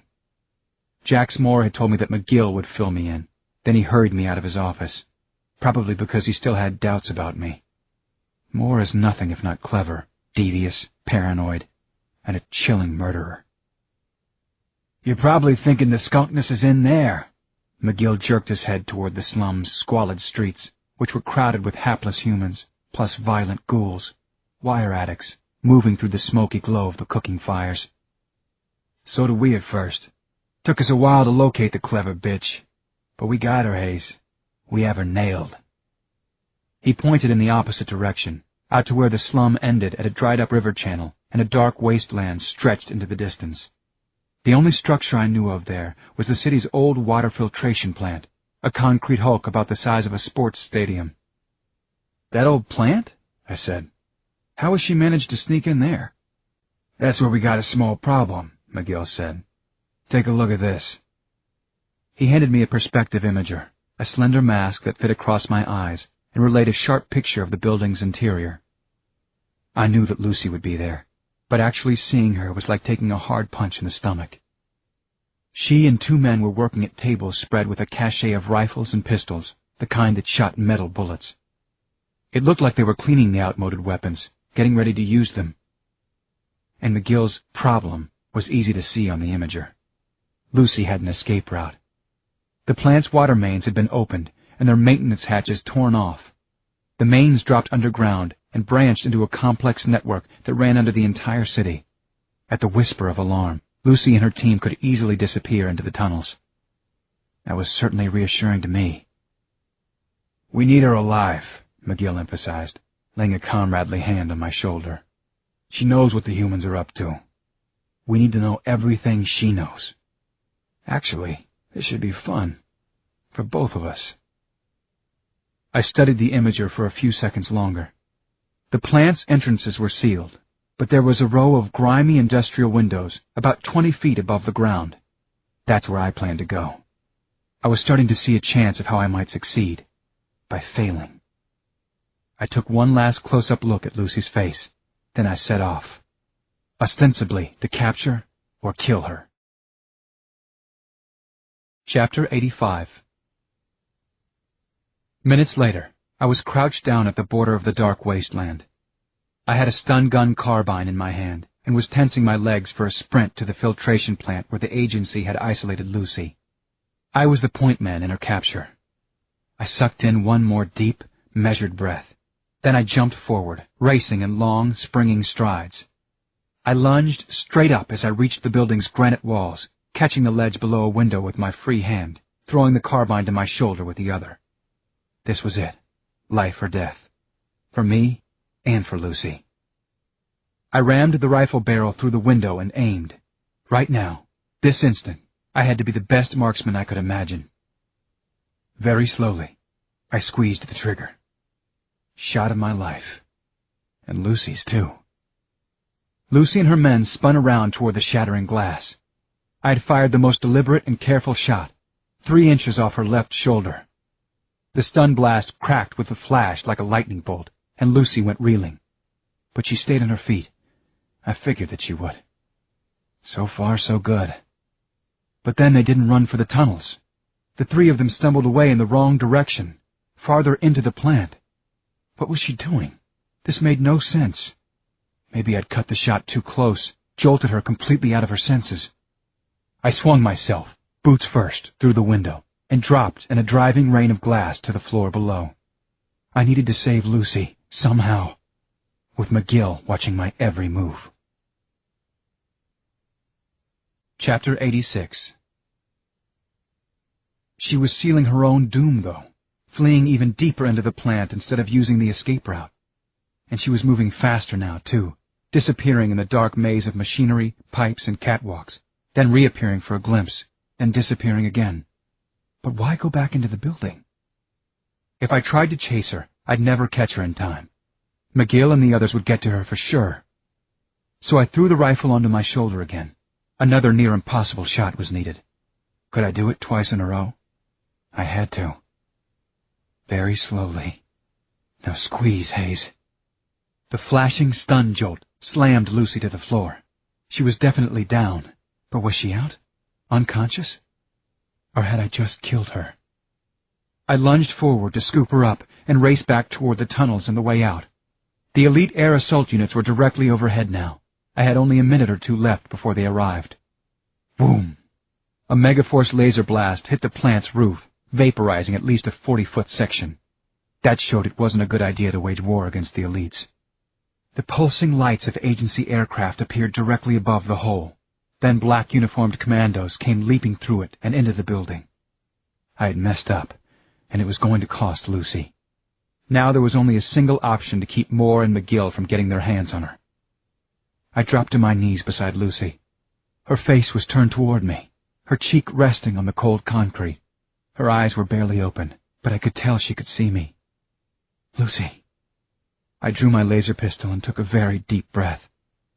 I had to kill her. Stop. Her mouth hardly moved, and her voice was as faint as a sigh, but there was no mistaking the tone of command in her next few words. Ruthless. Remember, Hayes? I needed her to understand something. They're going to kill you by inches. It's called a slow death. It's excruciating. Damned if her lips didn't curl into the faintest trace of a smile. A smile? Now? That's what they want you to think, she whispered. When I give you a cue, take it. There was no time for more words between us, not even a goodbye. The elite commandos were all over the catwalk above us, starting to rappel down. I still could have killed Lucy, and then myself. But I didn't do it. I was clinging to her words. When I give you a cue, take it. Whatever that was supposed to mean. Chapter 87. McGill didn't waste any time getting right in my face. My old buddy and partner was a distant memory, and an illusory one at that. This two-faced bastard was no friend of mine. That first shot was sloppy, Hayes, he said. Not like you. Are you losing it? Hanging by one hand with a second to aim and shoot, I snapped back. Next time you take the shot, good buddy. I'll be the critic on the sidelines. Suddenly, his mask of camaraderie flashed. Hey, take it easy, he said. I'm just saying. Maybe you're not as steady as you thought you were. I nodded. You're probably right, partner. Then I turned away quickly, before he could see my sneer. No, make that my hatred of him. I began to walk to my car, gripped by the fact that I was abandoning Lucy to slow death. The torture was a perversion of regeneration therapy. The victim's body was permeated by an electromagnetic field that sent impulses to specific areas, thousands of them per minute. But instead of healing, the impulses attacked nerve clusters with violent shocks. It was like having a white-hot probe moving inside the body, with the victim never knowing where it would stab and wound next, only that it would. The agony could go on for weeks, and with someone as strong and determined as Lucy, it probably would. What made it even worse? Lisbeth had managed the team that perfected the torture machine. My sweet little Jinx. Chapter 88. McGill was first up with Lucy in the interrogation room, which worried me. Usually I was first. What was going on? What did it mean for Lucy? "I'm sure you aren't very bright, but you must understand that you're going to talk anyway. Why not spare yourself the hours of unnecessary torture?" he asked her, for starters. Lucy glanced at McGill like she was looking at a slug eating garbage. She still hadn't said one word to him. In fact, she barely looked at him, which was amazing, considering that she'd been hanging in the interrogation room for half an hour now, with a vicious slow death probe searing her flesh. So far, she hadn't made a sound. No moans or screams, and no answer to any of McGill's questions. I'd never seen anyone, male or female, handle the torture like this. Usually the subject was screaming within seconds, often begging for death. McGill looked over at Moore, who was standing behind Lucy, where she couldn't see him. Moore eventually raised a thumb, signaling McGill to up the dosage. "Okay," McGill said to her with a shrug. "You leave me no choice." He stalked to the control panel and adjusted a setting. The next shock racked Lucy's body and contorted her face, yanking her lips back from her teeth.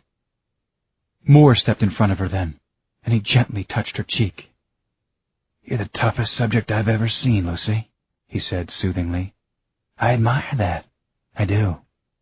But you will end up telling us everything, and you know it. Just be reasonable. I'll make it easy on you. If you talk, we will kill you instantly." Finally, she broke her silence, forcing out the next few words in a hoarse whisper. "I'll talk to you, but alone. Get those other pigs out of here." Her glare turned to McGill and then to me. "I'll talk to Jax Moore, not to either of you morons." My scalp prickled. Was this the cue? It had to be. But what did it mean? What did Lucy want me to do now? Stay? Fight? Go away? I had no idea. I was back on the edge of doubt again, and it was pure hell. Did she want me to kill her now? "Of course," Moore said. "I absolutely understand why you would feel that way." He motioned us toward the door. "Both of you, go." "Get out of here, pigs!" Lucy screamed. As McGill and I walked out, I scanned her face, desperate for any sign that I was reading her right. Maybe I only imagined it, but I thought I saw the trace of a smile. Chapter 89. McGill was waiting for me at the end of the hallway. His round pie face held a satisfied smile. "He'll close on her. Moore's the master at it. He'll be lighting up one of his victory cigars any minute. That human bitch doesn't stand a chance." "No, I'm sure she doesn't," I said. I was almost shaking with tension. More and more I was feeling I couldn't leave Lucy in there with Jax. He had all the tools of torture ever devised, and my head whipped as a shrill, screeching noise came from the interrogation room. It didn't sound human or elite. "What the hell was that?" McGill turned to me. "I have no idea." Then I saw a flash of light. Moore's victory cigar? And then we both heard a terrible explosion. By the time McGill and I got back to the room, the walls and door, all made of super-strong alloy, were shimmering with heat and spewing smoke. A thermal bomb had exploded inside. Had to be. But how had it gotten in there? Certainly Lucy had been searched. Had Moore's cigar set it off? Security guards were racing down the hall, a half-dozen of them, blasters at the ready. Within seconds, they had blown open the door. Smoke and steam escaped in a searing hot fog that drove all of us back down the hallway. "Jax Moore is dead," McGill proclaimed. "They both are. Blown to cinders." When the smoke cleared, I stared at the disaster inside. My heart sank. The heat had been so intense that the floor, walls, and ceiling had melted half away. Everything inside had been incinerated to blackish dust and spatters of liquefied metal. Everything. Including Jax Moore. Worst of all was the empty space where Lucy had been hanging. Not a trace of her was left. She must have had the bomb inside her body, sacrificed herself. That had been her plan from the start, hadn't it?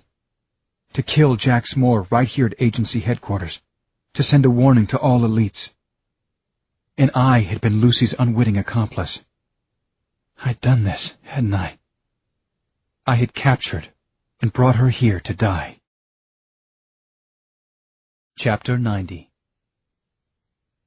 President Hughes Jacklin glared at us with obvious high elite rage via hologram from his penthouse, which, right now, was floating somewhere above New Lake City.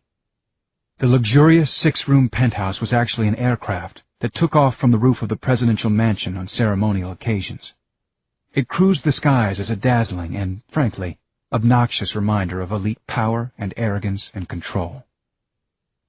"Moore was killed by a human terrorist," Jacklin said angrily. "Right there inside agency headquarters." Standing behind the president was, as usual, the huge bodyguard Devlin, who looked nearly as pissed as his boss. "I'm afraid so, sir," McGill said, hunching his burly shoulders like a schoolboy getting a scolding from the headmaster. What a toad he was. What a dangerous toad, though.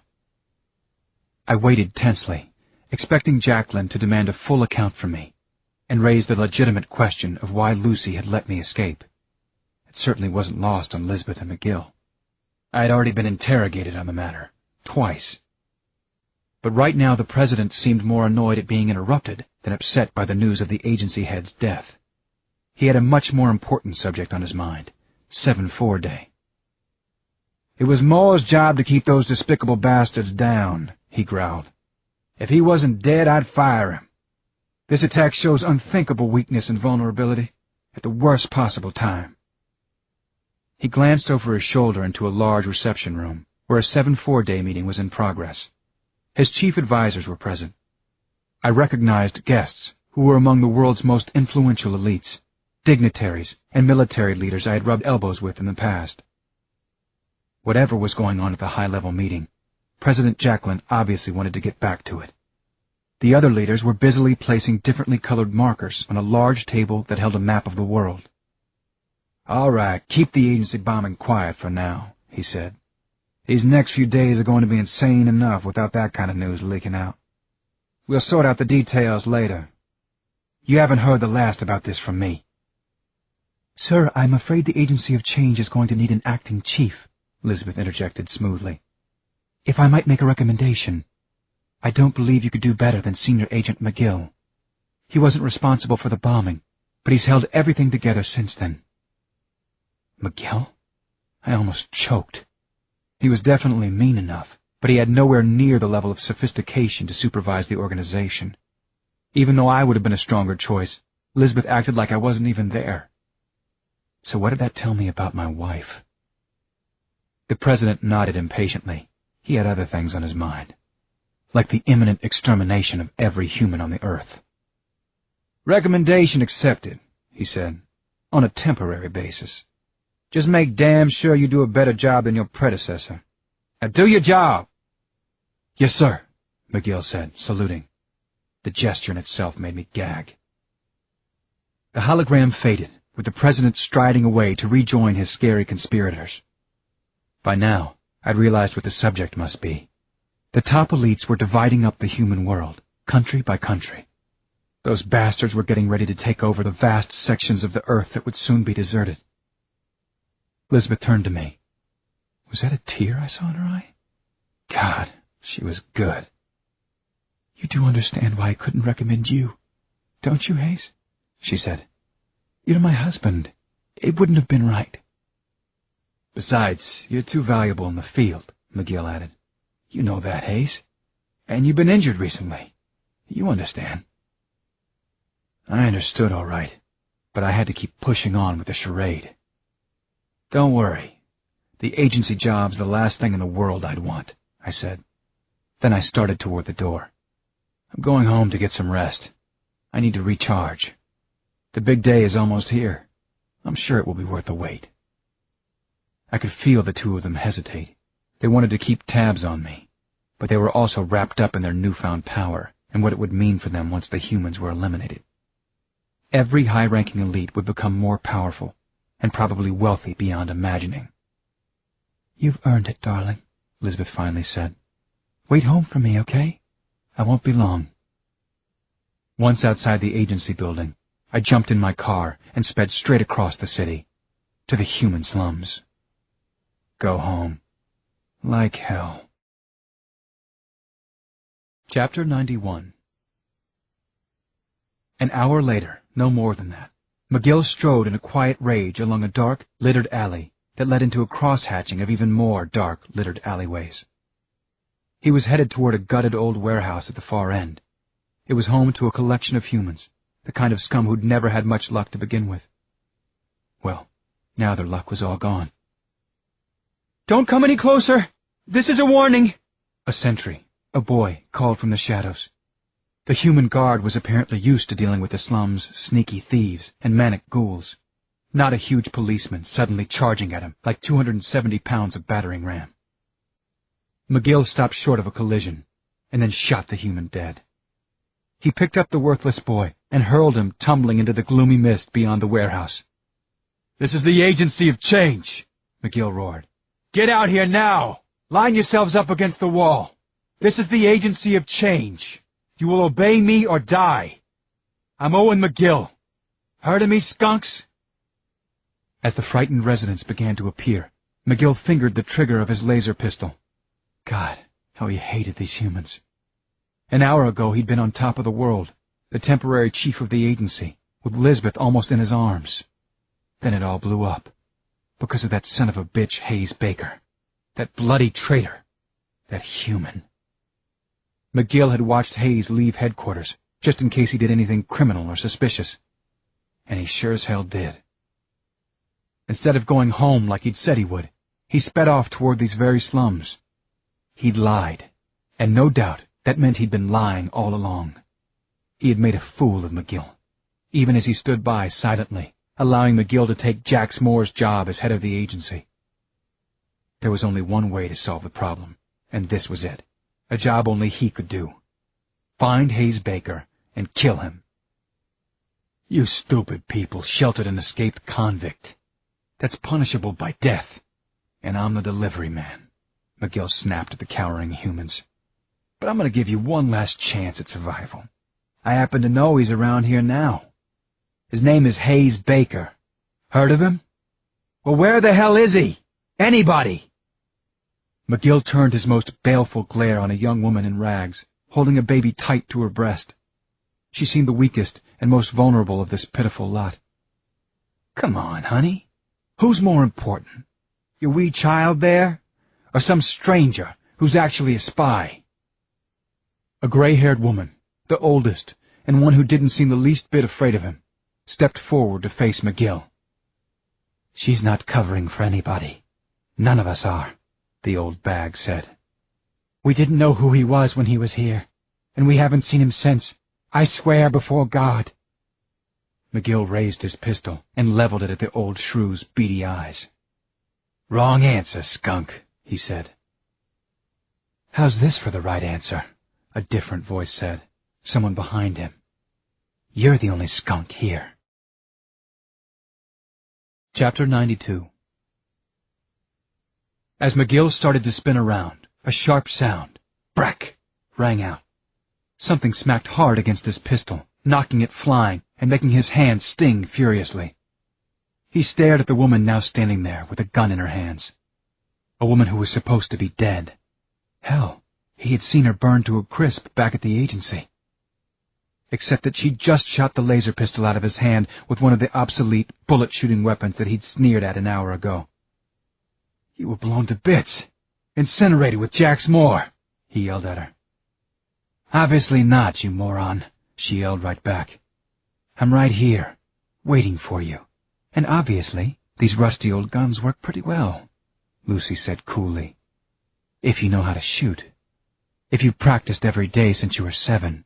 If you really hate your target and turn all that venom into focus." "So you weren't blown up? I think we covered that part already." McGill couldn't believe what he was seeing, but he really couldn't believe what happened next. The blonde girl tossed her pistol aside. "But let's keep this fair," she said, as if that explained it. His shock and rage exploded in a wild laugh. "Fair? Is that what you think is going to happen now? Hell, I'm going to rip your head apart and watch the very small brain fall out." The blonde frowned thoughtfully and didn't seem afraid of him. "Okay, that's a bet. My brain against yours." "Smart-ass bitch," he yelled, lunging toward her. His massive fist lashed out in a punch aimed to pulverize her face into bloody shreds and bone splinters. But Lucy danced aside with professional boxing speed and agility. Then she rammed her own black-gloved fist into the pit of his belly. The strike was so hard he felt his gut crunch against his spine. Was that possible? Could she have hit him that hard? McGill immediately doubled over, eyes bulging, and sucked for air like a beached fish on the riverbanks. He'd never been hit like that. What the hell was going on? She was a woman, not even half his size.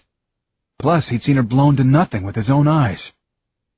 With great effort, he wrenched his body upright and dove at her again, his huge hands outstretched to rip her apart. Again she sidestepped him, just when he was sure he had her nailed good. As he stumbled past, he glimpsed her whirling in a reverse kick. Now what? What was that her boot heel slammed into his ear, smashing it and spinning him face first into a stone wall. The impact hurt something fierce, and the wound was as much to his pride as to his hearing. Snarling like the beast that he was, McGill fought harder. But this clever trickster of a woman was always just out of reach, stunning him with shots that hit like thrown bricks, one after the other. As his body slowly broke down, an unbelievable reality struck him. For the first time in his life, he was facing someone faster and more powerful than he was. A woman! A human! He couldn't believe it. She wouldn't die. He couldn't even lay a finger on her. One of her whipping kicks totally collapsed his left kneecap. With a howl of pain, he went all dizzy and crashed to the pavement. He was half blinded by his own blood, but he could see her, looming above. She even had something to say. "I don't feel bad about this," she whispered through clenched teeth. Then she broke McGill's neck. And then Lucy really started to hurt the bastard. Chapter 93. I walked very quickly, then began to run through the mean streets of the human slums, making damn sure everyone saw me. There was no way I could find the human leaders in this vast, complex warren. I could only hope that they would find me, and that they would accept my help before 7-4 started, and all was lost. My oversensitive hearing caught a pop off in the distance, a small, sharp explosion. Weird. It sounded like an old-fashioned gunshot to me. I calculated the shot to be 1.83 miles away, and the location clicked in my memory. It was the warehouse where the girl Shanna lived with her ragged tribe, and where I'd helped deliver her baby, her very adorable baby, who I had promised to visit again. Well, here I was. I broke into a full-out sprint, racing through the crowds of startled slum dwellers who cursed me instinctively, but also shoved one another to get out of my way. They had to, since I was running at 40+ miles an hour. The narrow, murky alley that led to the warehouse was silent, and seemed deserted at first look. There was no hint of where the gunshot might have come from. But something was lying on the broken pavement near the warehouse entrance, approximately 50 yards ahead. Most of the body was hidden by a building's corner. All I could see were the feet and toes, pointing up, still moving, quivering. I dropped to a tight combat crouch and edged forward through the shadows, tensed for any noise or movement, but especially a sudden attack. With every step I took, a little more of the suspicious body came into view. Legs, waist, a face. Face? I haven't even gotten to the shoulders yet. Face? How is it? Finally, I stared in shock at what I saw. The body's head, torn from its neck, was actually sitting on top of the blood-soaked torso. It held a most peculiar expression, like it was still trying to figure out what had gone so terribly wrong. But the real stunner came when I recognized who the big head belonged to. Owen McGill.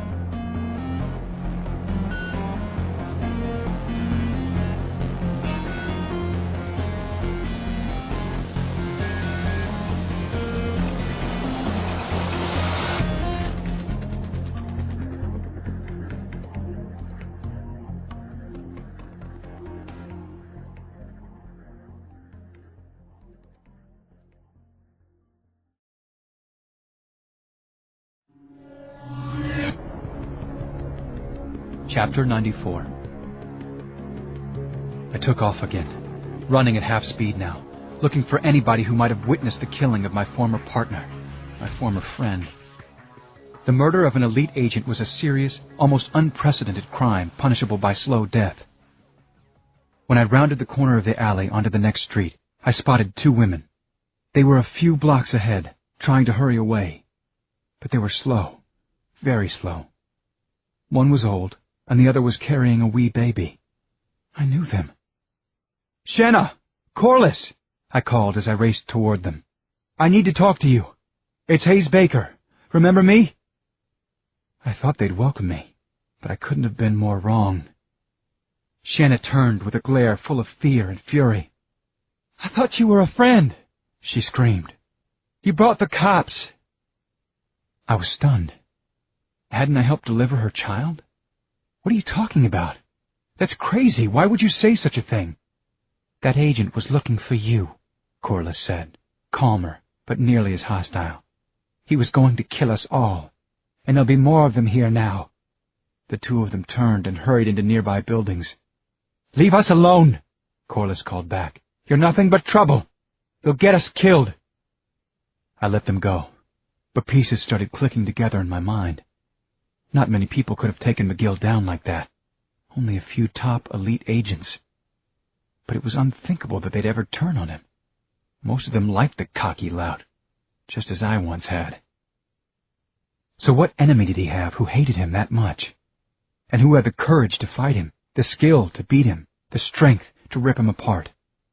The question burned in my mind, but no answer came. I knew that even I couldn't have brought down McGill by myself. Suddenly, I heard the low growl of a motorbike. It was coming in my direction, coming fast. I swung around to face whoever was roaring up behind me. This couldn't be good. Had to be bad. As the cycle streaked into sight, the rider hit the brakes and leaned into a long, controlled skid straight at me. "Jesus, Lucy!" She brought the bike to a sharp, precise stop, the front wheel nearly touching my boots. Her eyes were shining. Her hands were stained with what I assumed was Owen McGill's blood. "Hayes, you shouldn't be here," was her greeting. Just this once, I shut her up. I kissed Lucy until she finally kissed me back. Chapter 95. "So," I said as we finally parted lips, "you're a lover, not a fighter, and you sure have some explaining to do." "One of two possibilities, Hayes. You decide. Either a clone blew up at the agency, or I'm a clone. Which is it? Quickly now." I had to smile. I just kissed the real Lucy. I'm sure of it. "Good guess. But I'm a fighter, Hayes. And you shouldn't be here in the slums. Not unless you want to die for the cause, which is what I plan to do. For real this time." "Maybe I do," I told her. "What's going on with the resistance? What have you found out about 7-4? "You're the one married to Dr. Mengele," Lucy snapped. "What did you find out?" My ears perked up. The distant scream of police cars was stirring the night air, and reality came flooding back for both of us. The clock was on for the destruction of humankind, and we still didn't know what the elites had planned. Neither of us did. "I didn't find out anything useful, and I don't see how I can now. I'm on the run myself," I said. "Let's say Lisbeth and I are separated. For good." Lucy's eyes went soft, then suddenly fierce. "We have a last chance. Here's what we need you to do. Please, Hayes, don't fight me on this. You won't like it one bit." In a few taut phrases, Lucy told me her plan. Her gaze never wavered. Neither did mine, although I was chilled to the core by what she was asking me to do.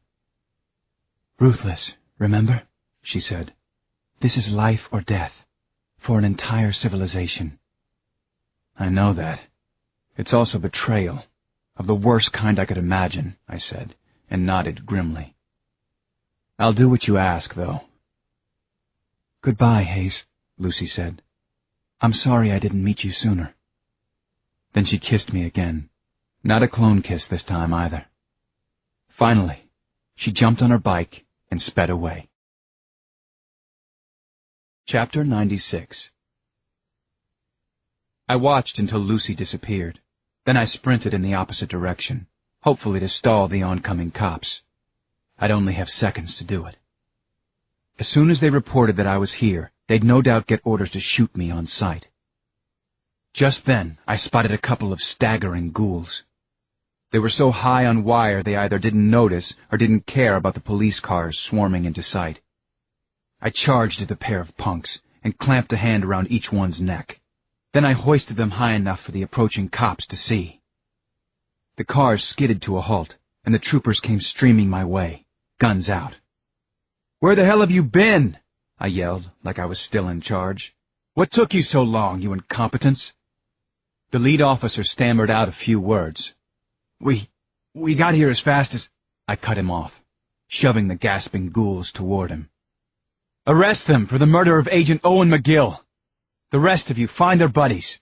They attacked McGill like a pack of rats, tore him apart." I waved them toward the woods, then walked the other way, fast. I had to do what I promised Lucy. And she was right. I didn't like it one damn bit. It went against everything I had believed in, as an elite. Chapter 97.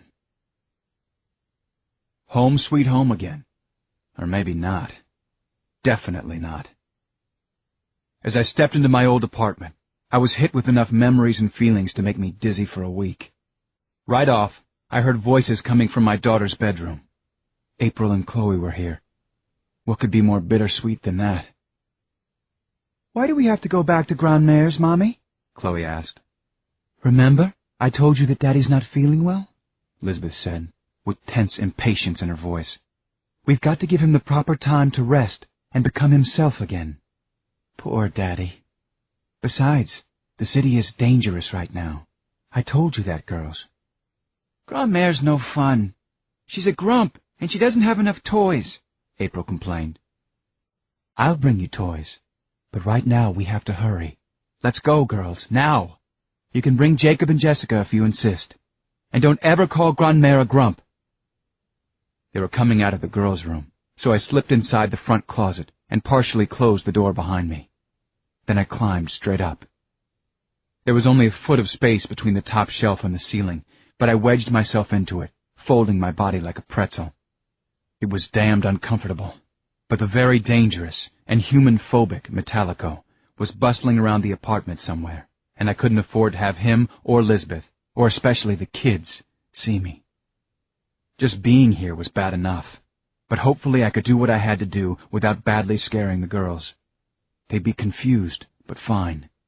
There was no way I could explain myself to them now, only hope that someday they might understand that I had done the right thing, for humans, and even for elites. After a few seconds, Metallico actually came into view. He was carrying their little overnight bags, which he set down at the front door. "Let's go, ladies." Let's go, indeed. I focused my wrist chron on his head. I'd already set it on DM, deactivation mode. I carried this special device because robots occasionally got in our way when we were carrying out missions. Sending out a DM signal shut them down in a hurry. I touched the control, feeling a tingle myself as an electron pulse shot into Metallico's circuitry. The family robot made a sound like a groan, stopped dead in his tracks, then locked in place like he'd been turned to stone. He'd be back to his old self as soon as he was reset, although if I had anything to say about it, that wasn't going to happen anytime soon. I eased out of my little niche in the closet, then dropped back down to the floor without making a sound. "Lisbeth, would you come here a second?" I called out, mimicking Metallico's sassy tone. I could gauge her annoyance by her sharp, angry footsteps. She practically stomped down the central hallway in my direction.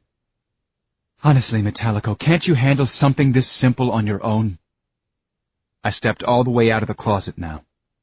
Lisbeth stopped in mid-step, her eyes widening in shock.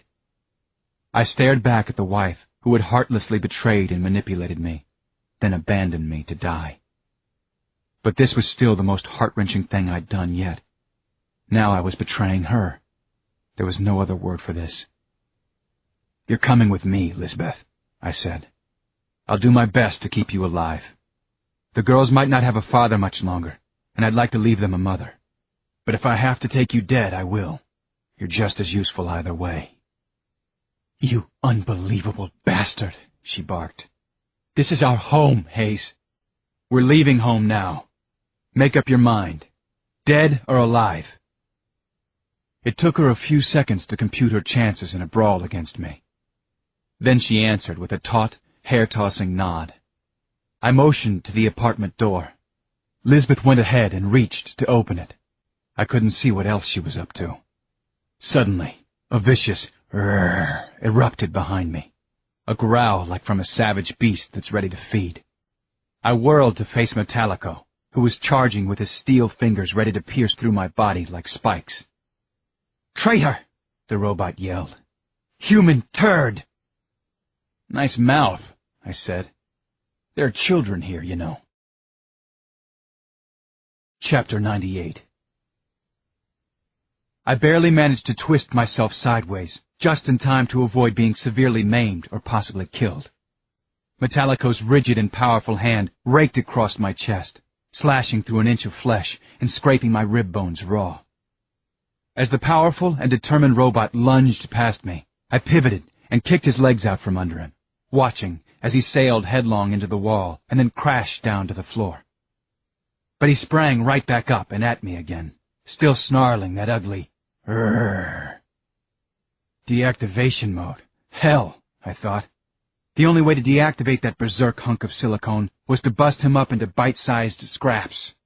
I'd been right all along that something was seriously scrambled in his wiring. Now it flashed through my mind that maybe it was no accident, and that Lisbeth had secretly modified him to protect herself and the girls from me. My darling wife wasn't standing still either. She'd taken off running toward the kitchen. "Leave me alone, Hayes," she called over her shoulder. "I'm warning you." I couldn't let Lisbeth go, so I grabbed the granite-topped coffee table and slammed it into Metallico's very thick skull. Then I went after Lisbeth. Though not as physically ferocious as Metallico, she was still just as dangerous. But the robot was on me before I could get to her, and the two of us went into Mortal Kombat mode again. I was hammering him with fists and elbows and knees, while slipping like a snake to dodge his gouging fingers. The wounds from where he'd already raped me were streaming blood now, slicking my skin and staining my shirt bright red. Through the blur of his attacking parts, I could see Lisbeth literally tearing at the kitchen wall. What in hell is she doing now? Good God! She was yanking loose the controlled fusion unit that powered all the appliances in the apartment. If she touched me with the feed-out prong, I'd be fried to cinders.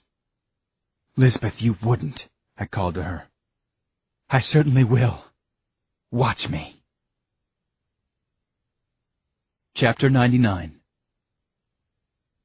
I caught Metallico's wrist in my hands, clamped down on it with a vice-like grip, and leaped up in a double backflip. Strong as he was, the torque was too much for him. I tore his arm loose at the shoulder, leaving it hanging by a single cluster of wire, which I then ripped away.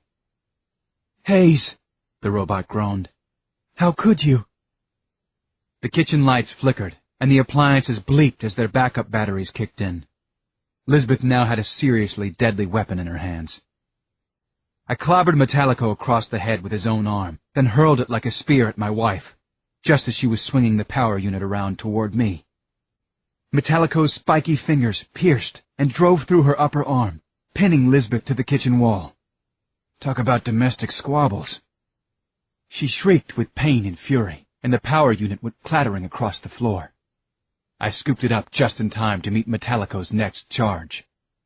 I rammed the feed-out prong right into his chest. Zzz, zzz, zzz. The sound was like a giant bug repeatedly hitting a red-hot grill. Very satisfying. "You're deactivated now, you homicidal son of a bitch," I thought. I shoved the shell of the pesky robot out of my way, leaving the prong embedded in his melting torso. Then I turned back to Lisbeth. She was still struggling to free herself from the wall, and her flesh was starting to bleed. But the wounds weren't serious, and whatever qualms I'd had about fighting her were quickly gone.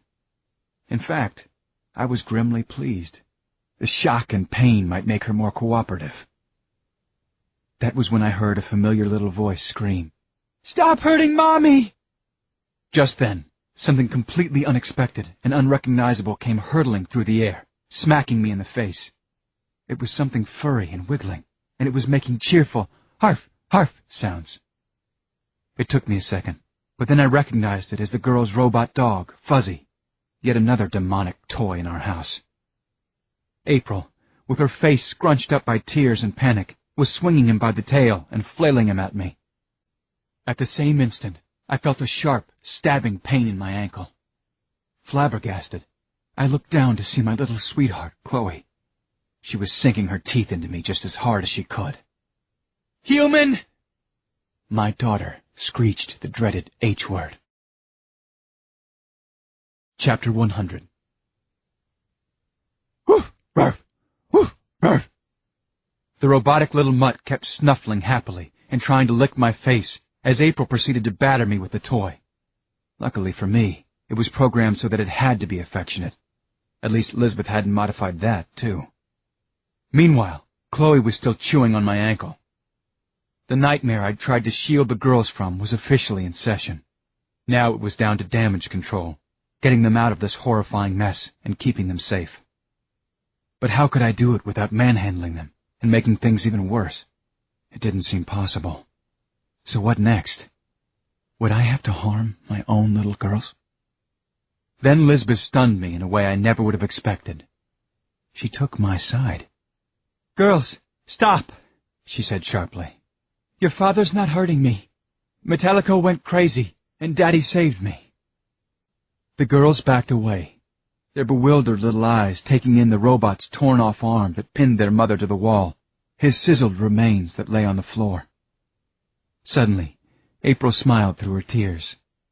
"Daddy, you're better," she squealed. Then both girls rushed into my arms as if everything were back to normal. For a few seconds, it actually was. I could have wept. "I am much better, honeys," I said. "Now go to your room and wait for Grand-mère. Everything is going to be fine. I promise. And you know I always keep my promises. I try to, anyway." Fuzzy had trotted over to Metallico, sniffing and snuffling curiously. I grabbed him before he got zapped and scooted him off after the girls. With my heart aching, I watched their bedroom door close behind them. "Don't think for a second I did that for you," Lisbeth snapped. "It was for them. I love my children." "Lisbeth, I know by now that you wouldn't piss on me if I was on fire. I'm just surprised that maybe you've got a shred of decency." "I'll come quietly. I won't fight you, Hayes. No more trouble in our house." "Thanks for saying that, but I still trust you like I'd trust a scorpion. Probably less." "As you should." She smiled and nodded. "Just remember your promise to the girls." I jerked Metallico's hand loose, drawing another gasp of pain from Lisbeth. Then I knotted a towel around her upper arm. Next, I opened the refrigeration unit and swept its contents onto the floor. The unit was just about the size of an old-fashioned coffin. "What are you doing?" Lisbeth, ever the neatnik, asked. "Get in," I said. "In!" Lisbeth's murderous glare returned, but she obeyed and crawled inside the empty fridge. I snapped the door shut, hoisted it onto my shoulder, and headed for the rooftop garage. Once up there, I had to ram the thing through the rear window of our family wagon to fit it inside. It still stuck halfway out, looking like the fin of a marauding shark. Lisbeth started kicking and pounding, and I could hear her muffled yells. "Quiet down or you'll run out of air," I yelled at her. That seemed to work, at least for the moment, as Lisbeth did the math in her head. If there was one blessing in all this, it was that I didn't have to endure the sight of her crying. I took the station wagon airborne and flew out of New Lake City, fast and low, on the most important mission of my life, or anybody's life, for that matter. I was the one entrusted to save an entire civilization, wasn't I? Chapter 101. Everything was coalescing now, or perhaps coming apart at the seams. It was impossible for me to tell. Lucy had given me a rendezvous spot in the desolate, wooded outlands to the north. As I got close, I could see that the dark glen below was gloomy and silent. So much so that I became afraid I'd made a mistake in navigation. But the coordinates checked out, so I landed the car cautiously in the thick cover of a coppice of evergreen and spruce trees. The instant I stepped out of the vehicle, it was like someone had flipped a switch. The forest started moving. Shadowy shapes suddenly appeared from behind tree trunks, dropped down from branches, rose up out of the brush. Humans, I realized with a start. They came striding toward me with assault rifles in their hands, except for a few who held short bows and had quivers of arrows slung over their shoulders. One of them bared his teeth in a wide, fierce grin. "Here's Baker!" shouted the man. "Taz Khan!" I roared back. "You're here to fight. So am I." As we clasped forearms, he sniffed the air, and his face turned serious and concerned. "Blood of you," he declared. "You hurt?" "It's nothing. Hand-to-hand combat. I've been hurt a lot worse. By you, matter of fact." Taz Khan kept sniffing, then jerked his head toward Lisbeth's prison cell, a.k.a. the family refrigerator, where she remained concealed. "Other blood there." "She's okay, for the moment. I'm keeping her on ice, so to speak. It's my wife. Where's Lucy?" "Come." He and some of his men took off in a loping run. By now I'd realized that they weren't the only soldiers here. The forest was filled with moving shadows, an army of tens of thousands, men and women both, stretching as far as I could see. They must have been converging for days, landing at remote locations and traveling here covertly. Suddenly, I felt like I was in one of the world wars that the humans once fought. 1, 2, or 3. Take your pick. My pulse quickened with both anxiety and, strangely, pride. Humankind might not have much of a chance against whatever outrage the elites had planned, but their courage was inspiring. It really was. I hoisted the refrigeration unit up onto my shoulder and followed Taz. Almost immediately, Lisbeth started to cry out, but it made no difference to me. I was committed to this betrayal. I felt like I was carrying the weight of the world, and in all probability, that's what I was doing. Chapter 102. I was escorted to the human army's fleet of vehicles, armored cars and a few tanks, which were camouflaged in the brush. A cluster of jeeps and trucks had been pulled together to form a command post. What a sight when I stepped inside. The station was crowded with the human leaders of the world, faces of those whom I'd last seen dying under ruthless elite gunfire in France, not knowing that they were clones, and all part of a master plan to fight back, to survive somehow. And survive not just here, all over North America, Europe, Asia. The leaders went silent for a second. Then they burst into excited conversations as they realized who I was and what I was bringing to them. Lisbeth. The real Chantal Dugar came hurrying toward me, looking even more stunning and imposing than her double had. "Hayes, how nice to really meet you." "How nice to see you alive," I said. "Yes, I much prefer it that way too. You are very handsome, Hayes." The crowd quieted and moved aside as she led me to the front of the compound, which had been set up like an operating room theater. I suspected that I already knew why. Lucy was waiting there, busily arranging surgical equipment on a table. She didn't burst out with any thrilled, "Oh, Hayes, you did it!" Just flashed me a quiet smile. She'd obviously never doubted that I would come, which was high praise coming from her. "Set it over there. Set her over there." She pointed at the operating table. Then Lucy started putting on a surgical gown. "You're going to do this operation yourself?" I said, astonished. I'd assumed that she was prepping for a physician who had yet to arrive. "Of course I'm going to do the operation. Who else would do it?" "Where'd you learn to be a doctor?" "From your parents. Where do you think?" she said impatiently. "I didn't spend all those years just fixing roofs and gutters on the cabin. I've worked with them in the lab since I was a little girl, They taught me everything they knew. I happen to be a great surgeon. Lucky for you, Lisbeth. Lisbeth was ready to kill, but oh boy, was this going to frost her. I set the refrigeration unit down and opened the door so she could see exactly where she was, and maybe get an idea about what was going to happen next. "Lisbeth Baker," said Lucy with a modest bow. "Welcome to my operating table." Chapter 103. Lisbeth came springing up like a viper ready to strike. But the first thing she saw was Taz Khan, knife in hand, and with a look on his face that said he was eager for an elite skin belt. Next, my darling wife's gaze darted around to the assembled leaders, who were glaring at her like a jury at the trial of a mass murderess. "Don't even think about touching me," she snarled at Lucy. Lucy didn't even bother to answer. She just rolled her eyes and picked up a scalpel. "We are not here to appeal to your conscience, madame. You obviously have none," Chantal declared. I'd never seen Lisbeth frightened before, or even nonplussed, but she definitely was now. She must have thought that she was dead and facing the final judgment, from humans. But she caught on fast that whatever this was, it involved a fully equipped operating room. She tried to cover her lapse into fear with haughtiness. "So you didn't really blow yourself up," she said to Lucy with acid sarcasm. "What a pity." "But she really did blow Jax Moore up, Lisbeth," I said. "She killed Owen McGill, too.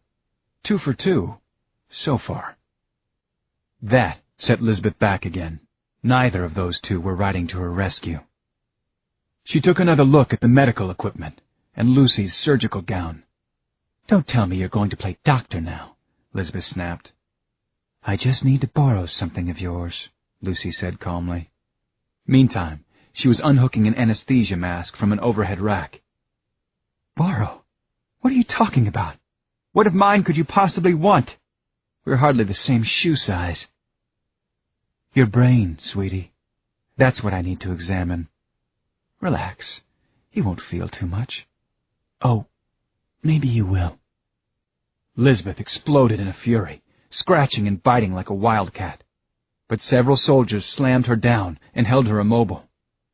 "Don't you dare touch me, bitch!" she panted. Lucy ignored the command and brought the anesthesia mask down over Lisbeth's face. "There, there. I'll patch you back up when I'm done. If I have time." A few seconds later, Lisbeth went completely limp on the operating table. For once in her life, she actually looked, well, trusting. Lucy hung up the mask and turned to her instrument tray, a gleaming selection of scalpels, clamps, and bone saws. I already knew that the operation required opening up Lisbeth's brain and connecting it by probe to a hologram imager. The probe would then scan her memory bank for information about the elite genocide plan. Lisbeth had to know the plan, or at least some important details, and this was our only way to find out before it was too late. It would be better if we had that bastard Hughes Jacklin on the operating table, but Lisbeth would have to do. I'd managed to keep myself relatively hard-hearted about all this, but now I had to leave, go back outside with the troops, and not watch the actual brain surgery. The resistance soldiers were crouched on their haunches, looking like they could stay that way for days. I stood there alongside them and waited. I didn't feel much pity for Lisbeth, no more than I had for McGill or Moore. But she had been my wife and mother to our children. One way or another, this was goodbye. Chapter 104. I had no idea what to expect next. None of us did. Not in the next few minutes or the next few days, if truth be told. Maybe the human race would end. Maybe the entire planet would be finished. Hard to predict. The minutes crept by, an eternity of waiting in a dense, thickly treed forest, which felt primeval, except for the ghostly army of soldiers who rustled around with their tense preparations for war. Then I heard an unexpected sound coming from the command post. It started as a murmur of voices, but quickly rose to excited shouts. There seemed to be both outrage and triumph, but there were so many languages it was hard to tell what had just happened. There was no mistaking Lucy's voice, though. "Hayes, this is it. Come in. Hayes, please come and see the insides of your wife's bloody brain." As I ran back inside, I was startled by Lisbeth's violet hair. It was streaming away from her head, like it would if she were in a windstorm. Then I realized that the top of her skull was actually separated from the rest of her head. I knew I would take that image to my grave. "She's fine," Lucy said. "I told you. I'm a very good surgeon. Look through. There." My gaze swung to the hologram imager, where everyone else was staring. On the screen was the most horrific thing I'd ever seen in my life, and that included the film of 7/4 Day I'd watched at my parents' house. Hundreds, maybe thousands, of Jessica and Jacob dolls were wandering through a squalid human settlement, and the dolls were exploding. A staccato boom, boom, boom, like from an artillery barrage that wouldn't end. Each doll was a walking, talking bomb. Every violent flash released a fireball through the streets, along with billowing clouds of what had to be poison gas. The screaming humans, some of them small children, slapped desperately at the flames that crawled on their skin until they collapsed from the toxic vapor that seared their lungs. It must have actually happened. An experiment, maybe? A test run held in some isolated town. Obviously, Lisbeth had witnessed it personally, since the images came from her memory.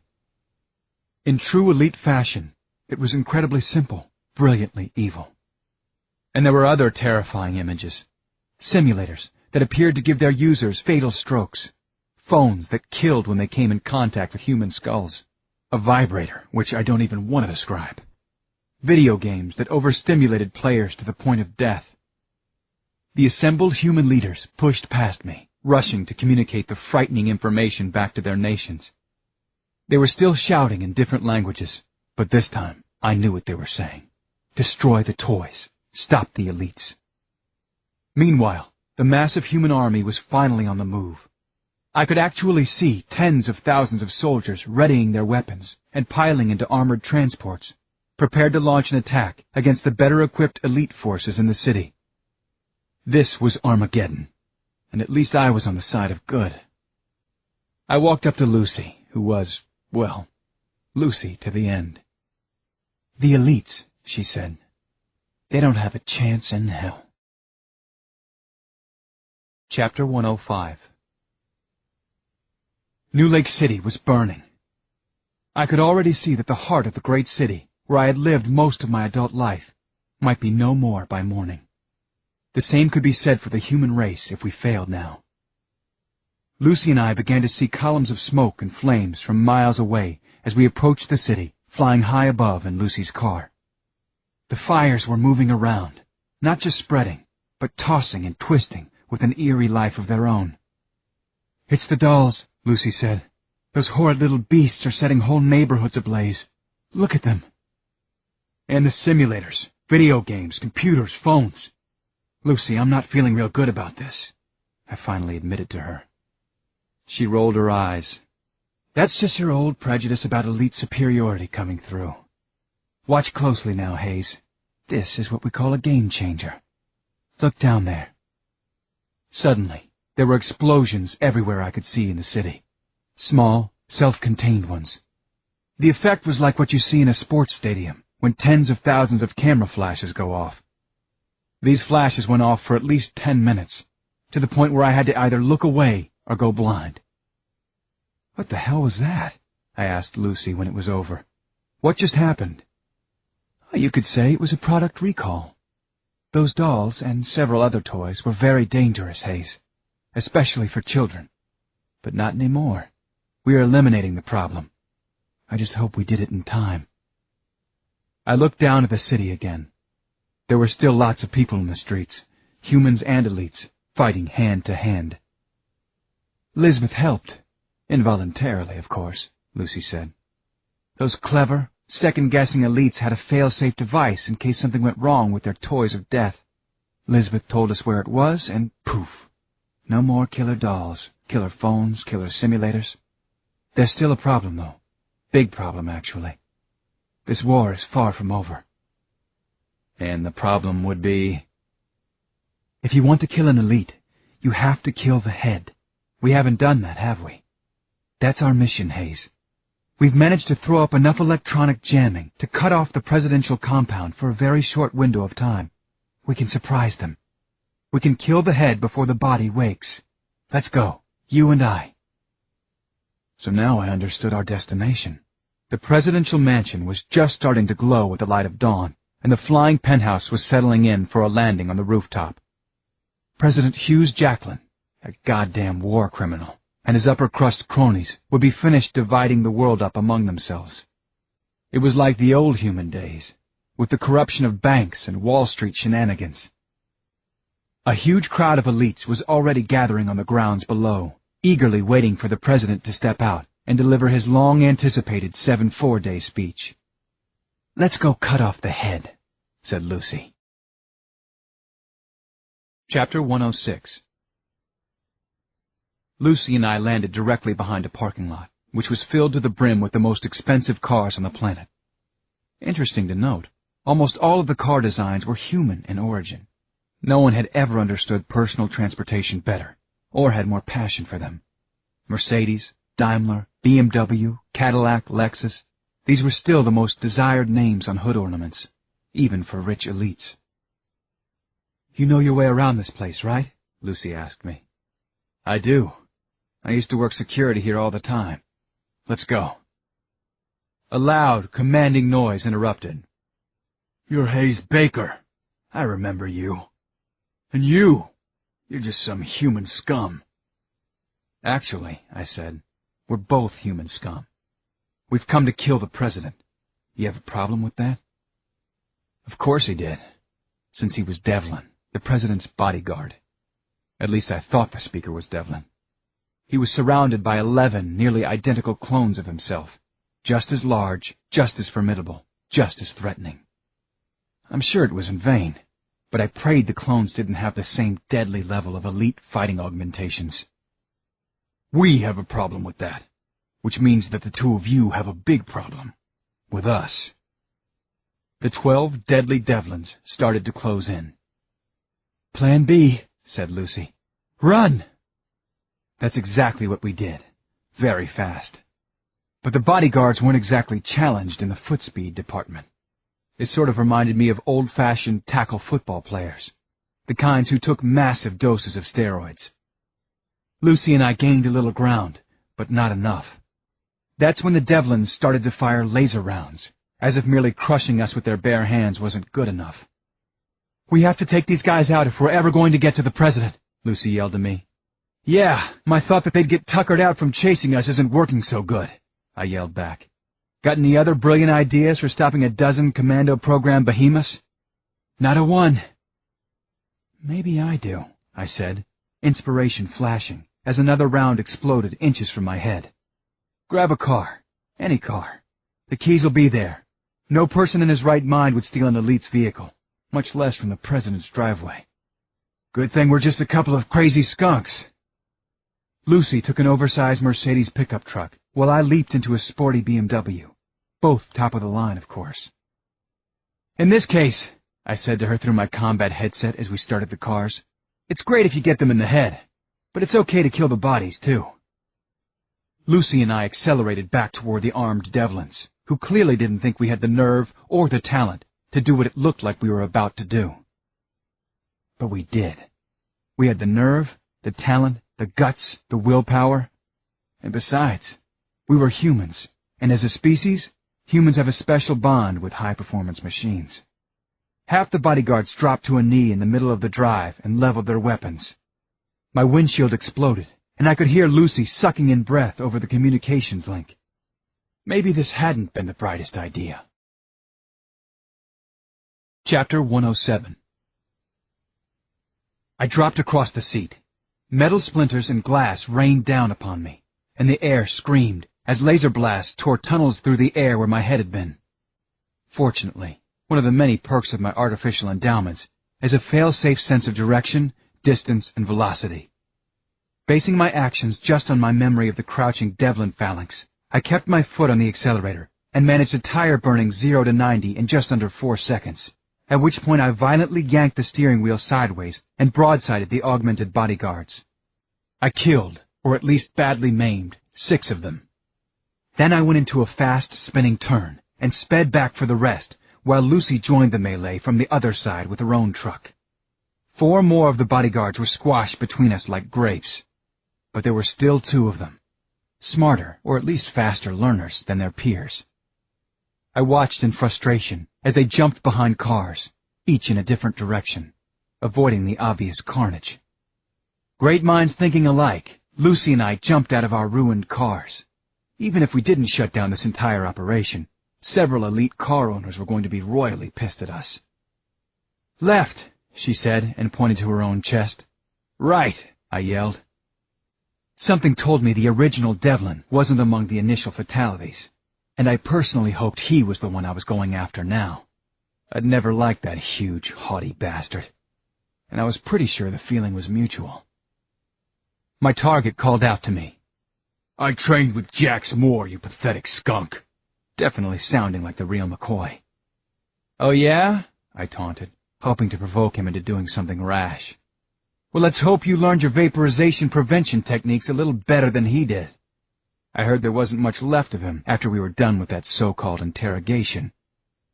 "Let's do this, Hayes Baker." Just then, Lucy let out a victory whoop. "I won't go down quite as easily as my clones," promised my Devlin. "We'll see," I called, weaving my way crabwise between the cars until I finally had a clean line of sight. And then I did something I'd always wanted to do, but had never had the nerve. I took off at full speed toward the bastard protector of the war criminal-in-chief. I got up to 40 easily, then 50, and finally 60, which was pushing my outer limit. He spotted me, and, fortunately, his ego got the better of him. Rather than trying to gun me down, he dropped his weapon and crouched to absorb my impact. Just as I'd hoped, he wanted to do this mano a mano. With him having easily 100 pounds on me, and a combat pedigree I'm sure I didn't even want to speculate about, it was definitely something of a gamble on my part. At the last second, I turned my shoulder and drove into him with all my might, causing a noise like that of a wrecking ball hitting a modest-sized house. It took me a moment to get my bearings back, and when I figured out which way was up, I felt as if I were standing on a waterbed. But as I turned to finish what I'd started, or die trying, I quickly realized I'd knocked him out cold. He wasn't moving a muscle, not even any of the ones in his head. It wasn't the first time I'd been underestimated by a genocidal maniac in recent days. "You all right, Hayes?" Lucy called to me. "Because he sure isn't." With that, she walked up and put 2 bullets into the sleeping giant's skull. "Like I said, Hayes, kill the head." Chapter 108. Lucy and I ran onto the main lawn, where the action was taking place. And there he was, Hughes Jacklin himself, head of the elite nation. He was wearing a dark suit and couldn't have been more serious or impressive. "My fellow elites, I welcome you here to celebrate this wondrous and important day." His amplified voice boomed across the concourse as he addressed the expectant, bloodthirsty crowd. Lucy and I quickly threaded our way through the outskirts of the elite throng. Jacklin was flanked by soldiers and other top government officials, just as he had been for his inauguration. But clearly, this was an even bigger day for him, and for the elites. "As the sun rises on this glorious morning, so dawns a new era," Hughes Jacklin orated, sweeping his hand toward the brightening eastern horizon. "The human strain, this menace that has hovered over the earth for millennia, is about to end. They will be extinct, relegated to the same fate as Neanderthals and other evolutionary missteps that came before them. This is a good thing, a very good thing." The crowd erupted with sickening cheers. Some of them might have heard rumors, but the president's words, in this solemn and important speech, meant that the Holocaust was actually happening. Extinction was happening. The shouts and applause grew louder, and the historic significance of the day was lost on no one. Jacklin stood there, basking in elite approval and adulation. For me, he brought to mind several important historical figures. Hitler, Stalin, Mussolini, Idi Amin. Clearly, elites weren't proving to be much better students of history than humans had ever been. But then he paused, squinting up at a thick, dark cloud of human transports, old-fashioned warplanes approaching from the west. They had become visible as the night sky paled into daylight, and now were encroaching over the city limits. Another historic scene flashed into my mind: the Battle of Britain. The crowd kept applauding louder and louder. Apparently, they thought this was some kind of air show to celebrate the supreme might of the elite empire and this special day. They couldn't imagine that humans might actually be, dare I say it, fighting back. But Jacqueline was rattled. He cried out, "What the hell is going on? I didn't order this!" It was everything the resistance had, all in this one push. We had managed the element of surprise, but if Jacqueline got away and reconnected with his military command, the surprise clearly wasn't complete. Elite jets, faster and better armed, were already streaking in from nearby bases, blasting away at their human-piloted targets. But we had the numbers, and soon the elite planes started to go down. Next, the air blackened with thousands of parachutes as resistance troops, humans, descended to take back the city. Suddenly, elites in the crowd started to disperse, stampeding out from the lawn. This was clearly not on the program. "Kill the head." Lucy leaned in close. "Focus, Hayes." With an ear-splitting screech, a fireball flew over the president's head, twisting and slashing like a giant whirling knife. It exploded into the mansion's elegant facade, bursting the front windows into splinters and bringing down an entire wall. "Didn't order that either, did you? You son of a bitch!" Lucy yelled at Hugh's Jacqueline as she continued to rush the stage. But there were still plenty of elite soldiers surrounding him and the other VIPs up on the dais. The bodyguards gathered around their twisted leaders, herding them to safety. "Dead or alive!" Lucy screamed. "We have to do our part. We can't let him out of here." Chapter 109. I unslung my rifle, perhaps for the last time, and took off running, stooping low to the ground and circling behind the stage where Jacqueline had been spewing his incredible filth and hatred. I knew the layout of the presidential compound like the inside of my own apartment.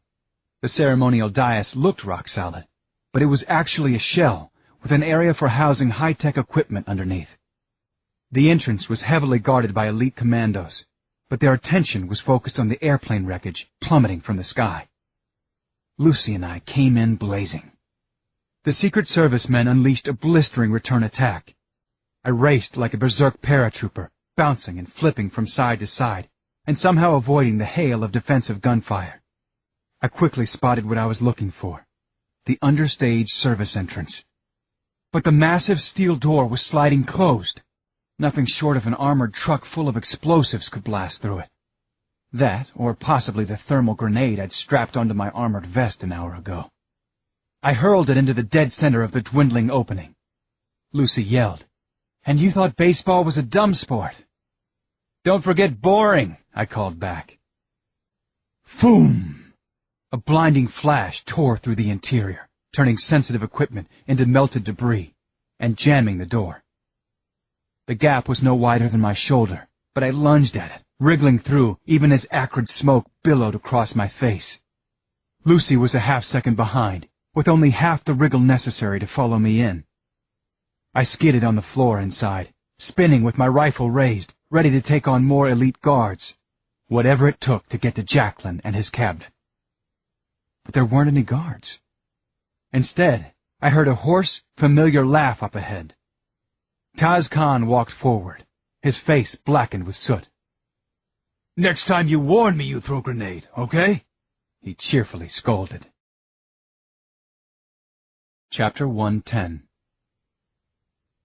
"This way," he pointed. "Termite soldier scum." The staccato crack, crack of weapon fire was ringing in the air as I burst up through a trap door and onto the next level. I had my rifle ready, expecting the president's guards to be there. The first thing I saw was one of the elite militiamen. He caught a bullet and his head exploded like a sledge-hammered watermelon, except it was filled with silvery microchips instead of black seeds. "Kill the head, like I said, Hayes." Lucy had come through like the warrior she was. She had met up with her team, and they had used their old-fashioned rifles with stunning accuracy to clear a path to Hughes Jacklin and the other leaders. And then, there he was. The president spun around and stared at me like I was, well, some kind of human scum. He stabbed a forefinger in my direction.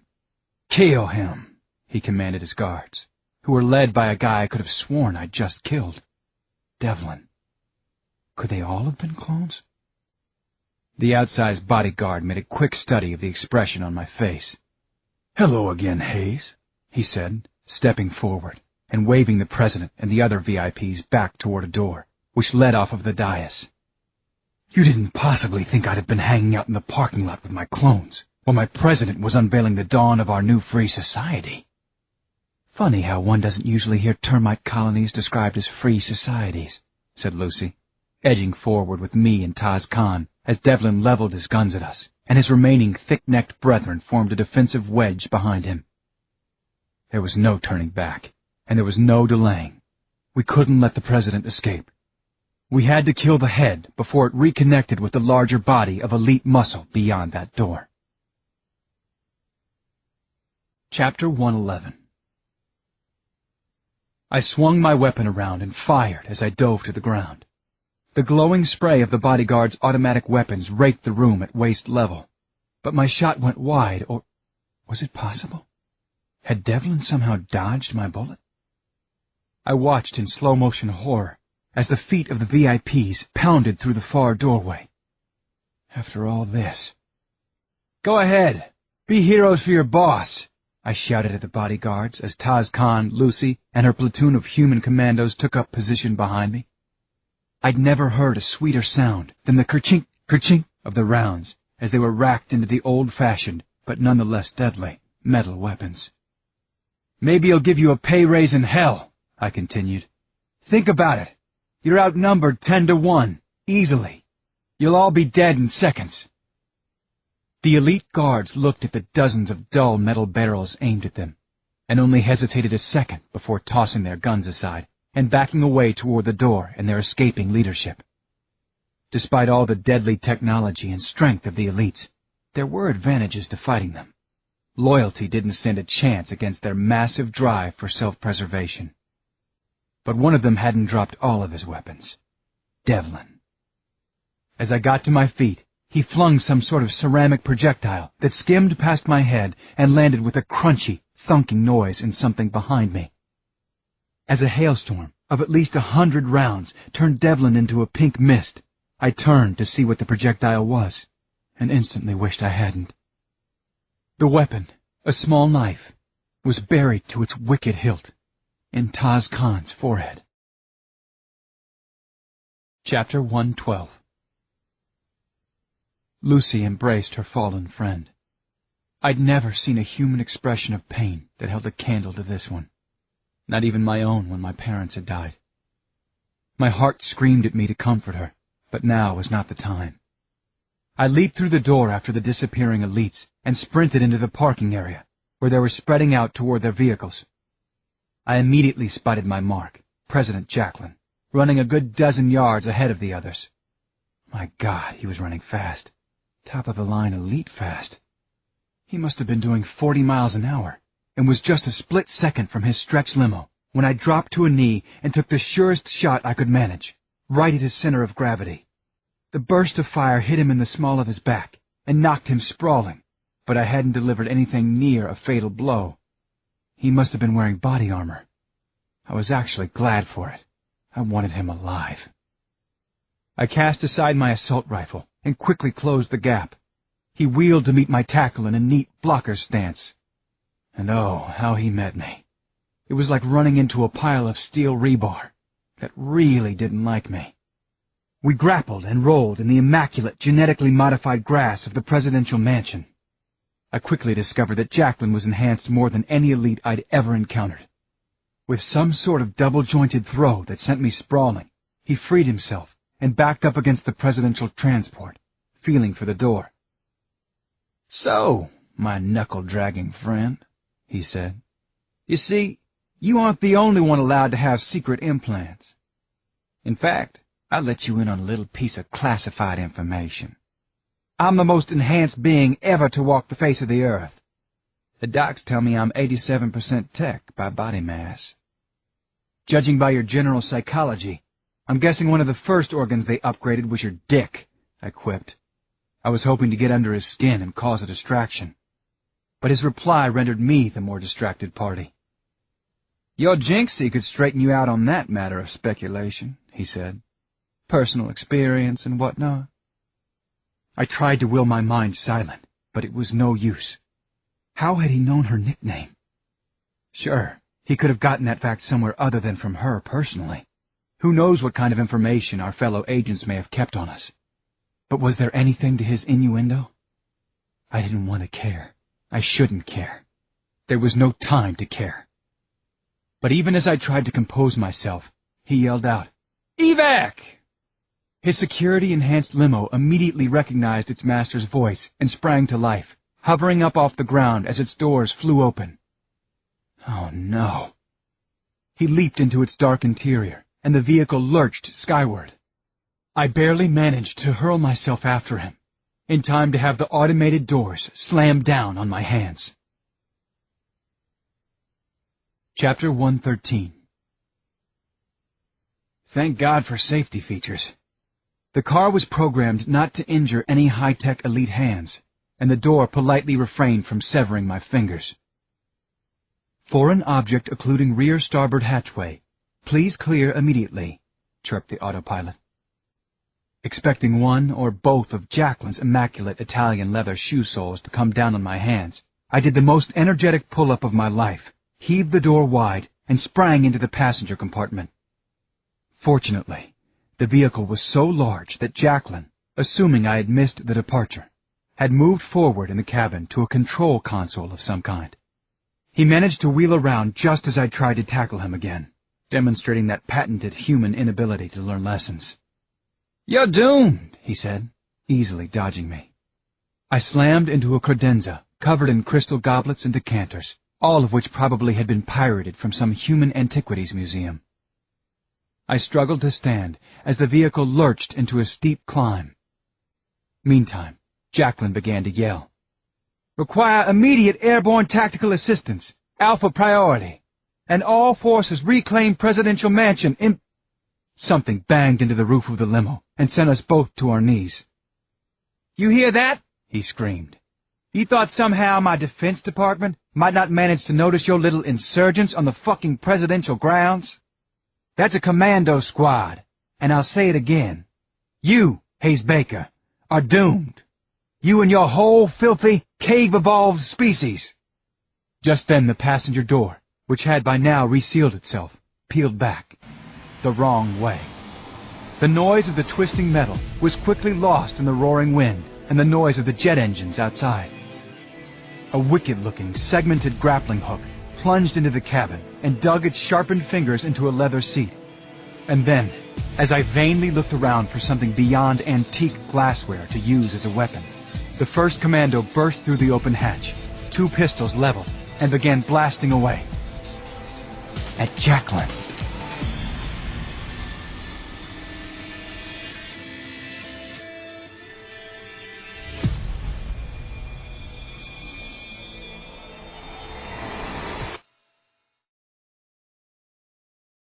Chapter 114.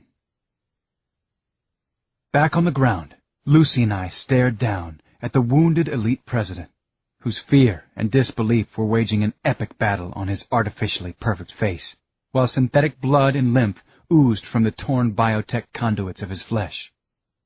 Lucy covered him with a pistol as the soldiers, human soldiers, loaded him onto a gurney and strapped him down. "We demand unconditional surrender," Lucy snapped as soon as he was secure. "Right now. Right here." "We," he answered, regaining some composure. "You mean you represent this stinking pack of forest animals?" I might have admired something in his defiance, except that it wasn't born of courage, just sheer egotism and ignorance.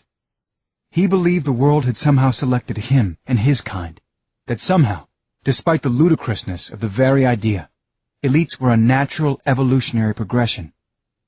Clearly, he felt no remorse for elite crimes against humanity, no compassion for the suffering he had caused, no accountability for the horrors he'd unleashed against us and the world in general. "Yes, these skunks are exactly who I mean," Lucy said. "You're doomed," he screamed. "You already nearly destroyed the world, and without us, you'll do it all over again." "Shut up," I screamed, as I clamped my hand onto his throat, making sure he obeyed my command. I leaned my apoplectic face over his and continued. "Now listen, and I'm talking here to that 13% of you that is still biological, Jacqueline, because what's going to happen to you in the next weeks is going to make you wish you'd been born a tick on a skunk's ass, rather than whatever in hell you think you are." And then I told him what we were going to do. It was probably needlessly cruel, and needlessly human. But hey, when I was finished, Jacqueline had gone completely white with terror, which, I confess, made me feel pretty good. And then I got a hug from Lucy, and that made me feel even better. Chapter 115. Slow death equals slow torture. That was what former President Hughes Jackson must have been thinking one morning, 3 months later. He lay in an operating theater inside the vast and ultramodern New Lake City Hospital, waiting to be punished for his role in crimes against humanity. And he certainly had a very good idea what to expect next. There was no arrogance on his face now. After all, he was the one in a prison jumpsuit and shackles. He was the one staring at the stainless steel slow death machine that was set up at center stage in the operating room. Lucy and an impressive assemblage of human leaders, his judges and jury, stood facing him, ready to watch his sentence be carried out. In fact, over 2 billion humans would be watching from all around the world. Me? I was right there too. I was the appointed executioner of the president's sentence, and I didn't mind that duty at all. Justice is a wonderful thing, a human idea, one of our very best. "All right, it's time," President-elect Chantal Dugar said to Lucy, embracing her and kissing her cheeks. "The world is watching to be certain that justice is delivered here today." The world really was watching. The war was all but over, and though there would be strong pockets of elite resistance for some time to come, they currently had no central leadership to organize them. Their seemingly invincible military was severely crippled, and they were outnumbered. The elites began to crumble fast without having humans to serve them. They were fine overseers as long as we were doing all the labor. But when it came to things like simple maintenance, even feeding themselves, they turned out to be surprisingly helpless. Lucy stepped forward to address the former president a final time. She was wearing a simple black dress, and it struck me that I'd never seen her in a dress before. She looked very elegant, but somber and also restrained, especially for Lucy. It was as if she was attending a funeral, a state funeral, which I suppose she was. "You stand convicted of plotting the most heinous crime in recorded history, the managed extinction of the human race," she declared, her voice ringing out strong and clear. "Have you anything to say in your defense? I cannot imagine that you do, but this is the time, war criminal." Hughes Jackson tried to put on an air of authority and eliteness, but it was difficult to do so in manacles, and with the certainty of slow death coming down on him like a falling axe. "Humans would have destroyed the planet," he finally said in a hoarse whisper. "Elites saved it. I cannot be ashamed of that. We saved you, from yourselves. If elites are guilty, that is our only crime." Lucy wouldn't let him get away with that. "But that was long ago. And then, instead of helping us become better citizens, you enslaved and degraded us. Elites also ignored the tremendous work we've done building civilization, including the creation of elites. Without us, you wouldn't even exist." We were trying to prevent another irreversible disaster, Jacqueline said, his voice rising in desperation. So are we, Lucy retorted.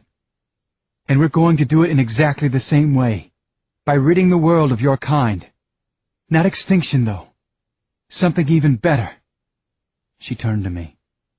Let the sentence be carried out. May God have mercy. With Hughes Jacqueline's dread-filled eyes fixed on my every move, I walked to the slow death machine. He almost looked human now, and that made this a little more difficult, but not impossible. Justice had to be carried out, and here, too, we humans had learned and grown. My hand touched the controls, and the laser probe began its work. Chapter 116. When I finally stopped the terrifying machine, after only 45 seconds, the onlookers were so quiet, it was as if no one were in the operating theater. And yet billions were watching, in every country, on every continent. Hughes Jacqueline's face was still fixed in a stare, but now his eyes were glassy, and he seemed to be looking at something that only he could see. Then he recovered slightly, like he was waking up from a light sleep. His gaze focused on Lucy, and some kind of recognition finally dawned on him. "Good morning, ma'am," he said with almost excessive politeness. "May I assist you in any way? Anything at all?" Lucy answered. "Tell me your name and your job description."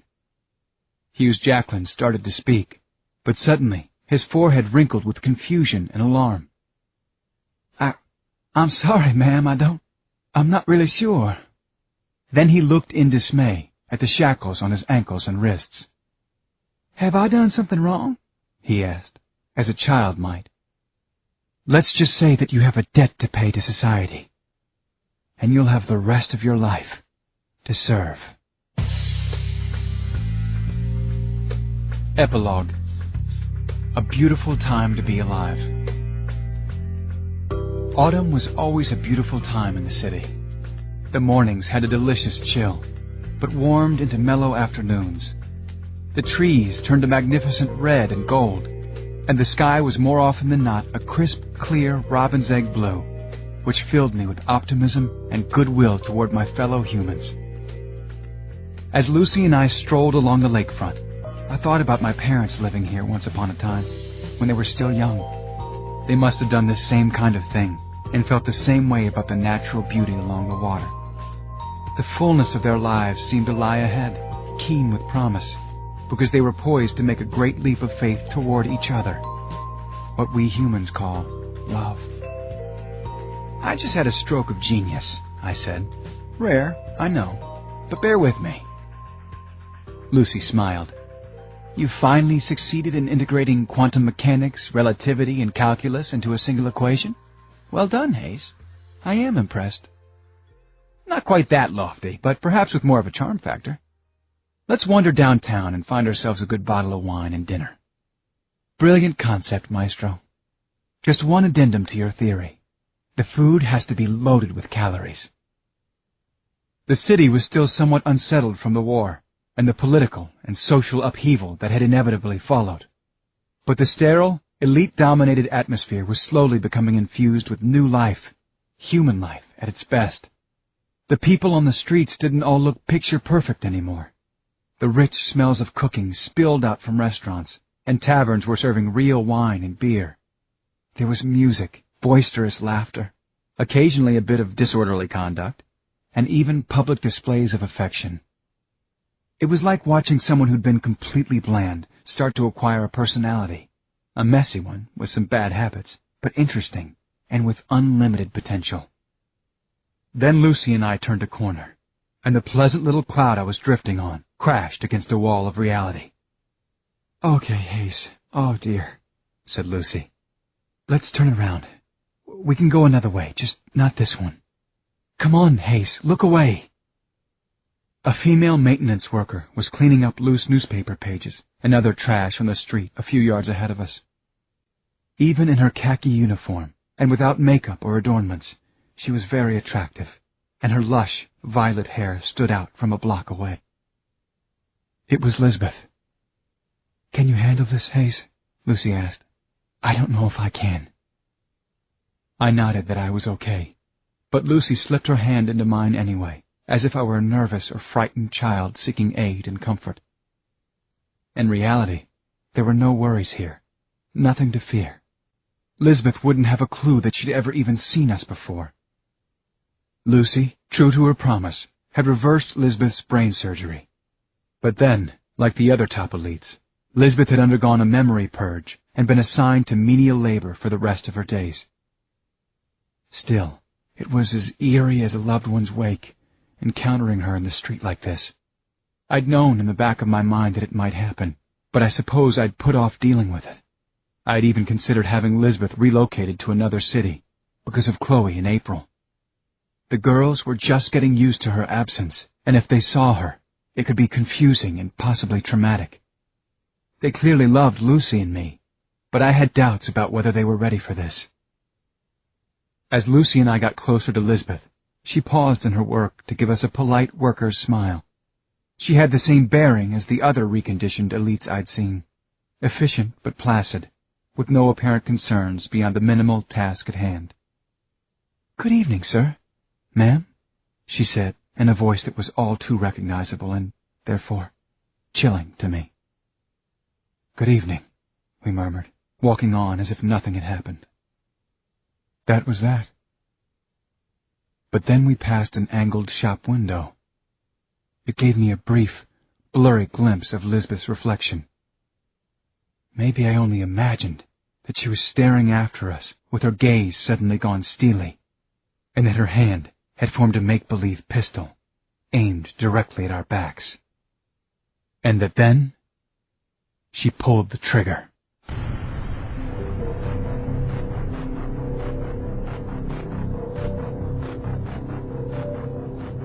This has been an Hachette audio production of Toys, written by James Patterson and Neil McMahon, read by Matt Bomer. Executive producer, Michelle McGonigal.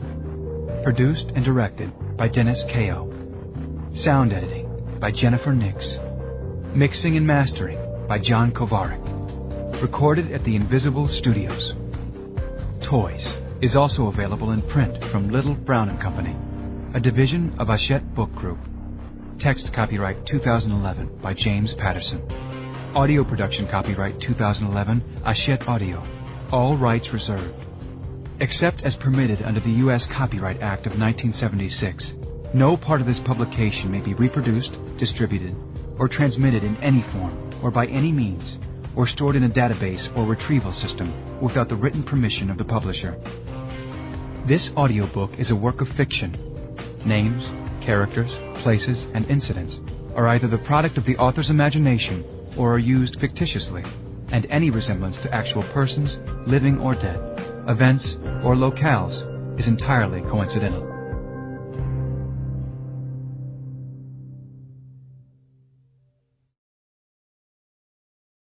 The following is an excerpt from 10th Anniversary by James Patterson and Maxine Petro.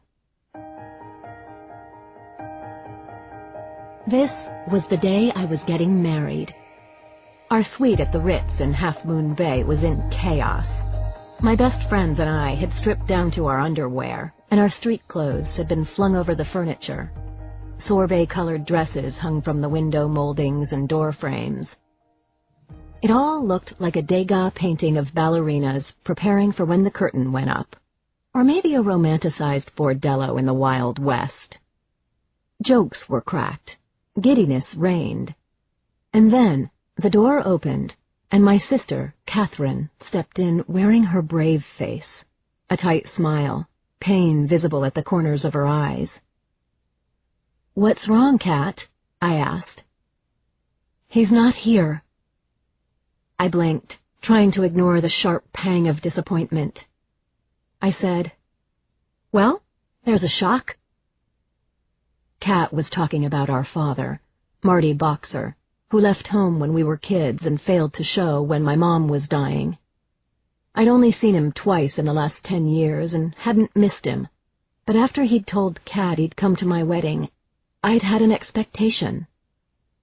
"He said he would be here," He promised, Kat said. I'm 6 years older than my sister and a century more jaded. I should have known better. I hugged her. Forget it, I said. He can't hurt us.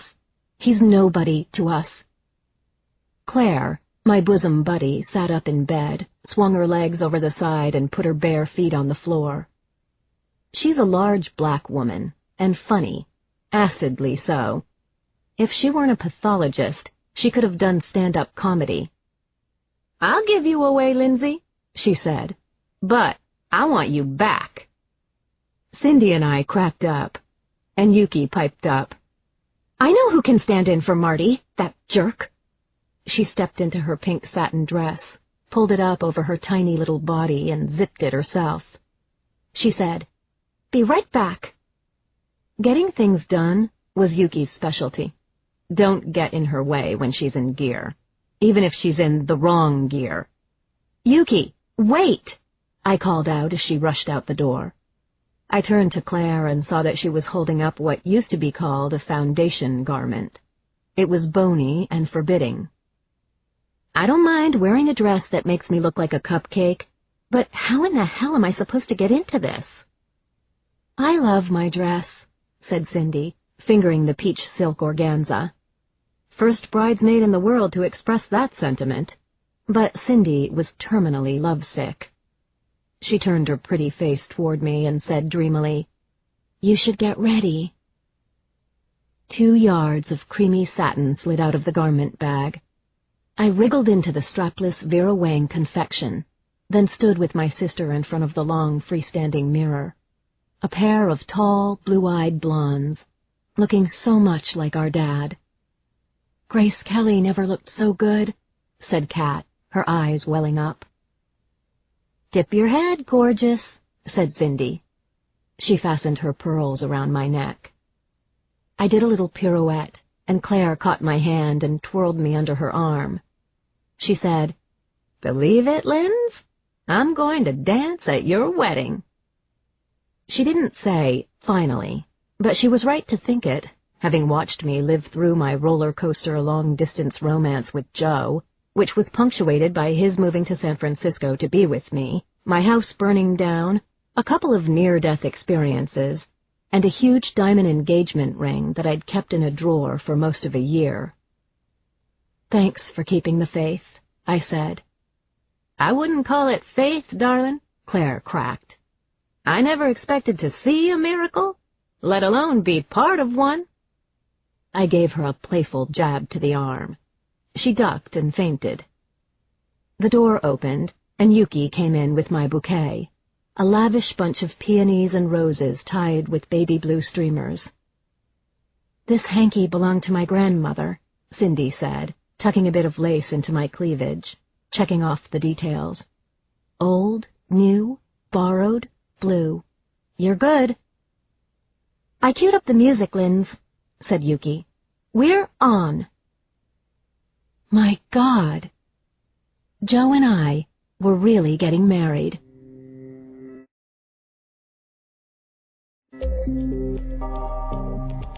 Rain was battering the hood and sheeting down the windshield as I pulled my ancient Explorer into the lot next to the medical examiner's office on Harriet Street, right behind the Hall of Justice. I had some anxiety about returning to work after taking time off to get married. In a few minutes, I was going to have some catching up to do, and then there was this new fact I would have to deal with. I would be reporting to a new lieutenant. I was prepared for that as much as I could be. I pulled up the collar of my well-used blue blazer and made a wild, wet dash for the back entrance of the hall, the granite building that housed the Justice Department, the criminal court, 2 jails, and the southern station of the SFPD. I flashed my badge to Kevin at the back door, then took the stairs at a jog. When I got to the 3rd floor, I opened the stairwell door to the homicide division and pushed through the double-hinged gate to the squad room. It was a zoo. I said, "Hey there," to Brenda, who stood up and gave me a hug and a paper towel. "I wish you so much happiness," she said. I thanked Brenda, promised wedding pictures, and mopped up my face and hair with the paper towel. I took a visual inventory of who was on the job at 7:45 a.m. The bullpen was packed. The night shift was straightening up, sinking refuse into trash baskets, and a half-dozen day shift cops were waiting for their desks. Last time I was here, Jacoby still occupied what we laughingly call the corner office, a 10-square-foot glass cubicle overlooking the James Lick Freeway. Since then, Jacoby had been bumped upstairs as chief of police, and the new guy, Jackson Brady, had scored the lieutenant's job. I had a little history with Brady. He had transferred to San Francisco from Miami PD only a month before, and in his first weeks as a floater, he had shown heroism in the field. I worked with him on that explosive multiple homicide case, which put him on the short list for Jacoby's old job. I'd been offered the job too, thanks very much, but I'd turned it down. I'd already held down the corner office for a few years until I got sick of the administrative overload. The budgets, payrolls, meetings with everyone, and layers of bureaucratic bull. Brady could have the job with my blessings. I just hoped he'd let me do mine. I saw Brady through the walls of his cube. His white blonde hair was pulled back in a ponytail, and he wore a shoulder holster over a starched blue cotton shirt that stretched across his massive chest. He looked up and signaled to me to come to his office. As I got there, he hung up the phone. Reaching across the desk that was once mine, he shook my hand and congratulated me. "Are you using Boxer or Molinari?" he asked me. "Boxer." "Well, have a seat, Sergeant Boxer," he said, waving me toward the chair across from his desk. "I got a call from Major Case Division about 10 minutes ago. They're short on manpower and asked for help. I want you in Conklin to check it out." "The case is a homicide?" I asked. "Could be, or maybe not. Right now it's an open case. Your open case." What kind of bull was this? Step out of line for a couple of weeks and the only open case was a spillover from another unit? Or was Brady testing me, alpha dog management style? "Conklin has the case file," Brady said. "Keep me in the loop. And welcome back, Boxer." Welcome back indeed. I showed myself out, feeling like all eyes in the squad were on me as I crossed the room to find my partner.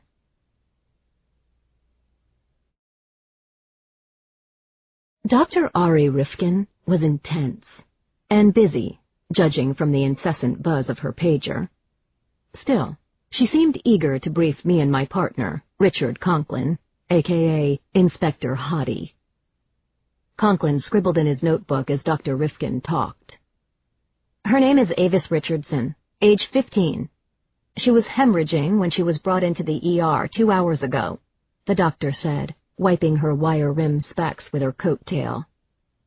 "From the looks of her, she delivered a baby within the last 36 hours. She got herself into grave trouble by running and falling down. Too much activity too soon after giving birth." "How'd she get here?" Conklin asked. "A couple. Here are their names. John and Sarah McCann. Found Avis lying in the street. Thought she'd been hit by a car. They told the police that they didn't know her at all." "Was Avis conscious when she came in?" I asked Dr. Rifkin. "She was in shock, going in and out of lucidity. Mostly out. We sedated her, transfused her, gave her a D&C. Right now she's in guarded but stable condition." "When can we talk with her?" Conklin asked. "Give me a moment," said the doctor.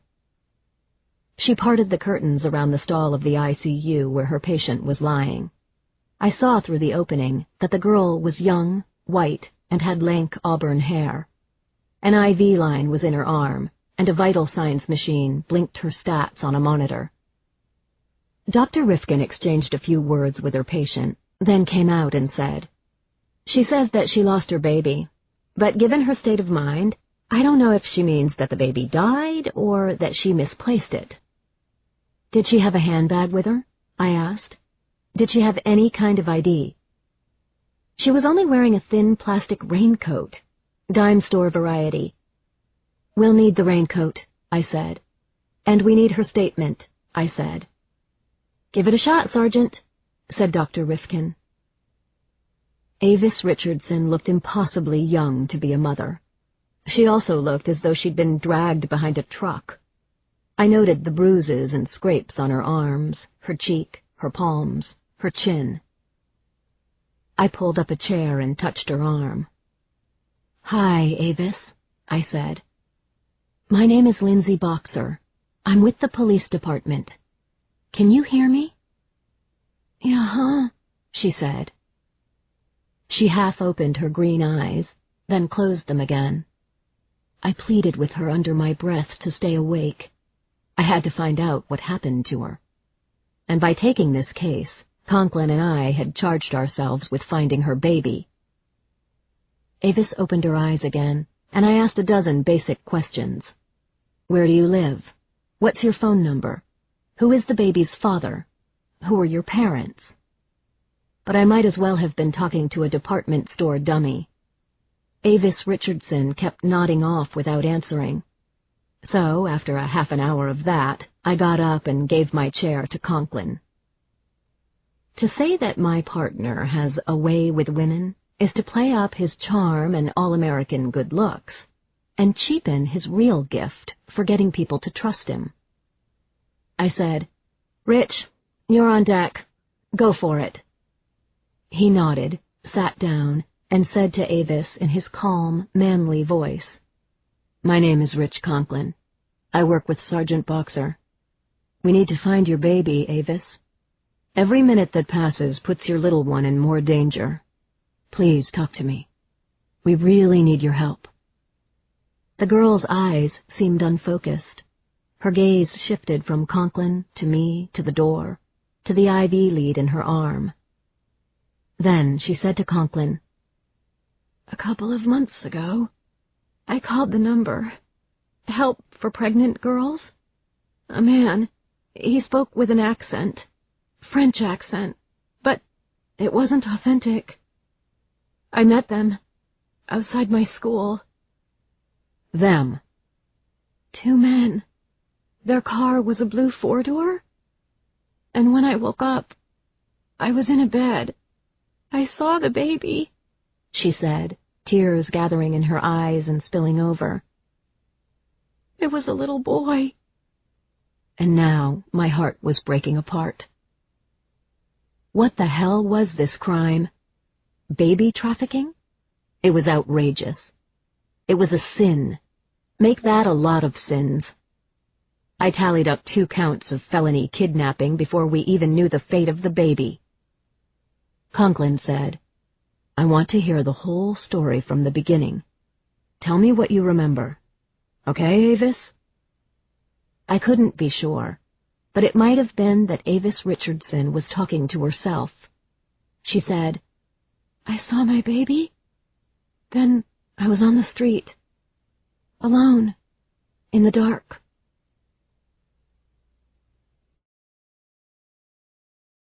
I stayed at Avis Richardson's bedside for the next 8 hours, hoping she'd wake up for real and tell me what had happened to her and to her newborn.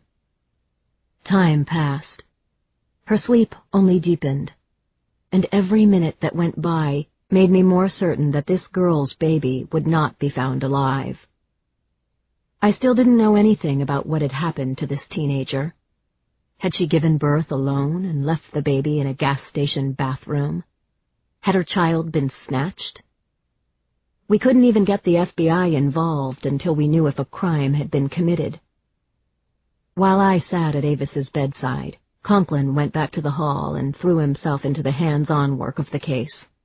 He reached into the missing persons databases and ran searches for Avis Richardson, or any missing Caucasian teenage girls matching her description. He interviewed the couple who had brought Avis to the hospital and established the approximate area where they had found her, Lake Merced, near Brotherhood Way. Working with the K-9 unit, Conklin went out into the field. Cops and hounds looked for the blood trail Avis Richardson had surely left behind. If the house where she'd given birth could be located, there'd be evidence there, and maybe the truth. As the hounds worked the scent, the crime lab processed the plastic raincoat Avis had been wearing. It would hold prints for sure, but a few dozen people at the hospital had handled it already. It also didn't make any sense that she was wearing a raincoat, but no clothes.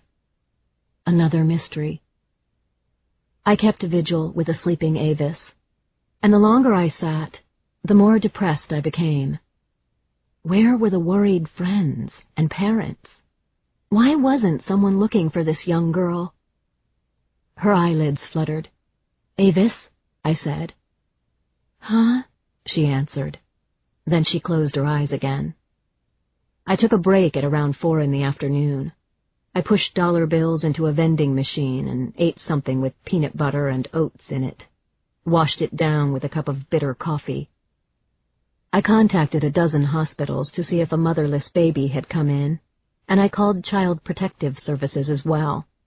I came up with nothing more than a mounting heap of frustration. I borrowed Dr. Rifkin's laptop and logged on to VICAP, the FBI's Violent Criminal Apprehension Program database, to see what they had on the abduction of pregnant women. I found a few crimes against pregnant women, domestic violence mainly, but no cases that resembled this one.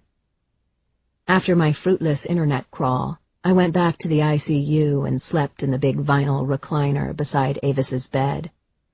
I woke up when she was wheeled out of the ICU and down the hall to a private room.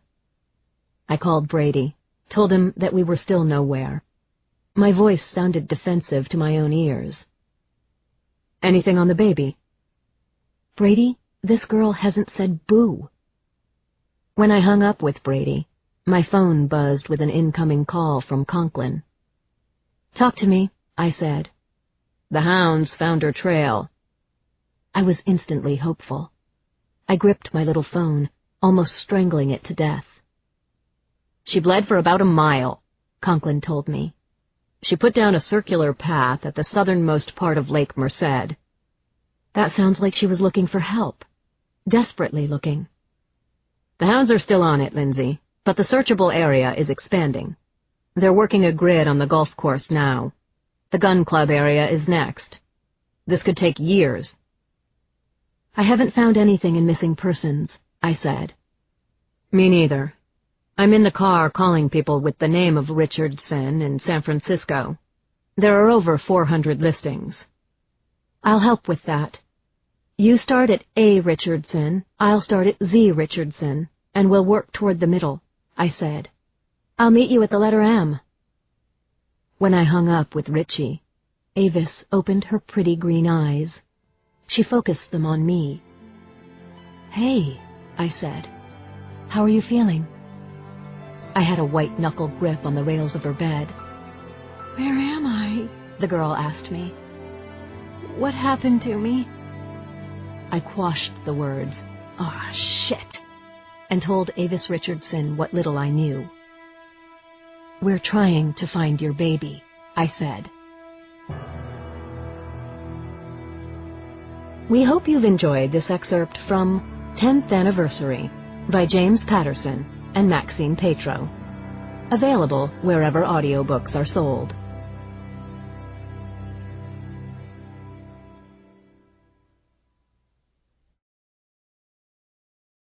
The following is an excerpt from Now You See Her by James Patterson and Michael Ledwidge. I'd already tossed the driver a 20 and was bouncing up and down like a preschooler last online for the potty when my taxi finally stopped across from the Hudson Hotel on 58th.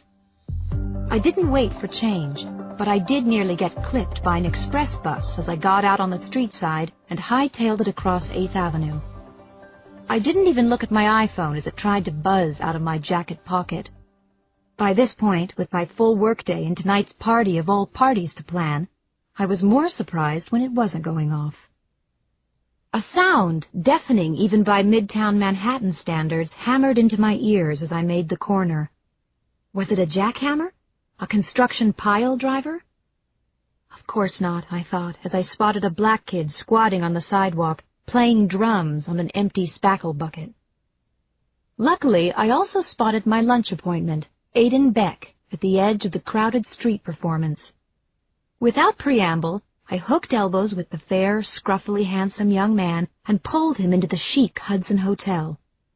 At the top of the neon-lit escalator, a concierge who looked like one of the happy, shiny cast members of High School Musical smiled from behind the Carrera marble check-in desk. "Hi, I called 20 minutes ago," I said. "I'm Mrs. Smith. This is Mr. Smith. We'd like a room with a large double bed. The floor or view doesn't matter. I'm paying cash. I'm really in a rush." The clerk took in my sweating face and the contrast between my sexy office attire and my much younger companion's faded jeans and suede jacket with seeming approval. "Let's get you to your room, then," the uber-happy concierge said without missing a beat. A cold wind hit me as I came out of the hotel with Aiden an hour later. I looked up at the New York spring light glistening off the blue-tinged towers of the Time Warner Center down the block. I smiled as I remembered how my daughter, Emma, called it the world's largest glass goalpost. I looked at Aiden and wondered if what we just did was right. It didn't matter, did it? I thought as I dabbed my eyes with the sleeve of my knockoff Burberry jacket. It was done. "You were amazing. You really were," I said, handing him the envelope as I kissed his cheek. He gave a theatrical little bow as he tucked the $1,000 into the inside pocket of his suede car coat. "Hey, it's what I do, Nina Bloom," he said, walking off with a wave. "It's Mrs. Smith to you," I called as I hailed a taxi back to my job.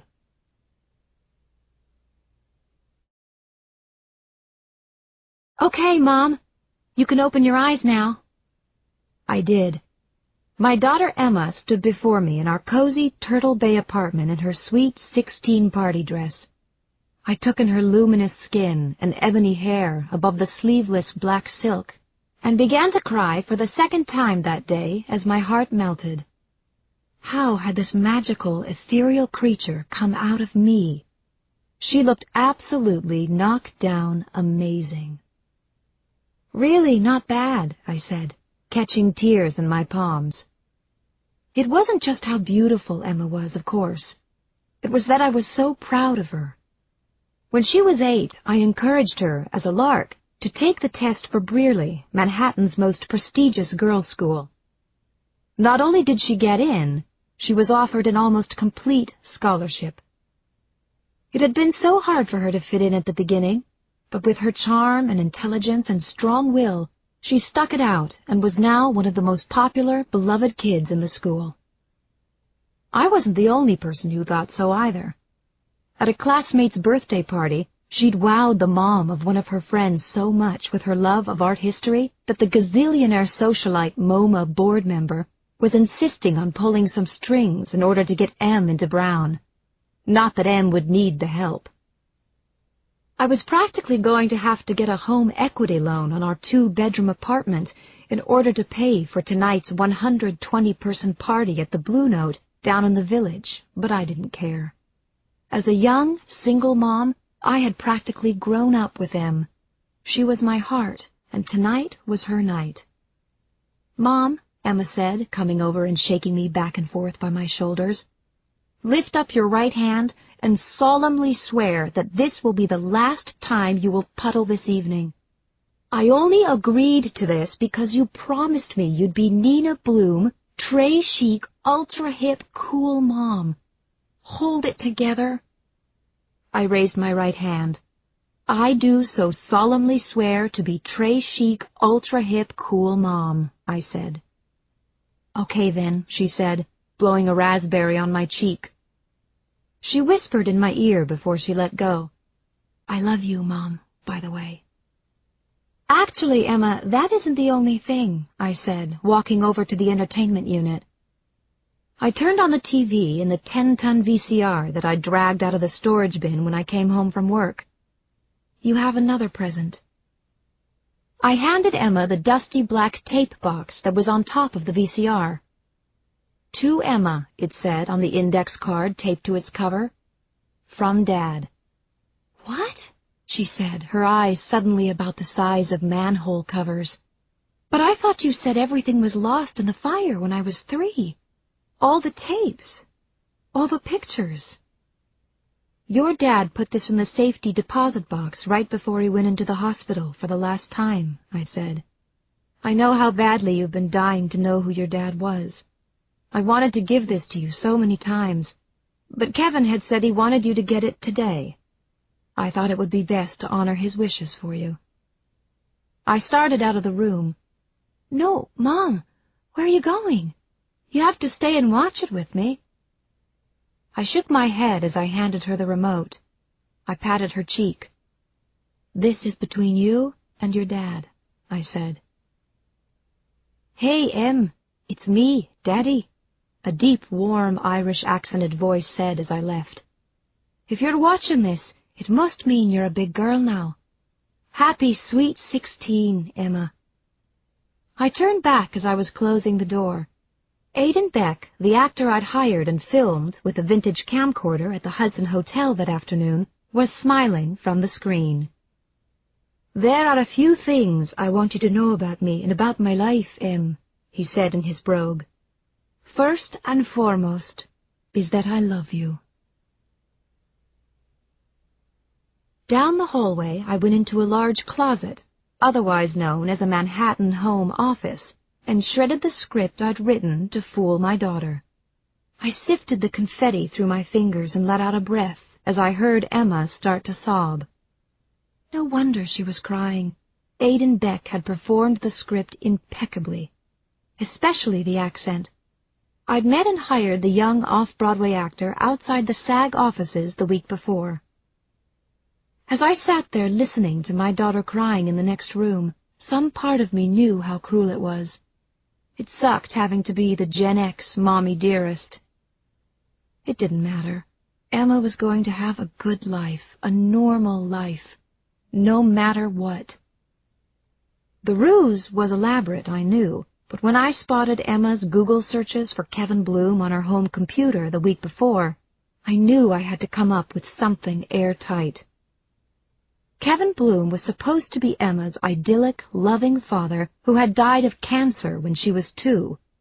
I'd told Emma that Kevin had been a romantic Irish cab driver / budding playwright, who I'd met when I first came to the city. A man with no family, of whom all trace had been lost in a fire a year later. The fact, of course, was that there was no Kevin Bloom. I wish there was more times than not, believe me. I could have really used a romantic Irish playwright in my hectic life. The truth was, there wasn't even a Nina Bloom. I made me up, too. I had my reasons. They were good ones. What I couldn't tell Emma was that nearly 2 decades ago, and 1,000 miles to the south, I got into some trouble. The worst kind. The kind where forever after, you always make sure your phone number is unlisted, and never, ever, ever stop looking over your shoulder. It started on spring break, of all things, in the spring of 1992 in Key West, Florida. I guess you could say a foolish girl went wild, and stayed wild. That foolish girl was me. My name was Janine.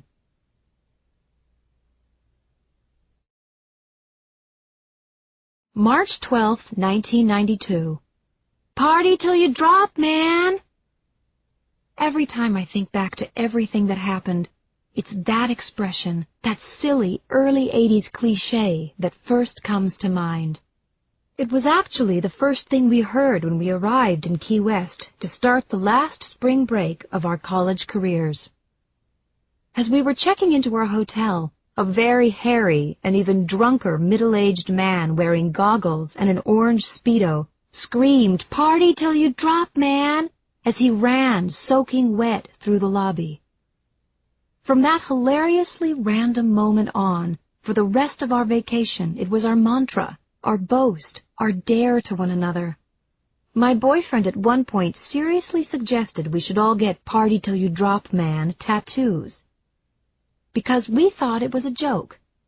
It turned out to be a prophecy. It actually happened. First we partied, then someone dropped. It happened on the last day. Our last afternoon found us just as the previous afternoons had, giddily hungover, lazily finishing up burgers under one of our hotel beach bar's umbrellas. Under the table, my boyfriend Alex's bare foot was hooked around mine as his finger played with the string of my yellow bikini top. The car's classic song, Touch and Go, was playing softly from the outdoor speakers as we watched an aging biker with a black leather vest and braided gray hair play catch with his dog off the bar's sun-bleached dock. We couldn't stop laughing every time as the collie in the red bandana headbutted the wet tennis ball before belly-flopping into the shallow blue waves.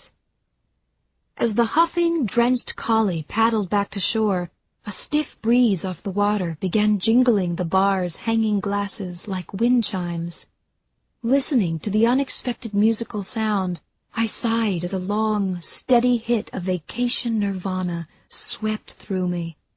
For a tingling moment, everything, the coolness under the Jägermeister umbrella, the almost pulsating white sand of the beach, the blue-green water of the Gulf, became sharper, brighter, more vivid.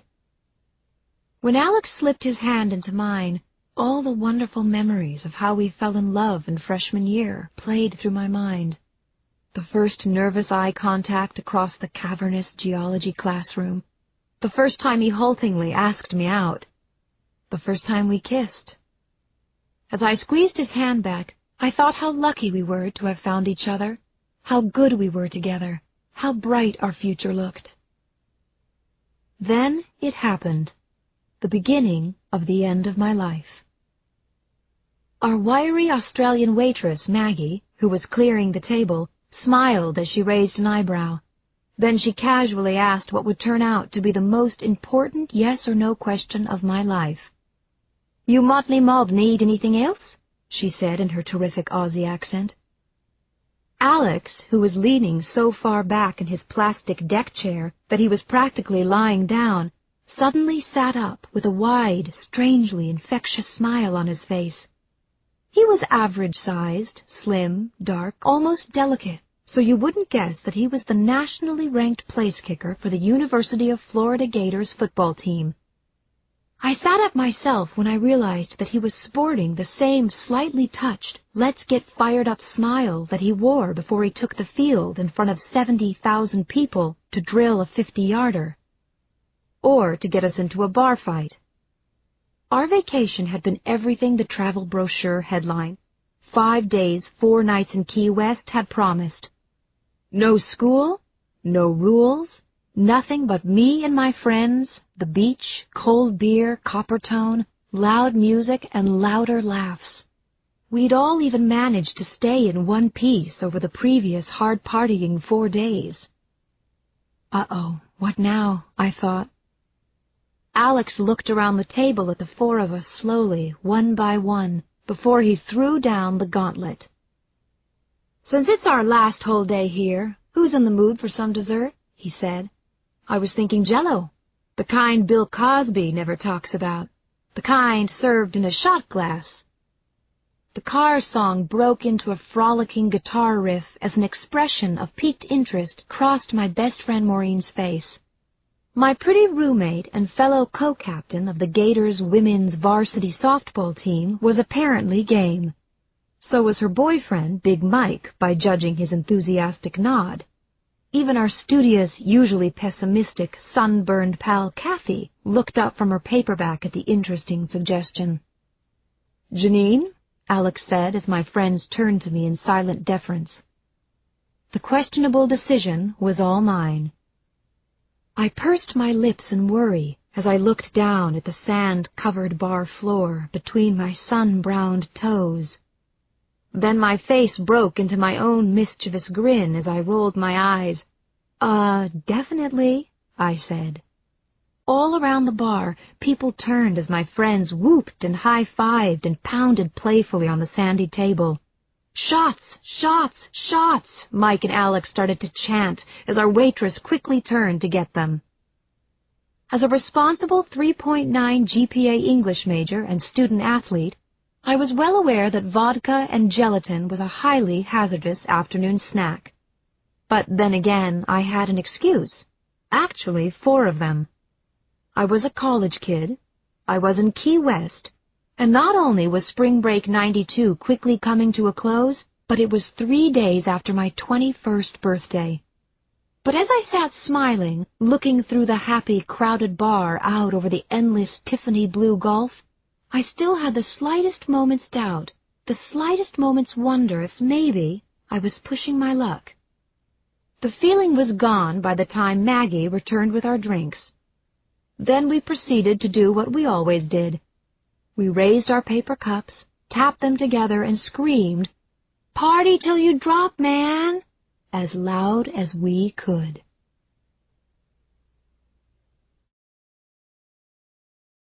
I saw a video once of the 2004 Indian Ocean tsunami. It was recorded at some beachfront resort in Sri Lanka, and in it, as the ocean bizarrely recedes, a group of curious tourists wander down to the beach to see what's going on. Staring at the screen, knowing that the receding water is actually already on its way back to kill them, what disturbs you the most is their complete innocence. The fact that they still think they're safe instead of living out the very last moments of their lives right in front of you. I feel that same sick way whenever I go over what happened next to me. I still think I'm safe. I couldn't be more wrong. 5 hours later, the Jell-O shots had done their job, and then some. By 7:30 that evening, my friends and I were sardined into the packed Mallory Square for Key West's world-famous outdoor drunken sunset celebration. The gold of our last sunset warmed our shoulders as cold beer splattered and stuck our toes to our flip-flops. Kathy and Maureen were on my right.